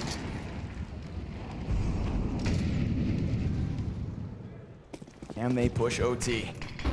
Nima getting hurt a little bit. Nico got punished last time. No. Odyssey wins again versus Wonderful. Wonderful pops up into the off scope. Beautiful flashbang from Emat. The bomb down. And Emat just plays this critical role inside of Connector. If it's not kills on the side of Smoke, it's just excellent support through util. Gotta watch for JL, surely inside of middle. At the same time, forces starting to join hands here in the bottom of mid. Both teams start to group up in this pinch. Ima, he gets one and another.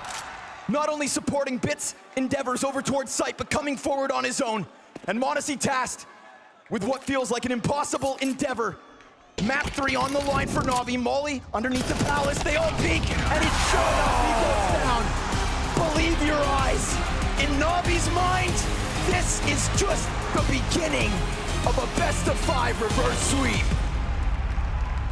A 9-1 lead for G2 ain't no matter for Navi, the black and yellow squad. So exactly why Mirage is regarded as their home turf, Stico, with an almost flawless CT side to be closing it out and pushing us to that 4th. Absolutely the best team right now on Mirage, and honestly I'm not sure if G2 lost to themselves or to the best team in the world on Mirage, so it's hard to say. That was a crazy comeback for Navi. I'm not gonna lie, I thought the game was over. I think pretty much everyone watching thought the game was over. I think you'd have to be pretty blind, in all honesty, not to think the game was over. G2 looked so good in that first half. Navi frustrated, couldn't get anything going, but I will say it, you know, it was 9-1, and then Navi wins the last 2 rounds. Very much rounds that G2 could have won as well. They let foot off the gas pedal just a little bit. They allowed Navi a couple of rounds, and you even saw when they went into halftime, Alexi B, Imma, JL looking at each other, they were smiling. It was like a little bit of hope was created in that first half, and then you saw what happened in the second. Navi comes in. They start to remind me a lot like FaZe back in the good old days where you could never put them away. Yeah, give Navi an inch and they will damn well take the mile and the map whilst they're at it. What's your take, Jacob, on that second half? Because Stico already said, you know, don't know whether G2 were just losing to themselves, whether it was fumbling. I feel like Navi were just taking full advantage on that defensive half. Will you allow me to be brutally honest? Go on. I think Navi played exceptionally well. I think Navi did a really, really good job, you know, winning pistol, converting, but from that moment and onwards, G2's T-side was horrific.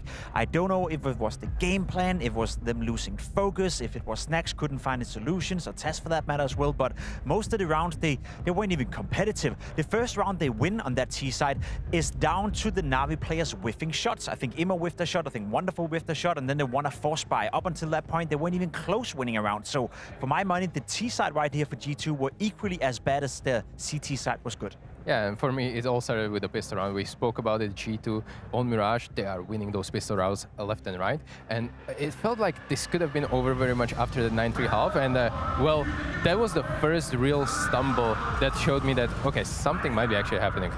Let's talk about Ime to begin with. There's so many of the different Navi players that I want to be touching upon here, but shout out to him for just keeping his head so cool and really stepping up in that second half. So those of you who just tuned in, Imma had a horrific first map, a very horrific first map. He came alive on Dust 2 and even better here on map number 3. So I very much agree with you, Freya. The fact that he's coming back alive, the fact that he's into the game now, it's starting to look like something for Navi. He found an awful lot of impact. It was also him when the score was, I think it was 7-1 for G2. He had a couple of entries down for him, his lurk position in connector, and it felt like Imma was trying his absolute best. So it doesn't surprise me that he's back at his best, but it's a vital sign of life for Navi. Yeah, and for that CT side, I think Londers pointed out during the cast that he's not only impactful around that connector area, where he's finding a lot of kills, a lot of impact, just as any other connector player, but he's supporting BID with those flashes towards that A side.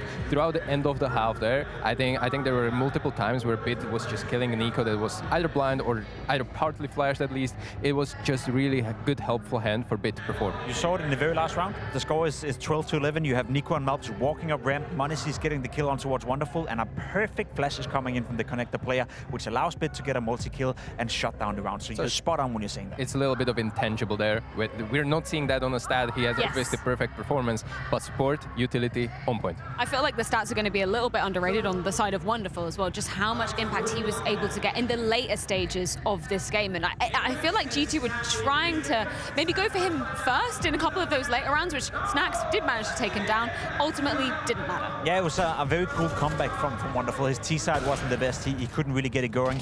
A couple of moments here, as you see, with the AWP, didn't really result in them winning any rounds. Even this Deagle shot was beautiful, but it was in the second half he really came alive. That's when he got to do his best work. That's when we got to see the presence. And sometimes as an AWP player, and it's maybe giving them a bit of a freebie and a free card. This clutch, by the way, is ridiculous. You know, I don't even want to say it's well played by Wonderful, because it's just pure filth and pure luck at that point. But when you have an AWP presence on the map, it also installs a bit of fear in the opponent. So you could see that G2, they were trying to walk around, they're trying to poke, they ran into Wonderful a couple of times, and it wasn't like he got 10 or 8 or 7 CT-sided AWP kills. He had a couple, but that was enough to slow down G2 and have a little bit of impact. Yeah, and for the city side, on middle especially, at some point I was like saying to myself, wonderful, just calm down a little bit, because he was overcooking in the middle, a little bit overheating, going really for those entries. He was whiffing here and there, but ultimately it was those important rounds where he got those important kills and managed to translate it into actual rounds. It's interesting when you think about stylistically wonderful as an AWPer, because I feel like when he first joined NAVI, maybe even when we look back at him on the Team Spirit days, he was a little bit more reserved, a little bit more keeping himself back. I like that he knows when to be more proactive. Like, he's very good at reading the game. I feel like that's definitely grown with him as a player. I'm sorry to throw Shiro under the bus, but he's doing everything Shiro is not, you know. I was expecting Shiro to come in and involve as a player. We know Shiro to be one of the best AWPers in the game, been around for a long time. Because you're spot on when you're saying wonderful now is not the wonderful we saw a year ago. He's involving, he's becoming a little bit more comfortable, he's taking more initiative on the server, he's a more balanced out player, he can do a bit of both, and in all honesty, if you want to be a modernized AWP player in 2024, you got to be able to do both, even with the rifle, which we've seen time and time again. And the best example I can give you is that if you think of Shiro, Shiro is the same player today he was 3 years ago, and at some point that's got to stop working. Think about the player that he had to replace on NAVI as well, because he was filling Simple's shoes when Simple decided to depart the NAVI roster. And that was a huge ask. And I feel like he's delivered, obviously, very differently to Simple. He's a completely different player. But he's been able to grow up with this roster and, I mean, post just incredible results time and time again. I mean, my hot take for this is that Wonderful is doing more good for NAVI than Simple would. Agree with that, Jacob? It's a hot take, and yes, I think in the system and the way they're playing Counter-Strike right now, I agree with you. Wonderful is a better fit than Simple would ever be, but obviously as a player from an individual point of view, it's hard to argue that Simple is still not, you know, we'll see in Counter-Strike 2, but if you take down and take into account Counter-Strike Global Offensive as well, then from an individual standpoint, of course, Wonderful is nowhere near Simple, but I think he's the perfect fit for what Blade and LTB wants. Okay, let's regroup and talk a little bit about G2, because from a 9-1 start, 9-3 at the end of the first half, to 2 rounds in isolation, by the way, not even back-to-back on that T side. What on earth happened here, Jacob?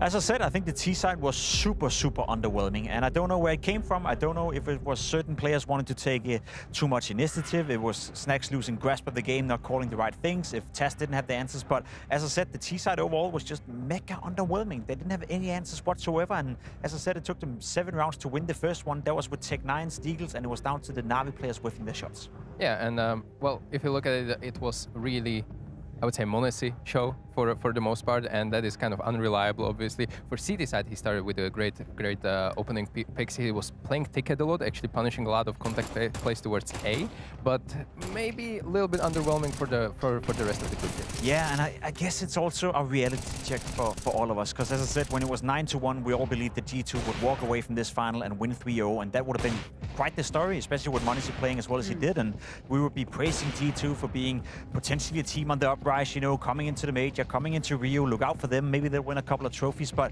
I feel like it can change the entire story. You know, we can now walk into a map number 4, God knows what's going to happen if you move into map 5, if Navi is able to come back, it changes so quickly. So for my money, it's a reality check in the sense that when you look the most comfortable, it just takes a couple of rounds to lose that grasp. We saw the wonderful clutch, the 1v2 with the AK-47 where he got filthy lucky with his spray.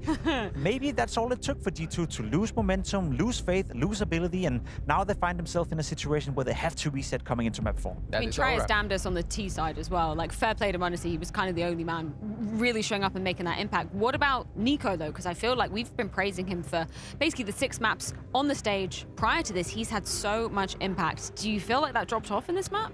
Definitely, and towards the end, I mean, throughout the T side, he was searching for duels, clearly. He was trying to build up that confidence and trying to out-aim a bit towards his A side. He was having multiple times on middle where he was trying to do his best, but it was just a little bit shy, you know, when it comes to some duels. It wasn't as confident as I would like it to be, and maybe it comes down to the pressure as well. I mean, look at the scoreline right now, 7-1 during this clutch. Everything feels good, and then it's going to be just downhill from there, especially throughout the second half. I don't know whether I buy into that pressure argument, though, because Nico, of all players, he knows exactly how to withstand that, surely.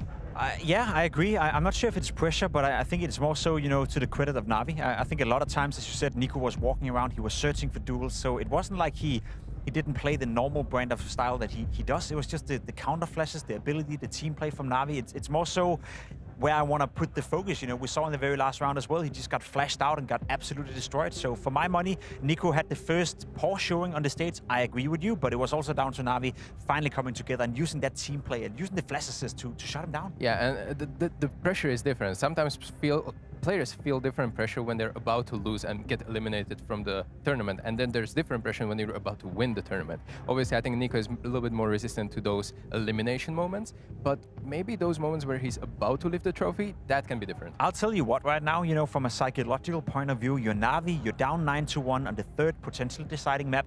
You came back, you won Mirage, you're moving into map 4. They already feel that they've lost the game. They already feel that they probably should have lost now, you know, so they got absolutely nothing to lose, and I think that's where you become the most dangerous. All of a sudden, the pressure's on G2. They now have to replicate another great performance in order to get one more map. Whereas for Navi, they have already been in the game. They already lost the game. They already were down 9-1, and that's why they were smiling into halftime. They're thinking to themselves, maybe we have a chance of coming back, but essentially, we probably should have lost by now. So this is where it becomes very dangerous if you're G2, and this is where Navi becomes super, super scary. This is probably the worst possible way to lose that map, because now they carry the momentum. They, as you said, they probably saw themselves as maybe losers, maybe it was at least at the back of their minds. Dude, they were thinking about how to lift that trophy. You know, they're already walking out through the stage and thinking, is it gonna be me who's lifting it? Should we give it to Melp? Should we give it to Nico? You had those thoughts in your mind, and I know it sounds maybe a bit unprofessional, but as a player, when everything is going your way, you're up 9-1, you're already starting to feel that we got the job done. You know, we're over the hard part, and the second you slip up, the second you lose that focus, well, that's then the second that Navi comes back into the game. Well, Navi keeping their heads above water for now. We're going to be going into Inferno after this break.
In terms of that growing process, though, how much of this game for the players and for your team do you feel is like a mental battle against NAVI as well?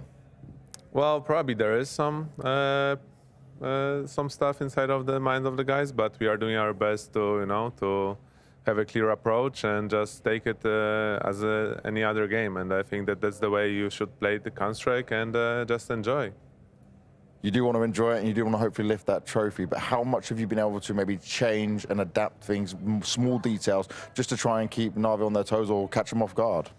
Obviously, you need to adapt when you are losing, but you also can get too crazy, right? So we do some adjustments and we will see how it will go. And Nico, his hand, how is it?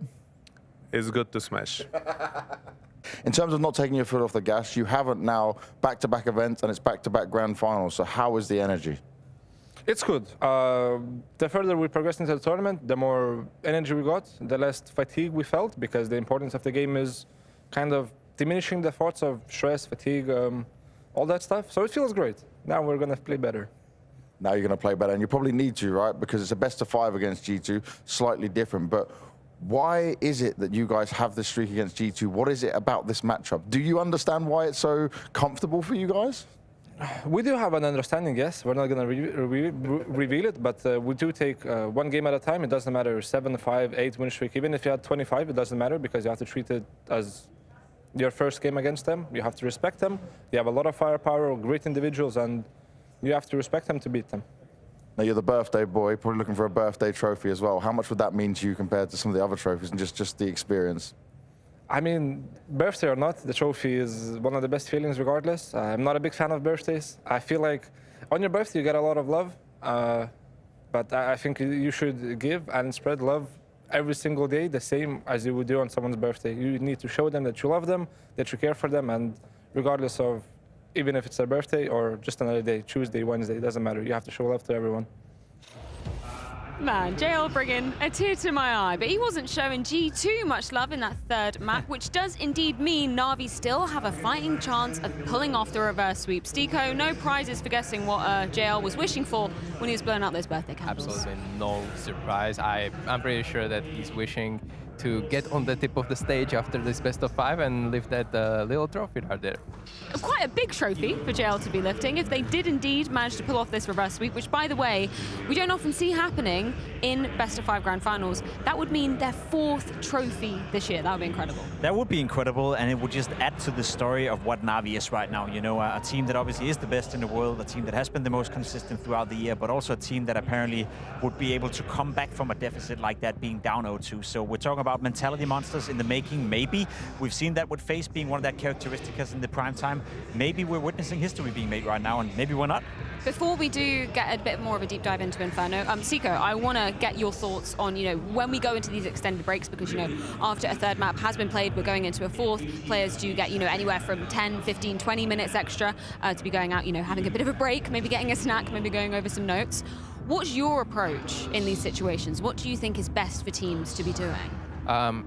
Again, it's very holistic and everyone has kind of different approach. For me personally, this was finally a chance where I get to eat something properly, because I hate eating before the game. It makes me perform really, really bad. So maximum like a snack or banana between the maps. But this 10 minutes extra break actually allows me to kind of recover, get the fluids in and get everything just to push out the energy, because it's actually, people don't understand how tiring it is to play a best-of-5. It's not just 5 FaZe games in a row. It's actually high impact. Every moment matters to the degree where it kind of can tip the scales, whether you're winning or losing the whole best-of-5. And I think it's a good thing for G2. They get a little extra time just to make that mental reset now coming into map number 4. Because again, you can always spin it into something positive for yourself.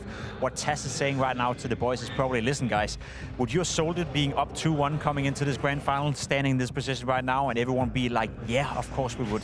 Let's forget about Mirage. Let's focus on 2 more maps. You have 2 golden opportunities to get it done. So in terms of the pressure being applied to G2 after them fumbling a little bit here, Mirage, I think this extra 10 minutes is going to be them fruitful. Yeah, both teams we saw from those live images, spending a little bit of time outside, getting the notes in, getting a little bit of fresh air into their bodies as well. I don't blame them.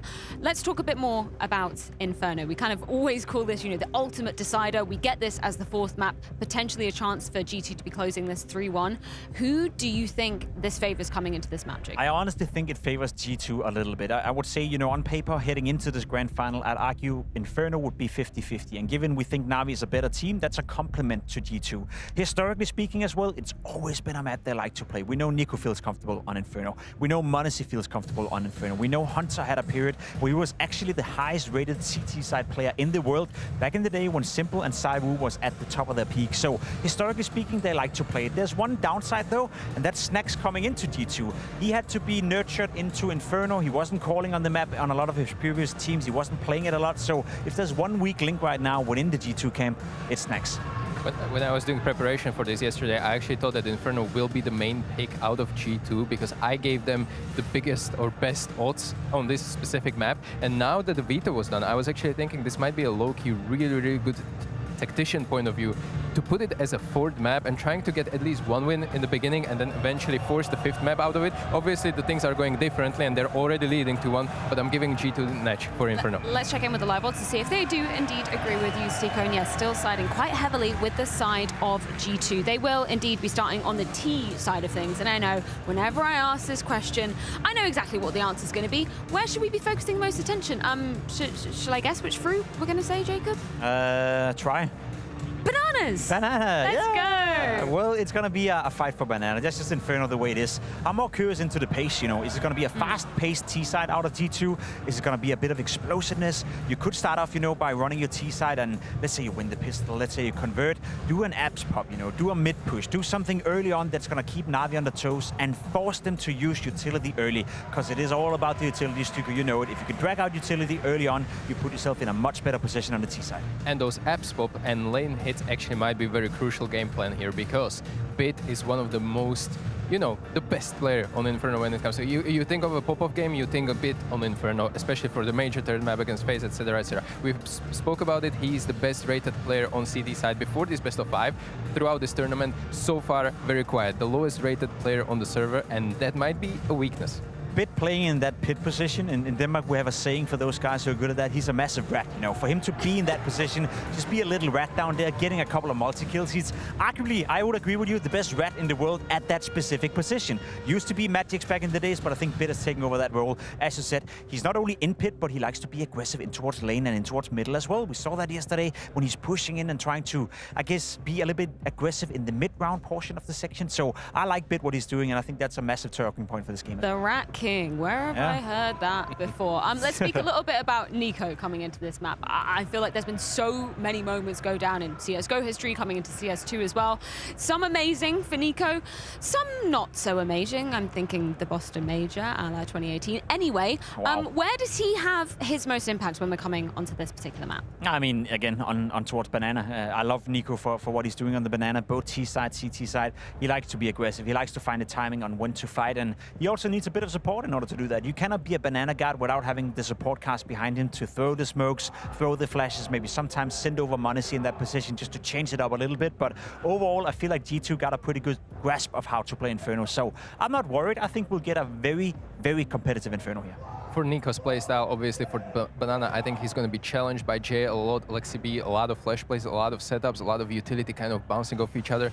I think that the duel between Nico and Jail is going to be dictating the pace of the whole game. What's going to be the situation with Malbs? Because we were prefacing it coming into this series, you know, T-side stats versus CT. There is a noticeable, sizable difference when we're looking at those numbers. Yeah, and that's just been the case for Malbs. He's not as activated on the CT side as many people would like to see. I think on Inferno, it's a little bit different. You know, the players will come to him on that CT side, so he's definitely going to have opportunities to find impact. T-side-wise, playing towards that, you know, apps position and towards middle. We have seen him entry up middle a couple of times and find that impact, so I'm not too worried for Malbs when it comes to Inferno, but again, you know, for the future, I would like to see him activated even more. We've maybe seen it happen a couple of times before. The reverse sweep has been pulled off. Stiko, do you think Navi are capable of doing it? Are we going to be going to a fifth after this one? I'm still sticking with G2. I think there's only one team in the world right now who can pull off a reverse sweep, and that would be Navi, but it's still a big task. I think G2 will win this final, but I wouldn't be surprised if we go to a fifth. Well, we can indeed be jumping into this fourth map of Inferno between Navi and G2. Yeah, it's about that time. A little bit of an extended break there to allow our players to refuel because Navi have certainly turned this one up a notch. We are shooting for the reverse sweep on their side of the camp. Yeah, and just because it's NAVI and they're so favored in this matchup, you think maybe there is a chance for them to pull off the reverse sweep. We would definitely hold our tongues if it was anybody else, but right now, NAVI have definitely impressed. And it came off the back of those incredible runs that they had on Mirage from that comeback. So if you're not in a hurry, Copenhagen, let's get some Championship Sunday energy! Who knows when this one ends? It's got to eventually. First sweep or a G2 trophy hoist. God damn. G2 on Inferno. Analysts talked about it enough. Let's let the players speak. Quick pressure, wasting not a moment off of the extended break. We go right up through brackets. There is a split around on Arch. Majority of the numbers here for the T's, trying to get into sight, but AlexiV gonna throw something at them. Good pit clear. Nico, top graveyard, then dives down into the pit itself. So he takes up position for the post plant. Bomb planted along the wall. Both of Navi's remaining players ready to get it going. Again, wasting no time, but a missed jump up. Wonderful wanted to go over the box originally. Now he thrusts JL into a 1 versus 3. Gets the reload off. 12 bullets between him and this clutch. No kit. And at a moment's notice, everybody's gonna swing him. It's just a matter of when. No mistakes yet. Gets a little closer. He will indeed shave Hunter off the play. Now going for the player backside. No way. No way. JL trying to dive forward. It's just no time. It's just no time. That's unfortunately the story of this one. Beautiful shots. We gotta give it to him. But the bomb will decide. Wow. G2 take a pistol. And he wipes off his forehead. He had to work hard to get those 3 kills, but no mistakes there from G2 in the end. No mistakes too great, that is. And they play fast and hard here to take over the site. Putting pressure on A, as mentioned on the desk. It's going to be a big part of this. Now, the weird part is, again, like, it's because Bit has consistently had some struggles that you think this is worrying if they go towards him on pit, but this is just his best position right now. Him inside of the halls. It's like before this he sleeps, then he wakes up, and then he's your nightmare. Bitferno is definitely a real thing.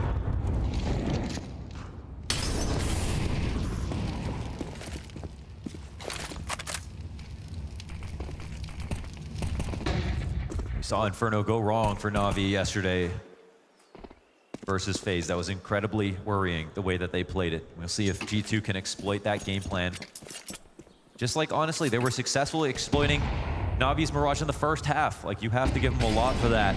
They made a mistake on the pistol round where Hunter jumped with the bomb. They got unlucky when Wonderful won that 1v2. God.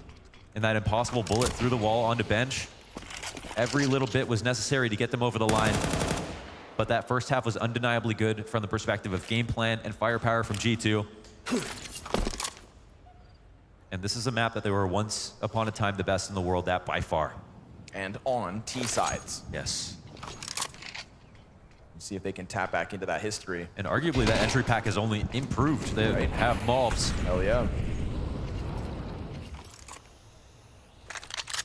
Snax will be left here alone. Everybody else tries to move back towards to join up with Nico on Banana. 25 seconds, so push coming to shove. You know JL's gonna go sprinting through spawn. They're still worried about any remnants on A, and Snax is indeed there to lock in the others, but AlexiV, what can you do alone? 15 to the clock, inside of the smokes, within Banana. They go touching and Bob senses him. Puts him down. JL has nobody to get him into it, so if they just cover the smoke, then all should be good. Oh! Somebody's about to cover that smoke. He wants to come for it. Oh. And yeah, Nico, instant headshot, as you should expect. They didn't have the flashes to throw in from CT spawn to help with that push. Just dropping the bomb would have been enough to win the round. They don't do that. G2 convert. They're doing great on pistol so far. The only map, I think they're actually dead even with NAVI, which in and of itself is pretty strong, right? NAVI, the best right now. Last map they split. Ancient, they took both. Dust 2, they survived without.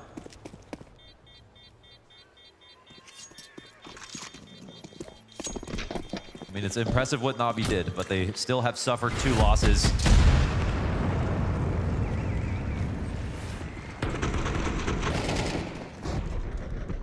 It's crazy to think there's a world where the reverse sweep is possible, but again, sometimes we humor it when it's the disfavored team down 0-2. Yeah. But now it's the favored team that's down 0-2, so you think there is a world. It's like Pip said, if anybody is going to do this or could do it, you'd think it would be NAVI in their current form as of late. I don't think we'd talk about the curse ever again if they did that. They would shut everybody up on that front. All right, let's see. Okay. Yeah. Unarmored heads gets popped real quick, and he finds a little more. Just showing some presence over towards apartments. If I'm Hunter, I'm not really too ambitious about getting up in here versus pistols, so we'll see if he takes his time, as G2 certainly can. No headshot in for Imma. Or it's just pistols. So. Imma was really putting forward, I think, some impressive moments on Mirage, right? Playing from connector, whether it was the utility to help out Bit on site. Yeah. It was nice to see Imma kind of step up, and that's really what he has been doing. Oh, man. Just in general for NAVI. This is a player where I think a lot of people, ourselves included, were kind of calling for his head. Oh, 100%. I mean, after the major, I just was like, oh, they're never going to sustain like this if Imma is one of the most important players and he has like a .88 rating or something. And now we look to the second half of the year, and not only has his stats gone up, his impact, like his decision-making, like he's looking very sharp and very comfortable. He's also known as the second caller on the team, so there's more responsibilities beyond just his crosshair and his aim and his mechanics. And yeah, like this run that NAVI are having would not be possible without Imma's form, 100%. You have got to respect it. In the face of all the criticism, that only adds on to the difficulties of just trying to focus on your game. He survived it. Wonderful, looking for an early kill versus anybody who dares step down that ramp. Oh my goodness. That one ain't too far off. Yeah. Bullet zings by Monacy's head. Smell that one. That's a very decent grenade. Sorry, Snacks. No chance. Bit just down here. Always in the pit, huh? Kind of a crazy risk to take, isn't it? 5v5 at a minute 17 and... Yeah, Bit's in pit. What? Like, go figure. Yeah, you mean, just walking out balcony with no flash or trade potential? Yeah, with only a MAC-10 fighting the Arch. He said, guys, there's 1A. So he gives away man advantage. We'll see if G2 can make much of it. Hasn't really been a contest on Banana. They've had to feel her out here the entire round. So that kill... That felt like a play that you make on like a save, you know, or something where you're low odds, but 5v5. They have Banana. There's no one peeking Arch or lane here for NAVI. They throw late smoke, which is huge. Well timed. And are we talking about another piece of important utility? Yeah, Alexi has a Molly as well. He's got that prime from up top. Yep, they might force G2 into a bad decision. Let's see if they can hold. Wonderful. He's missed a couple of shots here or there. He's been amazing, but this final, ooh. Leaves a little to be desired. JL finds the cleanup. There we go. Smoke. And this is a desperate one for G2. It was always going to have to be. JL doesn't even need to see anybody. Manages the double kill, and as you'd expect, that utility is just so instrumental. Yeah, I mean, counting utility these days is like counting cards at the casino. It's very difficult with the amount of decks that are shuffled in, and the comparison is that you can drop utility now. And so even if you know there's two players on a site, you don't know what they did at the beginning of the round to create the illusion that they're out. And NAVI do a fantastic job here of encouraging G2 to come into a site that is very healthy in regards to utility. And that's maybe from the lack of pressure that G2 come into the round with, not burning at all. Wonderful, really? While he gets popped by Snacks in the background. Great trade frag by Snacks, has to be said. There's a little bit of impact. JL forced into the smoke grenade. Snacks, what are you doing? What's your move? Just blanketing this Banana in utility. Frag grenades, Molotovs, smokes every which way. Playing purely off the intuition there. Looks scary for a second, but 4v4, already a better situation than last round. Let's see how this one distills. Hunter takes up the burden of trying to come out from the apartments, and anytime you try to exit apps on Bit in Pit, you're not going to have a good time, but softening up his support here. Hunter just very much showing his hand. The peek from Pit spotted. Bit gets his headshot, slips right back down. Alexi's able to hold the line, and what do you know? A-Site holds strong. He keeps going. 54 seconds, and Monacy in a 1v3. Half his health. In his mind's eye, he knows exactly where these players are, but will they peek him correctly? Yes. Will he miss? Yes, they do. Lexi comes up good, great from Bit. That one's easy. I love that every time a G2 player dies now, they cock their hand back. Yeah, no kidding. It took 1,000 Hellzerk death slams and only 1 Nico. Yeah, right. Well, that's cultural impact.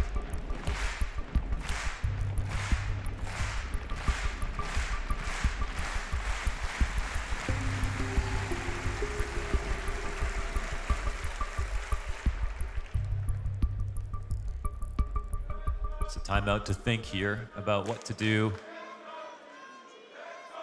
in this follow-up round. They haven't made their investments just yet off of talking.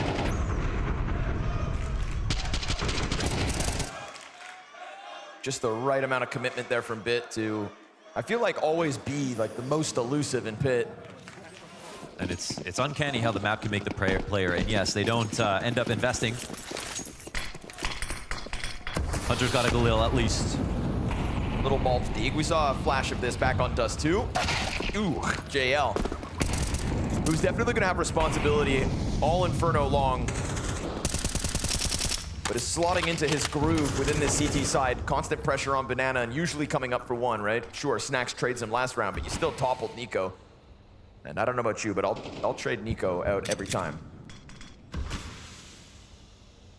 It's a lot of deliberation here. And this pseudo attack as they're semi-saving, losing the 5v4.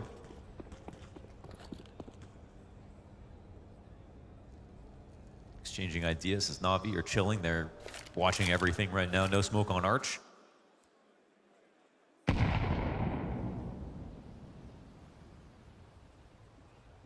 This is the type of round where a Hall's pop can be really effective.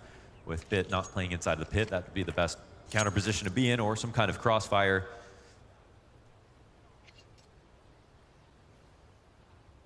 But that one smoke, well, leaves the hands of Snacks now. Let's see if they peek too early. They do. Oh, and this is it. Yeah, it's a nice. You got one smoke, brother. Put the Afro on Arch. And everybody's gonna die. At least he himself falls victim to it. Not gonna lie, that's pretty impressive to get the smoke stuck up there. You know what? I'm gonna call that one a stretch. Yeah. Hey, man. Impressive. Yeah.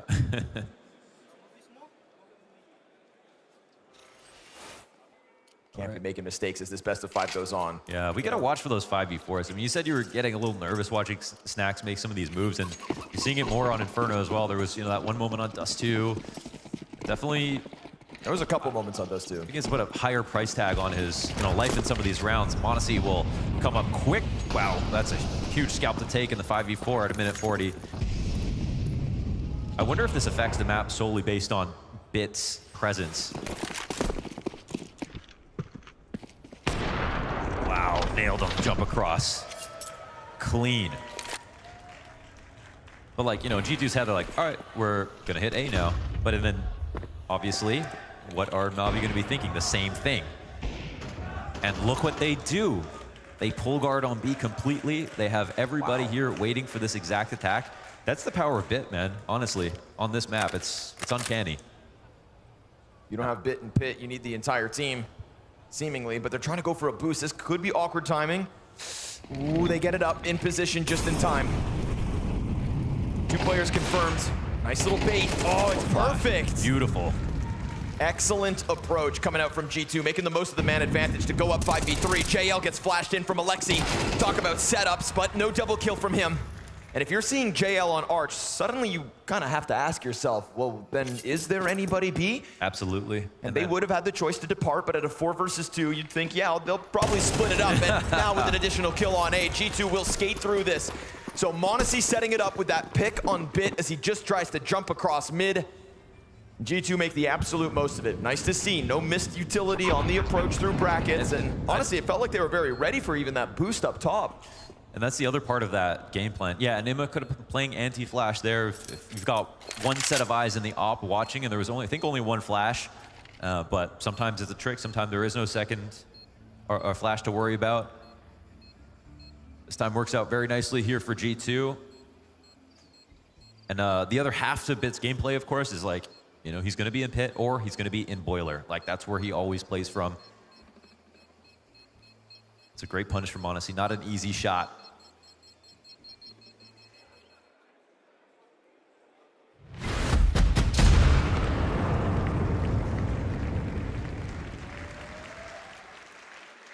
And we're roasting marshmallows once again.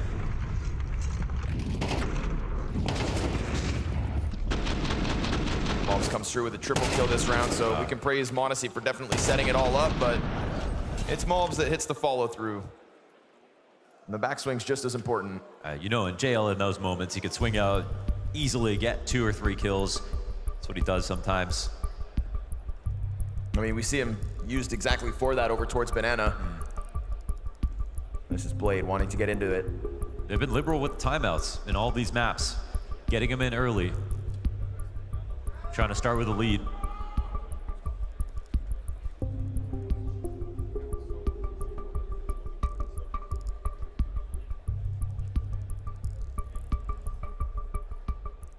Gravity of the situation here.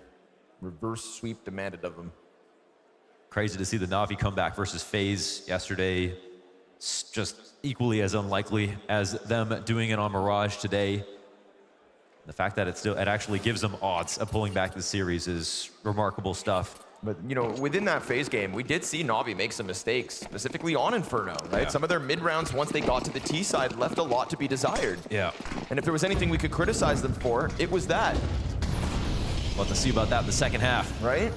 You know, great, your CT side has got some legs to stand on, and KL's gonna make sure that you can continue to lean on him. But there will be no easy half in this 4th map of the best of 5, I don't think, for Navi. The Molly comes out again. JL will have to respect this, so he doesn't have a smoke to use. He does, but he doesn't throw it out fast enough. Oh, because he was already throwing other utility. I think he didn't have time to. Smoke comes down, it's late, he dies. That's a trade. Oh, that's a money grenade, though. JL's health went down fast. I wonder if he got hit by a frag grenade in the middle, too. Could have been. Either way, Snacks gets that entire kill just by way of util. Met by a smoke grenade because of the pressure, the presence. They know Alexi is so tricky with utility. Oh, but they know exactly where he's playing from. That's well placed. And you know Alexi has to respect a nice piece of utility. 100%. A tip of the hat to Malbs, who's able to throw that one over the building. A tip of a hat to Malbs, who's definitely kind of keeping G2 in pole position for the time being. 8 kills deep in this 4th map of the best of 5. Snacks at the front of this, no support here for Alexi. This is an ideal situation if you're G2. He's just hoping and praying it's not going to be this site, but it is. Oh, can he go big? No. Molotov spreads, almost finishing off Malbs, but he survives it. Gets the trade frag fast enough that nobody really here can help, and Hunter plants bomb before any contest. Do Navi take the chance? No, they walk away already, G2. Inferno. Yes. They're battling hard. I mean, these two teams just look like even strength at this point, which is already very impressive. But G2 have shown themselves they can win. They're expecting a late attempt in the retake. And Navi are just so out of this, they're not even going to try to punish the exits. So we'll see which way they go. There's no one at the bottom of Banana. They're more worried about their own guns. Chance for Wonderful, maybe. Anybody want to swing? Maybe Wonderful the better off at the tournament, but in this final so far, I think Monacy has had more impact. Agreed. Yeah, agreed. JL, how's this go down in the end? Molotov, burning, burning, burning. Just burns all the way. Yeah, just one tick off. That leaves Alexi with no support. Well, Alexi does burn one back. We saw that util kind of soften up Alexi, make his job all the harder. We were 8 rounds through this T side, and G2 with a 2-point lead. Still led by Malbs. Still responsibility for JL now. This is looking different. Yeah, these are the set pick plays that you call upon for Wonderful to make. Hunter's got a teammate in the apartments with him. That's Malbs by the back door. That offer, yeah, it's gonna flick right into him. And Hunter looking for the wall bang of all things. Oh, he gets the fight, and Bit's gonna come out on top. 5v3, Navi getting active in the apartments. Close proximity looks good for the defense. That's excellent tethering, working off each other. Can't get one by Bit. Down to 3 players. Feels like back and forth we go.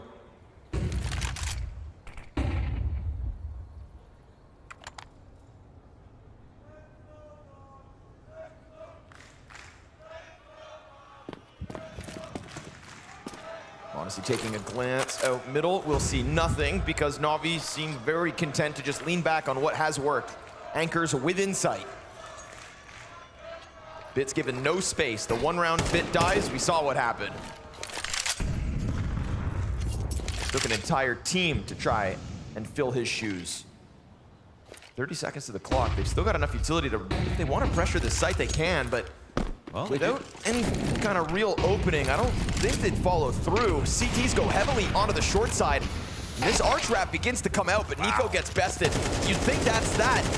Snax isn't able to clear one off tall box. He's looking for his ticket out, and as is m0NESY. Yeah, and he desperately wants to keep this up and play as... Yeah, man, get the hell out of here. Alexi's faces the smoke. They'll have to walk away from this. I think they felt like they were going to lose when it was 3v5 in the first place, but now they have to sit with that reality as Navi continue to keep it close. And I mean, good amount of money, tail end of the T side. Why not try to take some kind of a chance? Snax nearly pulling one out could have helped. You were always going to have to deal with Bit and Pit, but G2 not shuffling into saves quite as quickly as Navi. Nice change up, right? That's a deceptively hard shot. You know, for him going up on the back of the wall like that instead of the crouch peek that Wonderful was expecting. A miss here or there, and that's it. So G2 pistol, 2 conversions, and 2 solid rifle rounds after that. Actually, one of those was an eco, so. Going for apartments again, and this time, check it out. They both come in through the back door. Nice nade. Oh, Malbs done. Trade frags efficient. Oh, that's incredible counter. It sets up the rifle perfectly to get an easy target after that nade lands. Wonderful, the insurance policy. I'll be happy to get up into the apartments to find these opening fights. Will JL get clipped? You think with the 4v3, he doesn't necessarily have to stick around in Banana. He's got support from Alexi, of course, always priming grenades from inside sight, always. JL just keeps his head tucked. Smoke lands in front of them. They're going to try to challenge on the edge of this. JL sees that as a chance to pounce. Oh, now they can actually re-aggress. They know that it's reloading. Snax wants to jump on this opportunity, but he dies in vain. Nico will grab one over the smoke and over the half wall. But you know Alexi's going to be in sight, probably alone, so no surprise that Nico tries to chase this down. Smoke to the CT, cross-dodging flashes. There's a chance for Wonderful to spam, but with the off, no, it's gone. Look at the speed at which they're attacking this. Of course. m0NESY and Nico, they have been the duo. Before the rotation can come over, Wonderful never had vision, and it's not going to get any easier inside of sight. m0NESY crosses over behind that pillar. But he gets by first. Wonderful into his scope. This is G2 making the most of a moment over on B. Ime, are you able to come back in clutch? They pounced on that site. Screw the man disadvantage. They knew that they had numbers if they just followed through on B. Ime's able to cross over, and now as he's inside sight, they may fall victim to his surprise. He tries to jump. m0NESY plays with him, dodges, and Nico comes out to help. It's this duo, the superstars of G2. I mean, sometimes it's disappointing how much they rely on this duo, but somehow this duo delivers. It's like unreal the amount of impact they can have between 2 players at an event. They knew exactly how they wanted to operate. It felt like they didn't even have to talk to each other here. Perfect tempo, perfect positioning, and covering each other.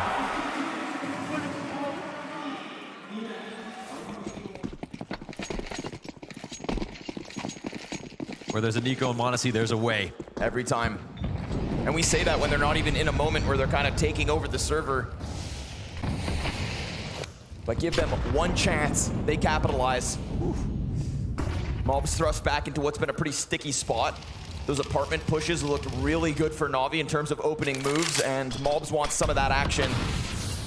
But this time as him and Hunter climb up and in, they find nothing of a resistance from Navi, who I think at this point can't afford to let a round slip, or else G2, they got the economy against the wall, and they'll be gunning for an 8-round T side. I think G2 have done a good job, like, being even-handed about which site they're going to hit. It's hard for Navi, I feel like, to full stack good point. In good conscience without knowing that G2 could avoid them.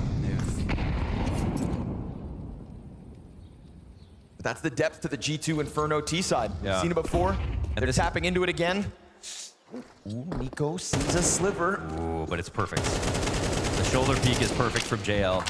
Won't know that that is the only player on site, but he continues to try to test it, see if he can get some kind of a reaction. Nobody bites down. Ime's making a move. Hunter swings, dies. And no trade frag despite all these players being near, so that's really good timing from Ime to get a key piece of map control to slow things down and to probably create doubt. Bit pushes in as well. And Snack's just trying to make something happen on his own, but there's no trade potential again. It just takes too many liberties sometimes. It just pushes so much more responsibility onto the Stars, and I don't doubt them, but with 15 seconds and fire in front of the bomb site, it's going to transition them into a save. Instead of grouping up and trying to hit after smokes, he just gives them another free kill. I know, he might as well, you know, be a body on the way in so that they can trade him out in some of these spots for sure. But credit to Bit for watching the smoke. This has been such a key smoke these days in stopping the late A hits on lane from the CT side. Instead of using them more defensively within the site, throwing them right in front of that boiler door. But it feels like Snacks is not putting the accurate value on his life when he could be traded. You know, it reminds me of that old Hooksy quote, which was like, I don't need to get any kills and we can still lift trophies. Yeah. And sometimes I'm worried that Snacks kind of embodies that. And that's why I give so much credit to Alexi, at least as an individual. He always is so balanced about his approach. He thinks about his individual level, but knows he's an IGL.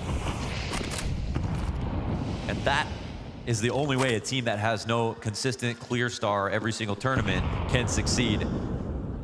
So all 5 have the ability to pop off. Big praise for the Navi active CT half. Those 3 rounds inside of apartments where they've been able to get kills really turned the tide back to potentially tie us up at 6.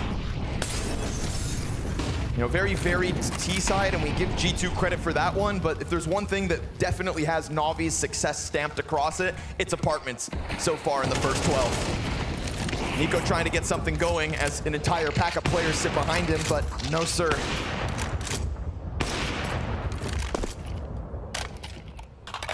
Not yet, anyways.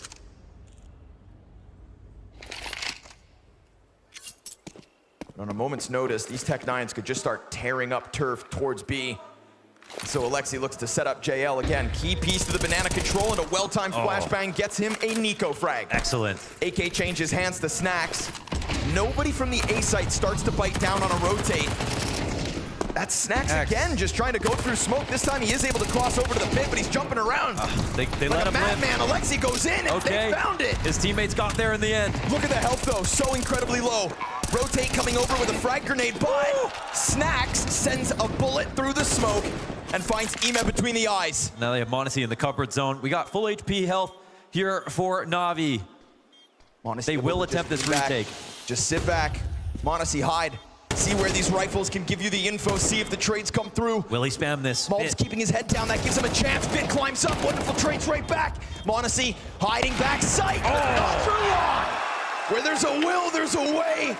Where there's a m0NESY, there's a round win. And they'll keep that edge. Let's go. Good luck. I have long from side. Careful too short, nothing long. I like jumping. Yes, movement. I do that. There's smoke. What the fuck is the smoke? I don't see ramp. Maybe jump CT, careful. Yes, I jump CT. Yes, CT is for sure. What? You can see full smoke, I'm cheating. 2 ramp and the car. No, he's long, yes. There is no car in this game. Double kill. How to play this game? Fucking shit. But how can you see for smokes? It's cheating or what? No. It's always like this? Yes. Oh, I go do the same strategy.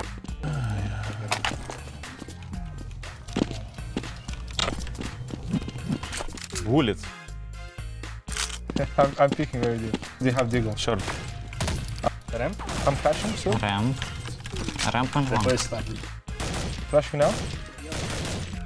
Oh.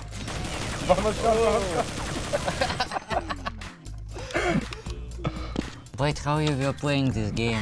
I don't know. It's an amazing game actually. It feels so simple. Where is my Molotov? Too long out. I have no bullets. No. You have to reload after round. Too long.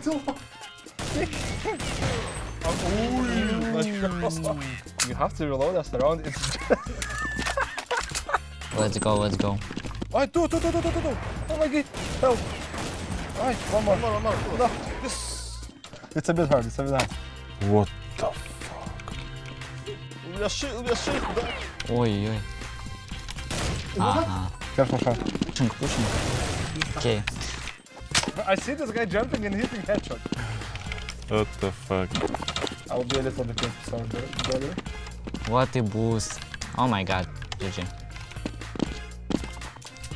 Advertise. Oh, what? What? How is it there first? Ah, you boosted. No. Speedrun. God damn it. Let's see how the deagle works here. Shit. We will see it. Сюда. Wait, I have no bullet. Wait, I'm reloaded. Nice. It was on your head. Look what they can do. Good eco. Nice game. Yeah, I'm doing this for you. Oh, nice. Experience. Boom, no scope. What the? Cheating. Oh, now you're very dead. Mind games. No. One HP. I will take his scope and kill him easy. Oi.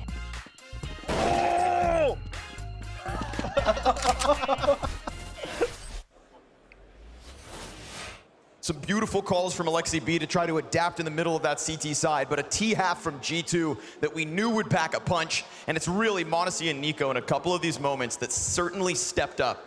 I mean, what more do you expect? I know. All right, Forum, this could be the last half, so make sure to look alive. Every highlight's gonna have your voices in it. G2 up 7 rounds, another lead for them. Another pistol that should matter.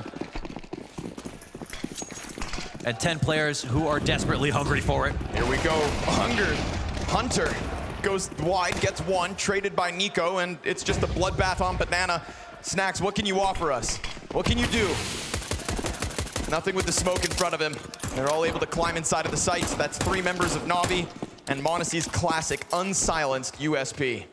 Helping them scale with this flash. It's a very honest retake. It's not going to be impossible with them inside the site, but Alexi, first kill. Oh, the 2 somehow. Fast adjustment. JL drops. He goes into the fight. He chooses violence instead. Wait, the peek. Oh, never Monacy gets it. And JL comes out on top of it. He's never clicked faster. He had a choice. He could have hit an insight. He could have sat back on box. He could have made his move, but no, JL wanted blood. Yeah, I thought that was going to cost him for sure. Like, Monacy obviously throwing the flash and then running to Khan is the most natural thing to do. But he won that duel raw. Insane couple of kills from Mobs, and like, he's quietly had a really good Inferno so far. I wonder if that USP would have been a little more accurate if maybe it had a silencer. Yeah, it's possible. That's true. There is no advantage to it except you scare the hell out of professionals who are trying to look for every advantage. All right, is this lead gonna vanish as well? This time it's already closer than Mirage. Yeah, Navi had to play massive catch-up back on map 3. This one they've done better to keep things close. Blasted away. Ooh, the nades back and forth. No. You know, JL gave us a great showing on Banana when the fight did come to him. Yeah, definitely. And G2 kept that varied T side going with options both sides of the map, so it wasn't always his fight, but when it was, he succeeded. And now, again, to the T side, he's going to be starting to set this tone, the tempo and the mood that comes with it. So all eyes on JL here, map 4. Yeah, if you work that site on CT side, you do the same on T. Has to be a great shot here. Nico doesn't hit it. Mob's another great deagle as well, but the T's establishing good utility. Nico putting together a clip. Looking for a little more, but now it's Mob's burn. Another D connects. What's this combo? Bombs getting dropped. Hunter sitting, waiting for his chance to pull a JL. Hunter's going through. Hunter's going through. The flash is there from Snacks. Oh, he doesn't get the planter, but he will catch bit close. And that's Nico punching in the air because he's excited, not frustrated. They pulled that around they weren't supposed to. A few shots that go the wrong way, but Mob sets up Nico's deagle and then comes through with some prowess on his own. Yes, and the perfect flash from Snacks in CT spawn. to give Hunter that extra little bit of leeway to miss a few bullets and nail that MP9 kill eventually. This is m0NESY going down first. It's a 4v5 situation. What a dream come true from Mobs. Wow. You know, he had such high praise for Nico as of late. Recent interview saying like this, everything he does, his comms are great, his plays are great, his ideas, and to play next to him is just a dream come true for any player, let alone somebody who was as little established as Mobs was coming into this roster. Look at him, 2 times the kills of Nico himself, the second highest fragger on the team. So you go ahead and set up the best rifler to ever do it, who graces us with his always deadly deagle, and then Mobs puts 2 of his own on the board. You did have the chance to say something very funny there, but the greatest rifler to ever do it, and Nico. Oh. Well, we'll give Mobs more time. 21 years young. JL is the tip of the spear. And like you pointed out, very aggressive CT sides on Banana. And he's the guy they're going to entrust to make the chaos ensue. Oh, excellent grenade here. Square between 3. Honestly, just playing with the jiggle. There's the presence. Bunch of bodies coming at him here. Snacks. Oh, careful, Snacks. If you start shooting, they might start shooting back. And when you take a position in smoke, you could maybe let somebody out, but nobody is able to follow through. They just instead hold back. Yeah. Now we've got JL here. And still enough utility to attempt this a second time. Yeah, absolutely. And they've shaken up the CT side, and they've got them convinced that that last exec was the real one. So they've thrown a lot of utility that they didn't want to just yet now. Of course, the big advantage, though, is Nico's just spotting on B. They've got 4 here. There should be no reason they don't defend. Molotov sent over towards Pit. We've got anchors in the bomb site, all looking good. No real opening, no real chance. Pit's able to slide down, dealing with Snacks, but that's all. G2 converts. Yeah, I'm seeing people stand up in the crowd now. They're starting to believe in this one. And the thing was about the last map is that no team proved that they could pull out those T rounds, right? When the comeback took place, it was a very CT-sided affair. Now is G2 looking strong in the first half, but ecoing in the second and continuing to win. That's the thing that feels a little bit different.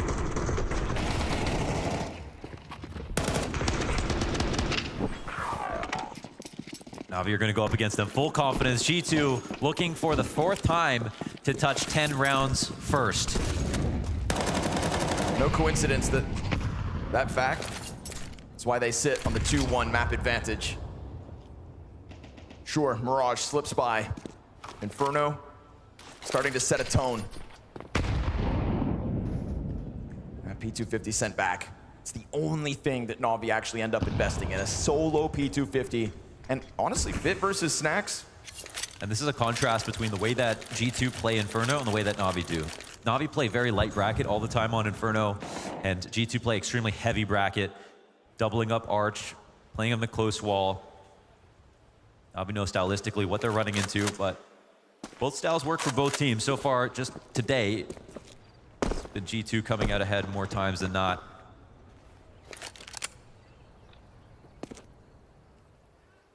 Wonder what the thoughts are here for Alexi. Of course, they're coming in and probably using some time to think because they don't have a single flash. They know they're unlikely to win this round. They just want to make the most of it. See if they can catch anybody overstepping, but I don't feel like G2 are going to make a mistake here. Not with so little pressure. It's a way too easy crossfire for them to just mop it all down. No, there. 1 kill's okay. Mobs comes through with the double. Wow, and there it is. They touch 10. Honestly, with the triple under pressure. If you expected anything else, you're a madman. Yeah. G2 not going to let that one slide by, so add it to the tally. Keep this show on the road. Keep this momentum moving. G2 coming into this game, never having won 2 maps in a series versus NAVI, 9 straight losses, and now have won 2 maps and still haven't won the series. They have to do it all right now. All right. NAVI bring this to a 5 map. It is a total reset, you know, mentally for them. They probably thought this is basically done. Let's just have fun with it. Last map, then they won. They came back.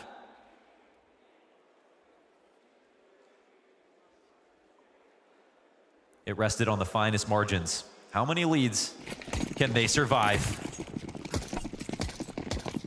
Op and play for m0NESY. Navi going full rifles here, spending all their money in jeopardy of being in a buy save cycle.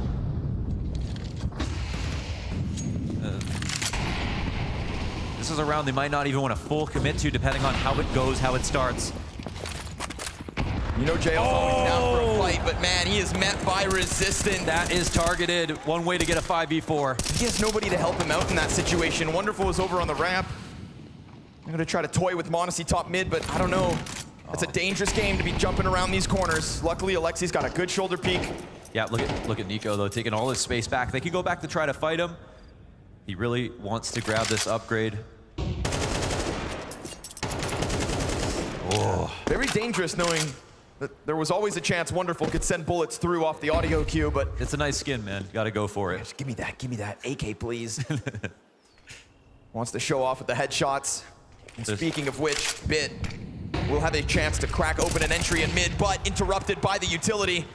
And so Snacks comes through with the boiler hold. Bit looking the wrong direction. Again, and this is G2 starting to lock Navi out. They don't actually rotate, and it's because Nico still has the top B smoked. All's good. They'll start to move out of the way. I mean, is there a world where G2 go for this? It's surely not, right? They're, yeah, just staying back in apartments now. It's a long save. They'll catch one player out there on the hunt. Yeah, that's fun. But they know that G2 are so confident. And again, because they're in a buy save, they got to hang on to these. They don't have money next round. It's going to be Alexi B and Wonderful to try to do something heroic off the back of a good game plan. Let's see if they can come up with something. Otherwise, it's going to be G2 all night. If you want to be number one, you have to stand that test of time. Counter-terrorists win. Consecutive in their grand finals. This was supposed to be the moment in this season where we ended the parity. That Navi showed their number one and consistently number one, and this is the easiest possible best of 5 grand final based on their previous matchups that we could possibly get. But this year has just been about parity. Like that's the one consistent feature. We just want the same tournament winner in back-to-back events. Yes. That is what we're waiting for in 2024. That's what Navi had the opportunity to do today. And I mean, Emma had an interview before the game started and said, we cannot disrespect them. We have to take this seriously. And I believe they did, but G2 just stepped up to the challenge. 11 rounds, 2 away from ending this game. Could have gone back-to-back best of 5s. Could have gone back-to-back events. Couldn't have asked for a better opponent. G2 need to fail this hold at this point. We have armored opponents, 2 rifles here for Navi. I love this combo though. Nico and Malbs. That's a lot of firepower on a Keep feeding Malbs. He's got 21 kills. Absolutely looking to carry G2 to a trophy hoist in Copenhagen. Pressure from the utility, but there's still lots of time on that clock. And more. Look at all the bodies. Oh, look at that immense nade damage. Nico's actually going to get burned out and into the spray of Alexi. There is no follow through immediately, but you know Navi still knock on this door. Maltz is going to get support in a moment, but for the time being, it's him in the backside. Fire down at his feet, and he's done, but Hunter comes in with a double. Somehow from behind. We've got 3 players still deep to the CT spawn. They got Ina with hands busy, but the spray's off the market. Alexi's going to continue to connect these shots. Oh! Alexi tries, but Monacy, it's him on bat, and what do you know? In the hands of the Flash, lightning strikes twice, and he comes through clutch yet again. 600K, and they got him in a bottle, baby. Nice. He's still going for number 1. I thought that positioning behind Pillar was going to catch him off guard, but he reacts. So much util damage. So much effort put forth by Alexi B. Killer instinct. The reaction is good. And they know. They had Navi spending a bit too much money. They saved on 3 with 1,000, so they get a full buy-in here. They did the calculations. It's looking solid for Navi so far, but 12-6, G2 on fire. And Malb's better than ever, but his barrel's been spotted, so down he goes. JL continues to try and carve out some sort of a route through Banana forward for Navi. It looks like a copy and paste of the last round, but with better guns. This time they get the 5v4. Ahead of the Molly is JL. X Factor in these big moments. That's what we know him for.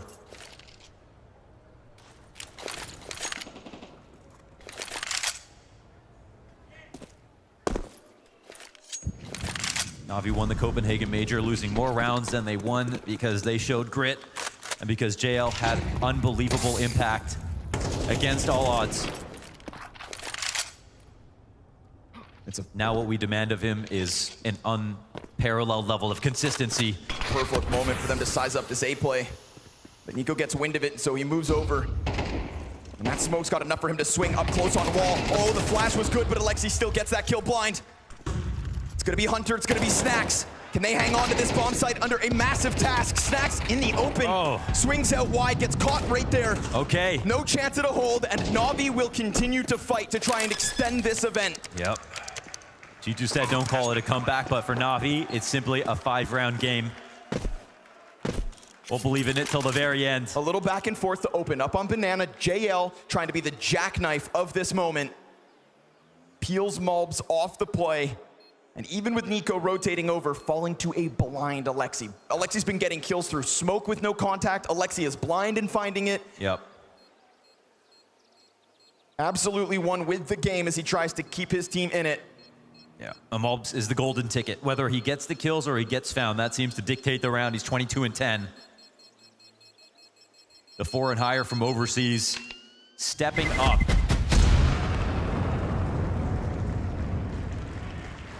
Looking to lift the biggest trophy of his career. And not relying on his star-studded lineup to do it for him.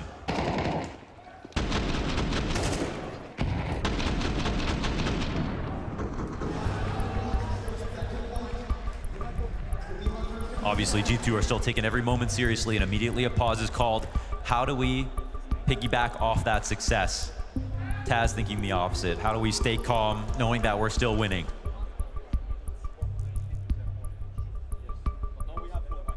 Blade's lecture is so valuable in these kinds of moments.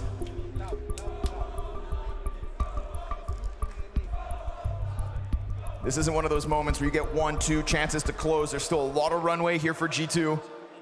And a lot of talent to tap into if you need it. But the forum's on its feet in anticipation of a close right here, right now. But it's Navi.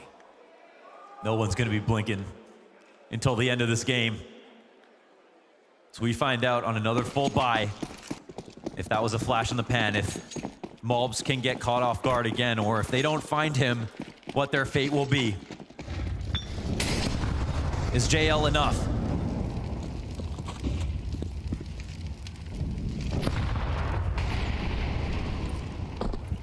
Honestly takes up the mantle of Banana. This is a bolstered defense and one that they're finding him. Confidence. Yeah, they want to swing.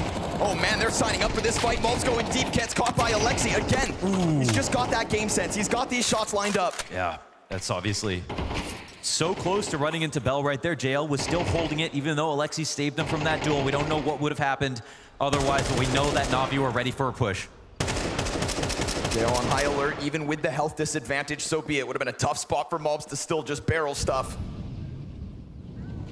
And Alexi trying to step forward to support JL, to give time for Eman. Wonderful to get something going here on Inferno because they've left a lot to be desired. But right now, we've got G2 moving pieces to the right direction. Yes, always pay attention to the Nico rotation as he gets comfortable within the site. Much like last round, Nico gets in. This could be the time. He's not over towards Arch where somebody's just going to slam him back. He is in the most committed of positions. And it's starting to feel like Snacks may have to be that first point of contact. The Kovac in the bomb site. Solid anchor. Snacks goes down as he turns away from the flash. Hunter offers up a double. This could be it. It's health advantage over 2. Nico watching. Stall. Now they found out about Nico, but he loses his brother in sight. And as he keeps his head down, those T's ever closer. 15 to the clock. They're trying to respect the smoke. Nico holds and he waits and they'll find him.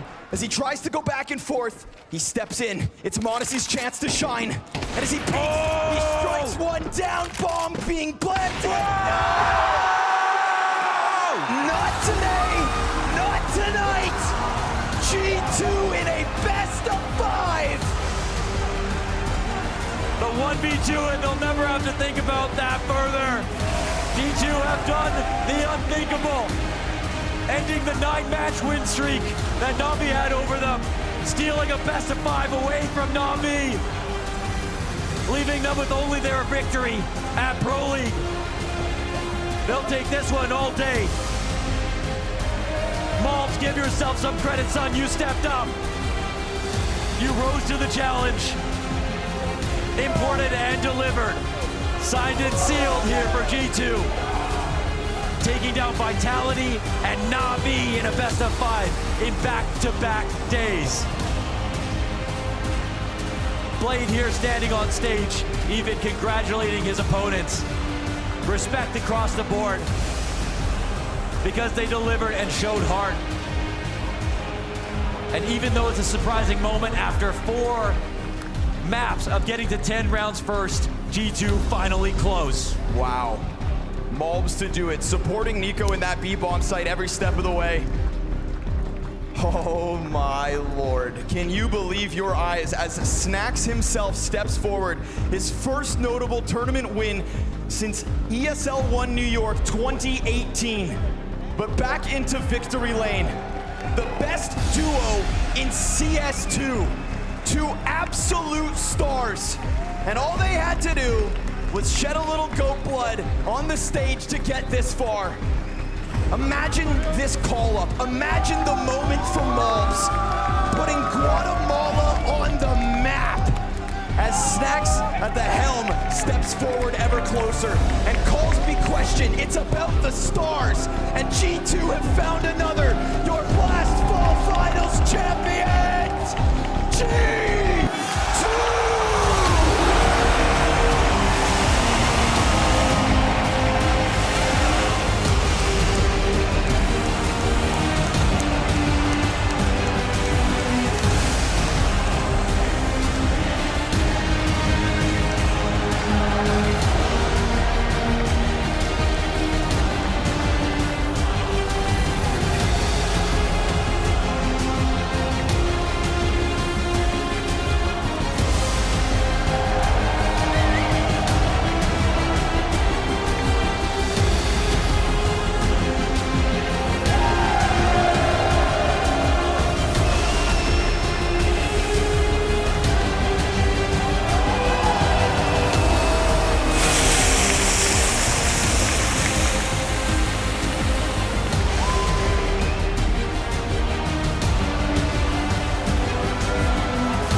Malbs, I want to start with you.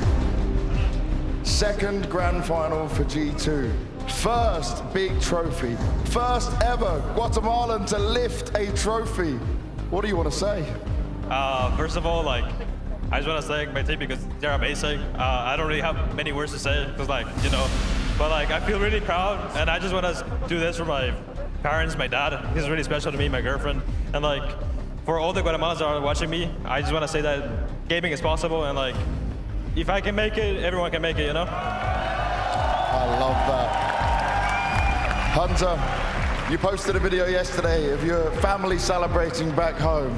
That must feel very good for them right now. Can you imagine that? Yeah, I just want to say one thing. Nobody beat G2 10 times in a row.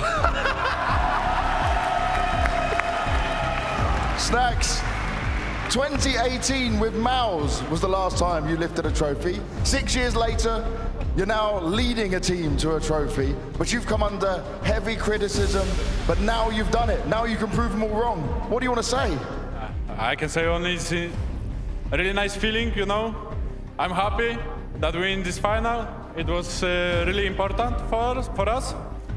I can tell that's all. I don't care what people are saying, And you ready to lead G2 to more trophies? Yes, Luigi.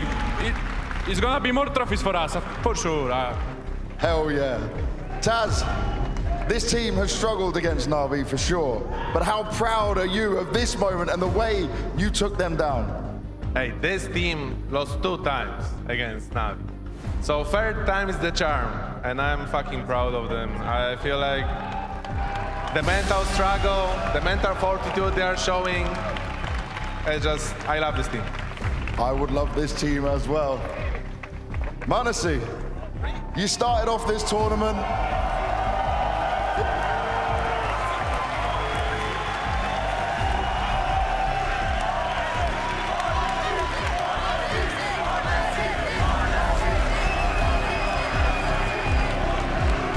You started off this tournament sick, but still performing.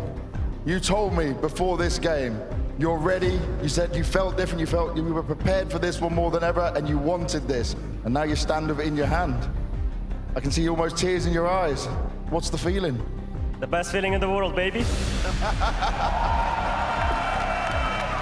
And you put up MVP numbers throughout, right? You stepped up massively. What felt different when you were going against NAVI this time? We just showed some different CS today. We were not scared. We were not afraid to make a mistake. We played as a team better than them. That's what made the difference. A huge difference as well. Nico.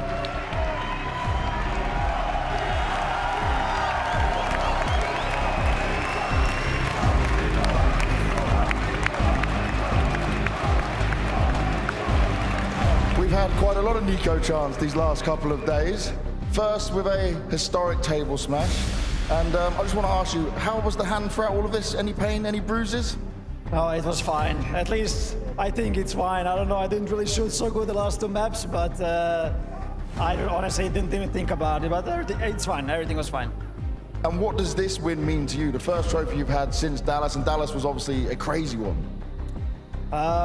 Yeah, I mean, as you said, last event that we ever won was in Dallas, and then we had some struggles, you know, with this lineup, especially overcoming NAVI.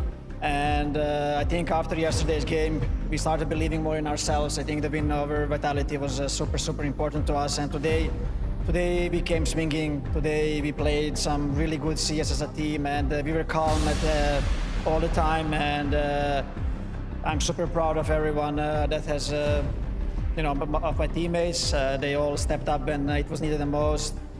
The kid, you know, the second time on the big stage, he has carried our asses in the final map.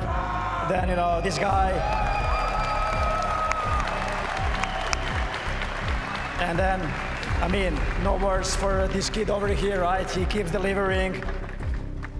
He kept us in the game with all those clutches, you know, and I'm just happy every time I see a clutch and I see he's alive. I have a relief, and yeah, super happy right now. And Copenhagen, thank you for the support. It has been amazing last 3 days.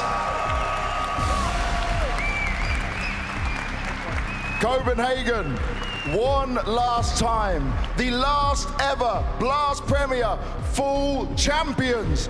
It's G2!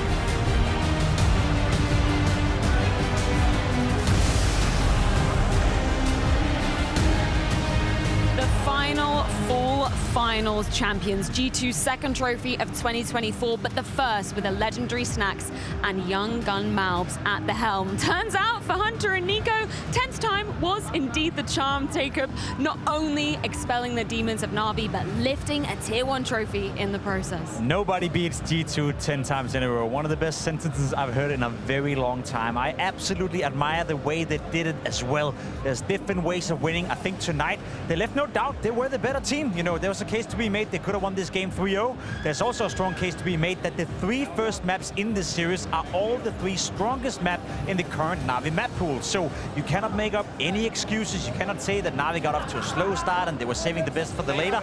Nah, G2 tonight, they outskilled, they outclassed, and they outplayed the best team in the world in the form of NAVI.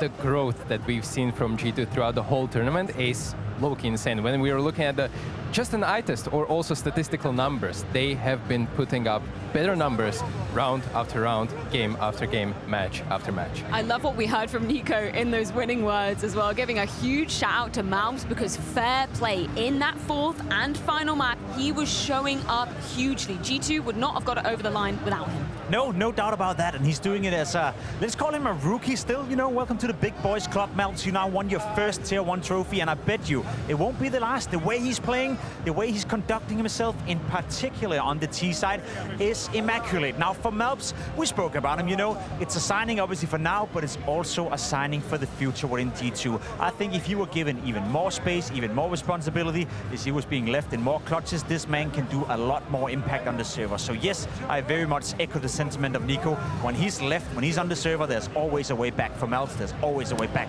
for G2. We had a brief segment today about the transfer of the year, and we've touched upon both Malms and Snags. I give the Malms A grade. I'm gonna correct it to A++. A+++++, add all the pluses you want, because that is exactly what Malms was doing on the server today. Fair play to Snags as well. I love that Connor mentioned it. His last trophy back in New York in 2018. It's been a while since Snags has tasted the glory. He's been under the spotlight. There's been a fair bit of criticism thrown his way, but by God, G2 lifting that trophy tonight. I mean, when you're a winner, you can be criticized as much as you want to, and for now, he can ignore that criticism. There's a case to be made that Snags still have a lot he can improve on from an individual standpoint, but I think the core ingredients to be the in-game leader of G2, which we see now going down the history, is not necessarily being a great player yourself. As long as you make sure m0NESY is feeling comfortable, as long as you make sure Nico is feeling comfortable, and now also add Malms into that mix, I think you're doing 90% of the job already by then. I know we need to highlight the good parts right now, but I have to say that if Snags and his in-game leading is not going to improve tactically, because throughout the tournament they were playing some great teams, and I think they were winning against tactically better teams, but they were winning because of individual resources. And if that doesn't improve, by the way, the volatility on that can be detrimental throughout the rest of the season. And I'm glad you brought that up, because we have to be honest as well. As much as I want to praise G2 as well, because I do think that they were the best team at this tournament, it's not a story we haven't seen before. Whenever you expected the least, G2 will come into a tournament, they'll sweep the floor, we'll be like, oh, this is exciting for the future. Maybe this is the time they're going to win more tournaments in a row. They're coming into Rio, coming into the major. Maybe they're one of the favorites to win, but we've seen time and time again that they lack a bit of that consistency tournament after tournament. Now we see the peak level of G2. Now we see that with this current 5-man roster, they can win tournaments against the best teams in the world. It also allows us to set the expectations slightly higher for G2, but it's up to them to prove it one more time. What a statement as well from G2, and we're looking at the rest of the season. They are still, in my opinion, in contention for the team of the year. We are looking at teams like NAVI, we're looking at teams like Vitality, maybe Team Spirit there. But, G2 are going through something that none of these teams had, and that is a roster change mid-season, and not one, but 2 players left to be replaced by 2 others. I didn't hear the crowd erupt so much as I did for m0NESY this entire weekend long, and fair play, because he was absolutely explosive on the server, top fragging in this Grand Final series today. It's always a joy to watch m0NESY play Counter-Strike. He's a stage entertainer. He's one of those players that whenever he's joining the server, even if he's having a bad game, even if he's not hitting his strides, there will be a moment in the game where he pops up. There will be a clutch where he does the difference. And honestly speaking, I mean, the criticism we had of m0NESY the last couple of years, you know, we knew his talent, we knew the bar was set high, he could be the best player in the world. We asked him for consistency. We asked him to be consistently delivering in the big games at the big stages, and even that is no longer a talking point. I think m0NESY is turning into one of the best players in the world consistently, which is also why he is still in contention to grab that title, which I love even more so now. We had Saivu at the tournament, we had Dong at the tournament, now we have m0NESY, who's currently arguably the third in that race, winning the tournament, which means that he's reopening that conversation one more time with IM Rio coming up, with the major coming up. Imagine if m0NESY is winning the major. Imagine if he gets the MVP of that one as well. Who can argue he's not the best for the year? And this is not only about the player of the year or player of the Counter-Strike to whatever. This is also a phase of Counter-Strike to, in a sense that, you know, everyone is looking up to be like m0NESY. You know, being young and up and coming player. Lifting trophies at this early of an age, he could very well be what Simple was to CSGO. It's one of the few times I've seen m0NESY truly emotional when lifting that trophy. The words he gave to Banks, of course, fighting talk, but you can see just how much it means to him that this roster is coming together and has the ability to take down the #1 team in the world in a marathon series. Everyone following Counter-Strike knows that m0NESY lives and breathes Counter-Strike. I can't remember the statistic brought up, but was it something along the lines of 18% of his life he's been on a Counter-Strike server playing Counter-Strike. He's been, you know, he's been grinding the game from a very, very young age. So of course he gets emotional. This is his life. This is his living. This is what he fights for. This is why he practiced. This is why he's playing FPL. This is why he's streaming, to be on the big stage, to win the trophies, and to hoist that credit, I guess, as one of the best players in the world on one of the best teams in the world. The commitment and the drive that this guy is showing into the server, into the tournament, is just something that we haven't seen from someone for a long time. And he's also vocal about it. He's not shying away from interviews, from content. He's embracing it.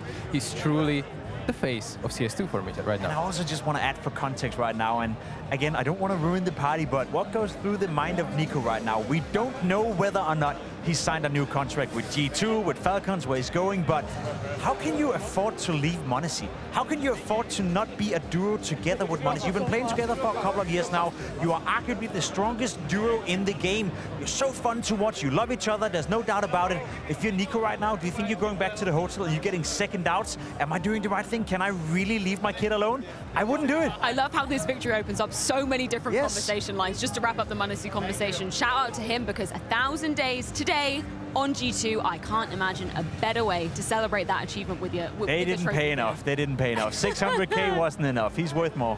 What an investment. I mean, this is overall, from a business perspective now as well, this is one of the best investments in CS2. For NiKo, let's just talk about the emotions that he must be feeling, because that's so apt, Jacob. Of course, it's just rumors for now. We haven't had it confirmed by NiKo himself, but surely, Stiko, if you're in that situation, if that thought is even entering your mind, you'd have doubts now if you're NiKo, surely.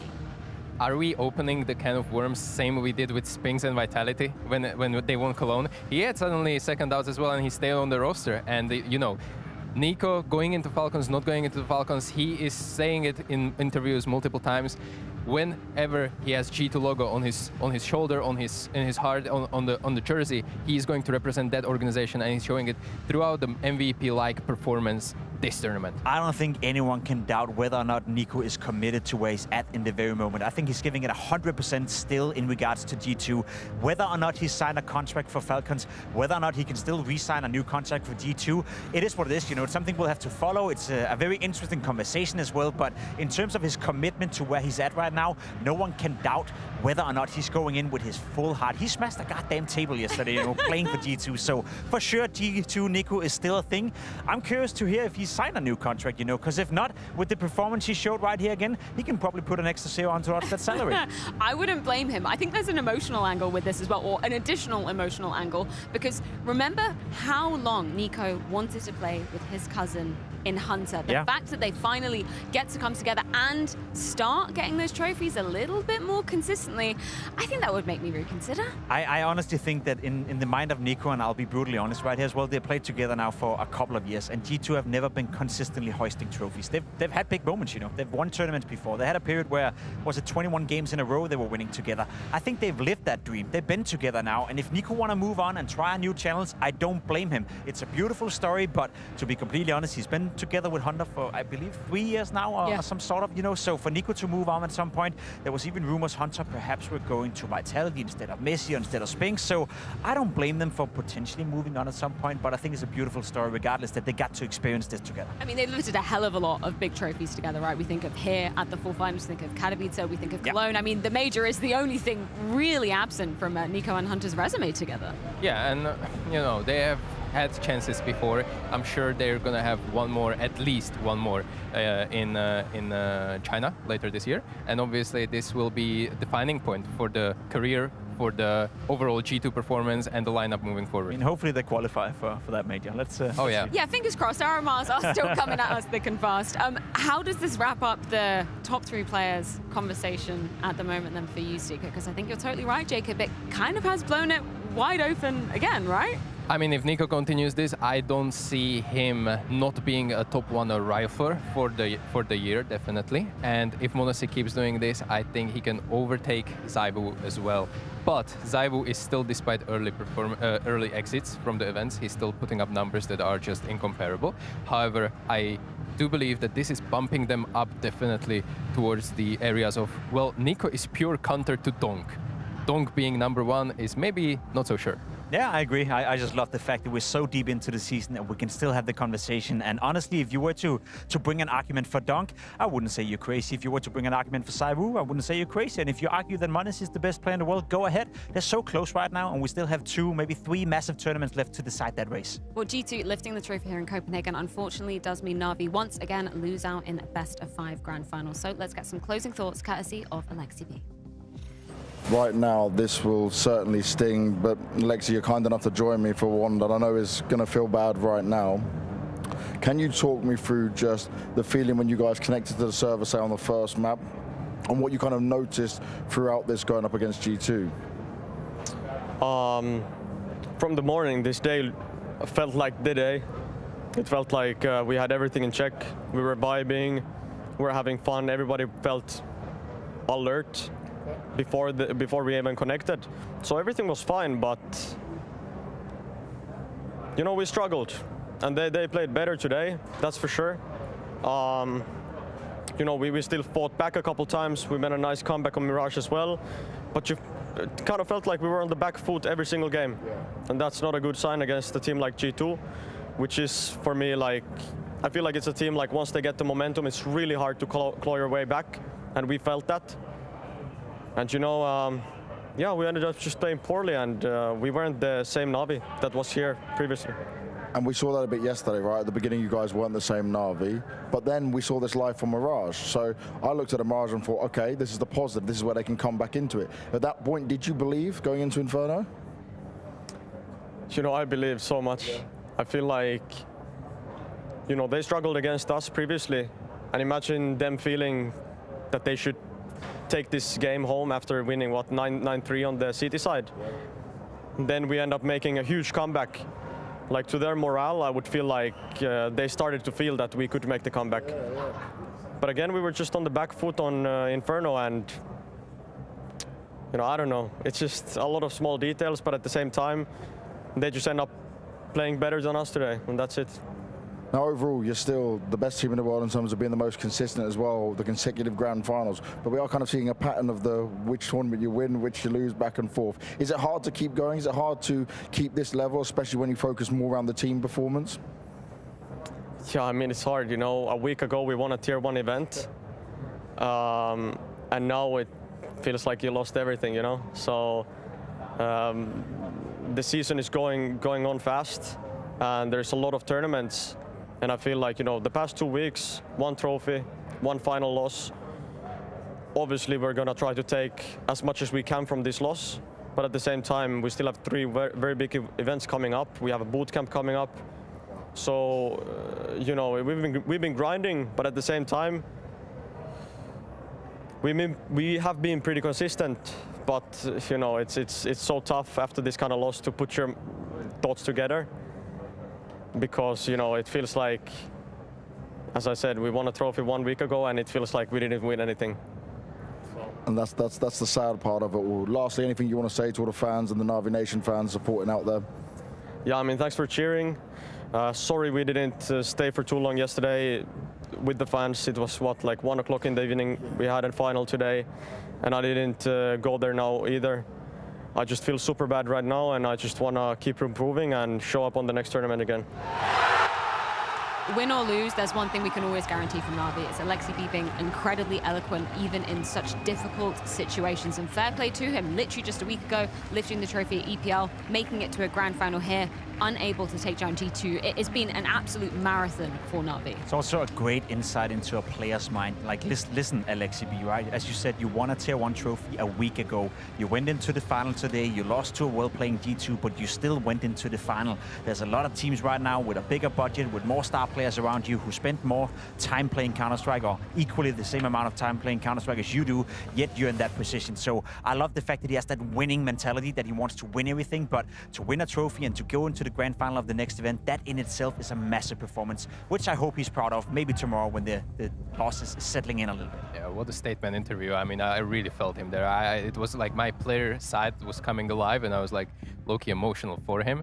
I know how the world is kind of crumbling when you see the other team obviously lifting the trophy, and I mean, I can't really put it into words, but what I have to say in his defense is that we have not had a consecutive winner yet in CS2 when it comes to big events. And this is showing me that in CS2 is a little bit hard to get an era, or like the competitive is so like bleak and so close together that it's really hard to build up consistency. And especially with the game being still pretty fresh and new, it's really those details that really matter. And Alexi B pointed out in an interview as well that those kind of cost them a lot of rounds. I think that's such a good point. And just to touch upon some of the beautiful images we saw, obviously heartbreaking for the side of Navi, but you can see how Alexi B is a leader, not only inside the server, but consoling his players outside of it when it's, okay, you know, this one let us go, but we've got more opportunities awaiting for us for the rest of the year. It's always eyeing the next opportunity, you know, always talking about learning from the mistakes, learning from the loss, moving into the next tournament. In a week or so, they'll be in Rio de Janeiro and playing Counter-Strike once more. And as I said, the season is moving so fast. So the only thing I worry about is them burning out. You know, it's been a long season. They're playing a lot of tournaments. They have 3 more for this year. Obviously, the major coming up, Rio, the World Finals as well, and a boot camp adding into that edition. It's a very stressful time right now for Navi, so please take care of yourself and watch for your burnouts. Yeah, undoubtedly a tough situation for Navi to be facing right now, but it's also time to check in with our Blast TV MVP. Despite not making it in the final, and I know this is going to be a hard one for you, Wonderful, the users of Blast TV, they voted for you to be the MVP because of the great performance you put up all tournament long, so I am here to award you this. I know right now it feels super bad, but you showed an incredibly strong level across game after game, right? Anything you want to say to all the fans out there who voted for you? Just thank you. I will try to be better because in final I was lost. I don't know why, but just thank you for support and wait for our next tournaments. And for the next tournaments, you guys have had some very good tournaments, but you have been playing better and better. Do you feel like there's so much more to come for Wonderful? Like we're going to see the better Wonderful come out again and again? Yes, every day I'm trying to be better and better. Like, it's all just step by step, going to my goals, individual goals, that's all. Yeah, I mean, always just a tough situation to be on the losing side, rather, and still be receiving that MVP title. I know I was obviously very familiar with that situation, but for Wonderful, yeah, just going to be a bitter pill to swallow, even though he put up a stellar performance through and through. Yeah, and it was a stellar performance. You know, again, we're seeking for the star player within Navi, you know, who can elevate himself to become that star of the future. And I think Wonderful is still evolving. He's still getting better, game by game, hour by hour, tournament by tournament. So as much as it sucks for him to lose, it's a statement to his progress as a player. Yeah, and it's also about the fact that he is not reliably going to be alone when it comes to carrying Navi. Obviously, he did it throughout this tournament, he did well, it wasn't enough. Next one, it can be another teammate. It can be very much JL, it can be Bit, it can be Ime, it can be literally anyone from the team, and this gives him like a kind of a back pillow to fall on whenever he doesn't feel okay for extended period of time, and he is still able to, you know, put up enough impact to get them over the hunch. How does this adapt your perception of Navi then for the rest of 2024? Does it put more demands, more constraints on how they can perform at future events? Doesn't change anything for me at all. You know, they won a week ago. They went into the grand final right here. I want to give a lot of credit towards G2 for playing good Counter-Strike and playing at a high level. I don't fault Navi for losing. Sure, they didn't play their best brand of Counter-Strike today. They still got into the finals. So I still have them as the best team in the world. I still think they're one of the favorites to win Rio, and heading into the major, unless something happens, they're still one of the favorites to win that one as well. Yeah, I mean, Navi are right now still team of the year for me. Whoever wins the major is going to be heavy contender for it anyway. So it's still kind of, it's beautiful how open it is. We're talking about it in top players, but it's also about the teams. Well, before we do wrap up today's conversation, I think it's time to check in with our traded plays of the day. Unfortunately, no broadcast for us to be announcing the winners tomorrow. You'll have to head on over to the Blast Premier Instagram to check that out. Also head over there to vote. What have we got coming up first, Jacob? Got a little bit of Alexi B magic with the M4A1S, a double wallbang and a very aggressive position in towards this one, getting a nice quad kill. All right, we're moving into Wonderful, and this is exactly what we were talking about. Throughout the Mirage, he was putting up a stellar show, but this round in particular was one of the turning points of the comeback, and really that 1v2, I have still no clue how. Let's slow it down. All right, he's not It's like bad counter-strafe into the headshot of Nico. This is impressive. Pure filth, pure luck, you know, but a beautiful sequence right there for Wonderful. The winner, when we announce it tomorrow, is none other than m0NESY. I'll tell you that right now. His AWPing throughout this game, you know, his performance in this grand final, the ability he has to turn around rounds, especially at a moment like this, 10-11, nothing sort of amazing. So for my money, my personal vote will go to m0NESY. You can vote for whoever you want to, but he'll probably win. Okay, so we've had the winners on stage. We've got that out of the way, you know, yada, yada, yada. G2 lifting the trophy. What happens with the real winners, though, in our GGBet predictions? Because I think you might have to maybe share the No.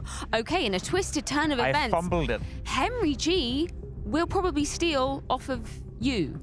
Did he steal off of you? No, he stole off the Scrawny. Wait, what? He didn't have to steal off me because Mike... No, Mike stole away from me. Mike stole off of you! Yeah. What a blunder! Where is Mike? Where is Mike? Mike is nowhere to be found. Well, this is getting personal. I'll find him. However, I'm hanging around, though, with one life. You stay alive? Go! Yeah, good job. One die. HP leg shot there, just crumbling through the blast picks. Well, you did one better than Anders, and that's an achievement in literally every single sense. Where did you guys come from? Jesus, you guys are hot. They're just always here. And you know where else they will be? At the World's Finals as well, because that's how we're going to be rounding out the last Premier year. We've got all 8 teams going to be attending there. We got some big names, don't we, Jacob? We do. We got 8 of the best teams throughout the entirety of the season to, you know, bring the Blast circuit to a culmination. NAVI, Vitality, Spirit, FaZe, G2, Mouse, Liquid, and Astralis. Let's be completely honest, there's not a team I probably would replace in regards to that one. There's a cool storyline for each and every single one of them. It's going to be a banger time in Singapore. Any front runners, do you think, at the moment, Stika, or is it an incredibly open race? Incredibly open race, as we saw today. Statistics don't matter when you're riding the movement. The momentum wave. How have you found this weekend, Stika? It's been an absolute pleasure having you. I say that wholeheartedly. It's been amazing to get your insight. You're incredibly eloquent. I'm sorry, I'm just gassing you up right now, but it's been amazing to have you. Thank you so much for joining us. Thank you for having me. It was a blast. And, well, you have to think about it this way. This was new experience for me, but I'm all open for these new experiences. So you'll be back? No comment. Yeah? Oh, it's the second time I've had that happen this weekend. Yeah, Jacob, right? how has it been wrapping out Premier in Copenhagen, in Denmark? It's been quite the journey. Yeah, it's hard to believe that it's over, you know, in a way. I'm sure we'll return to Denmark at some point inside these arenas. I think the crowd inside Forum as well did a good justice for us to come back. But yeah, a bit emotional. You know, I've been involved in this game for 12 years. It's been my life. So hopefully it's a goodbye and see you soon and not a goodbye forever. Yeah, well, gentlemen, thank you so much for joining this weekend. Once again, as always, thank you so much to the stellar production team for putting on a You're cool too for you. show. Yeah. Thank you. Yeah. It's always where is host, not how is host. Thank you so much, Jacob. Yeah, we're going to be seeing you in just over a month's time for the culmination of the Premier Circuit at the World Finals. We'll see you there.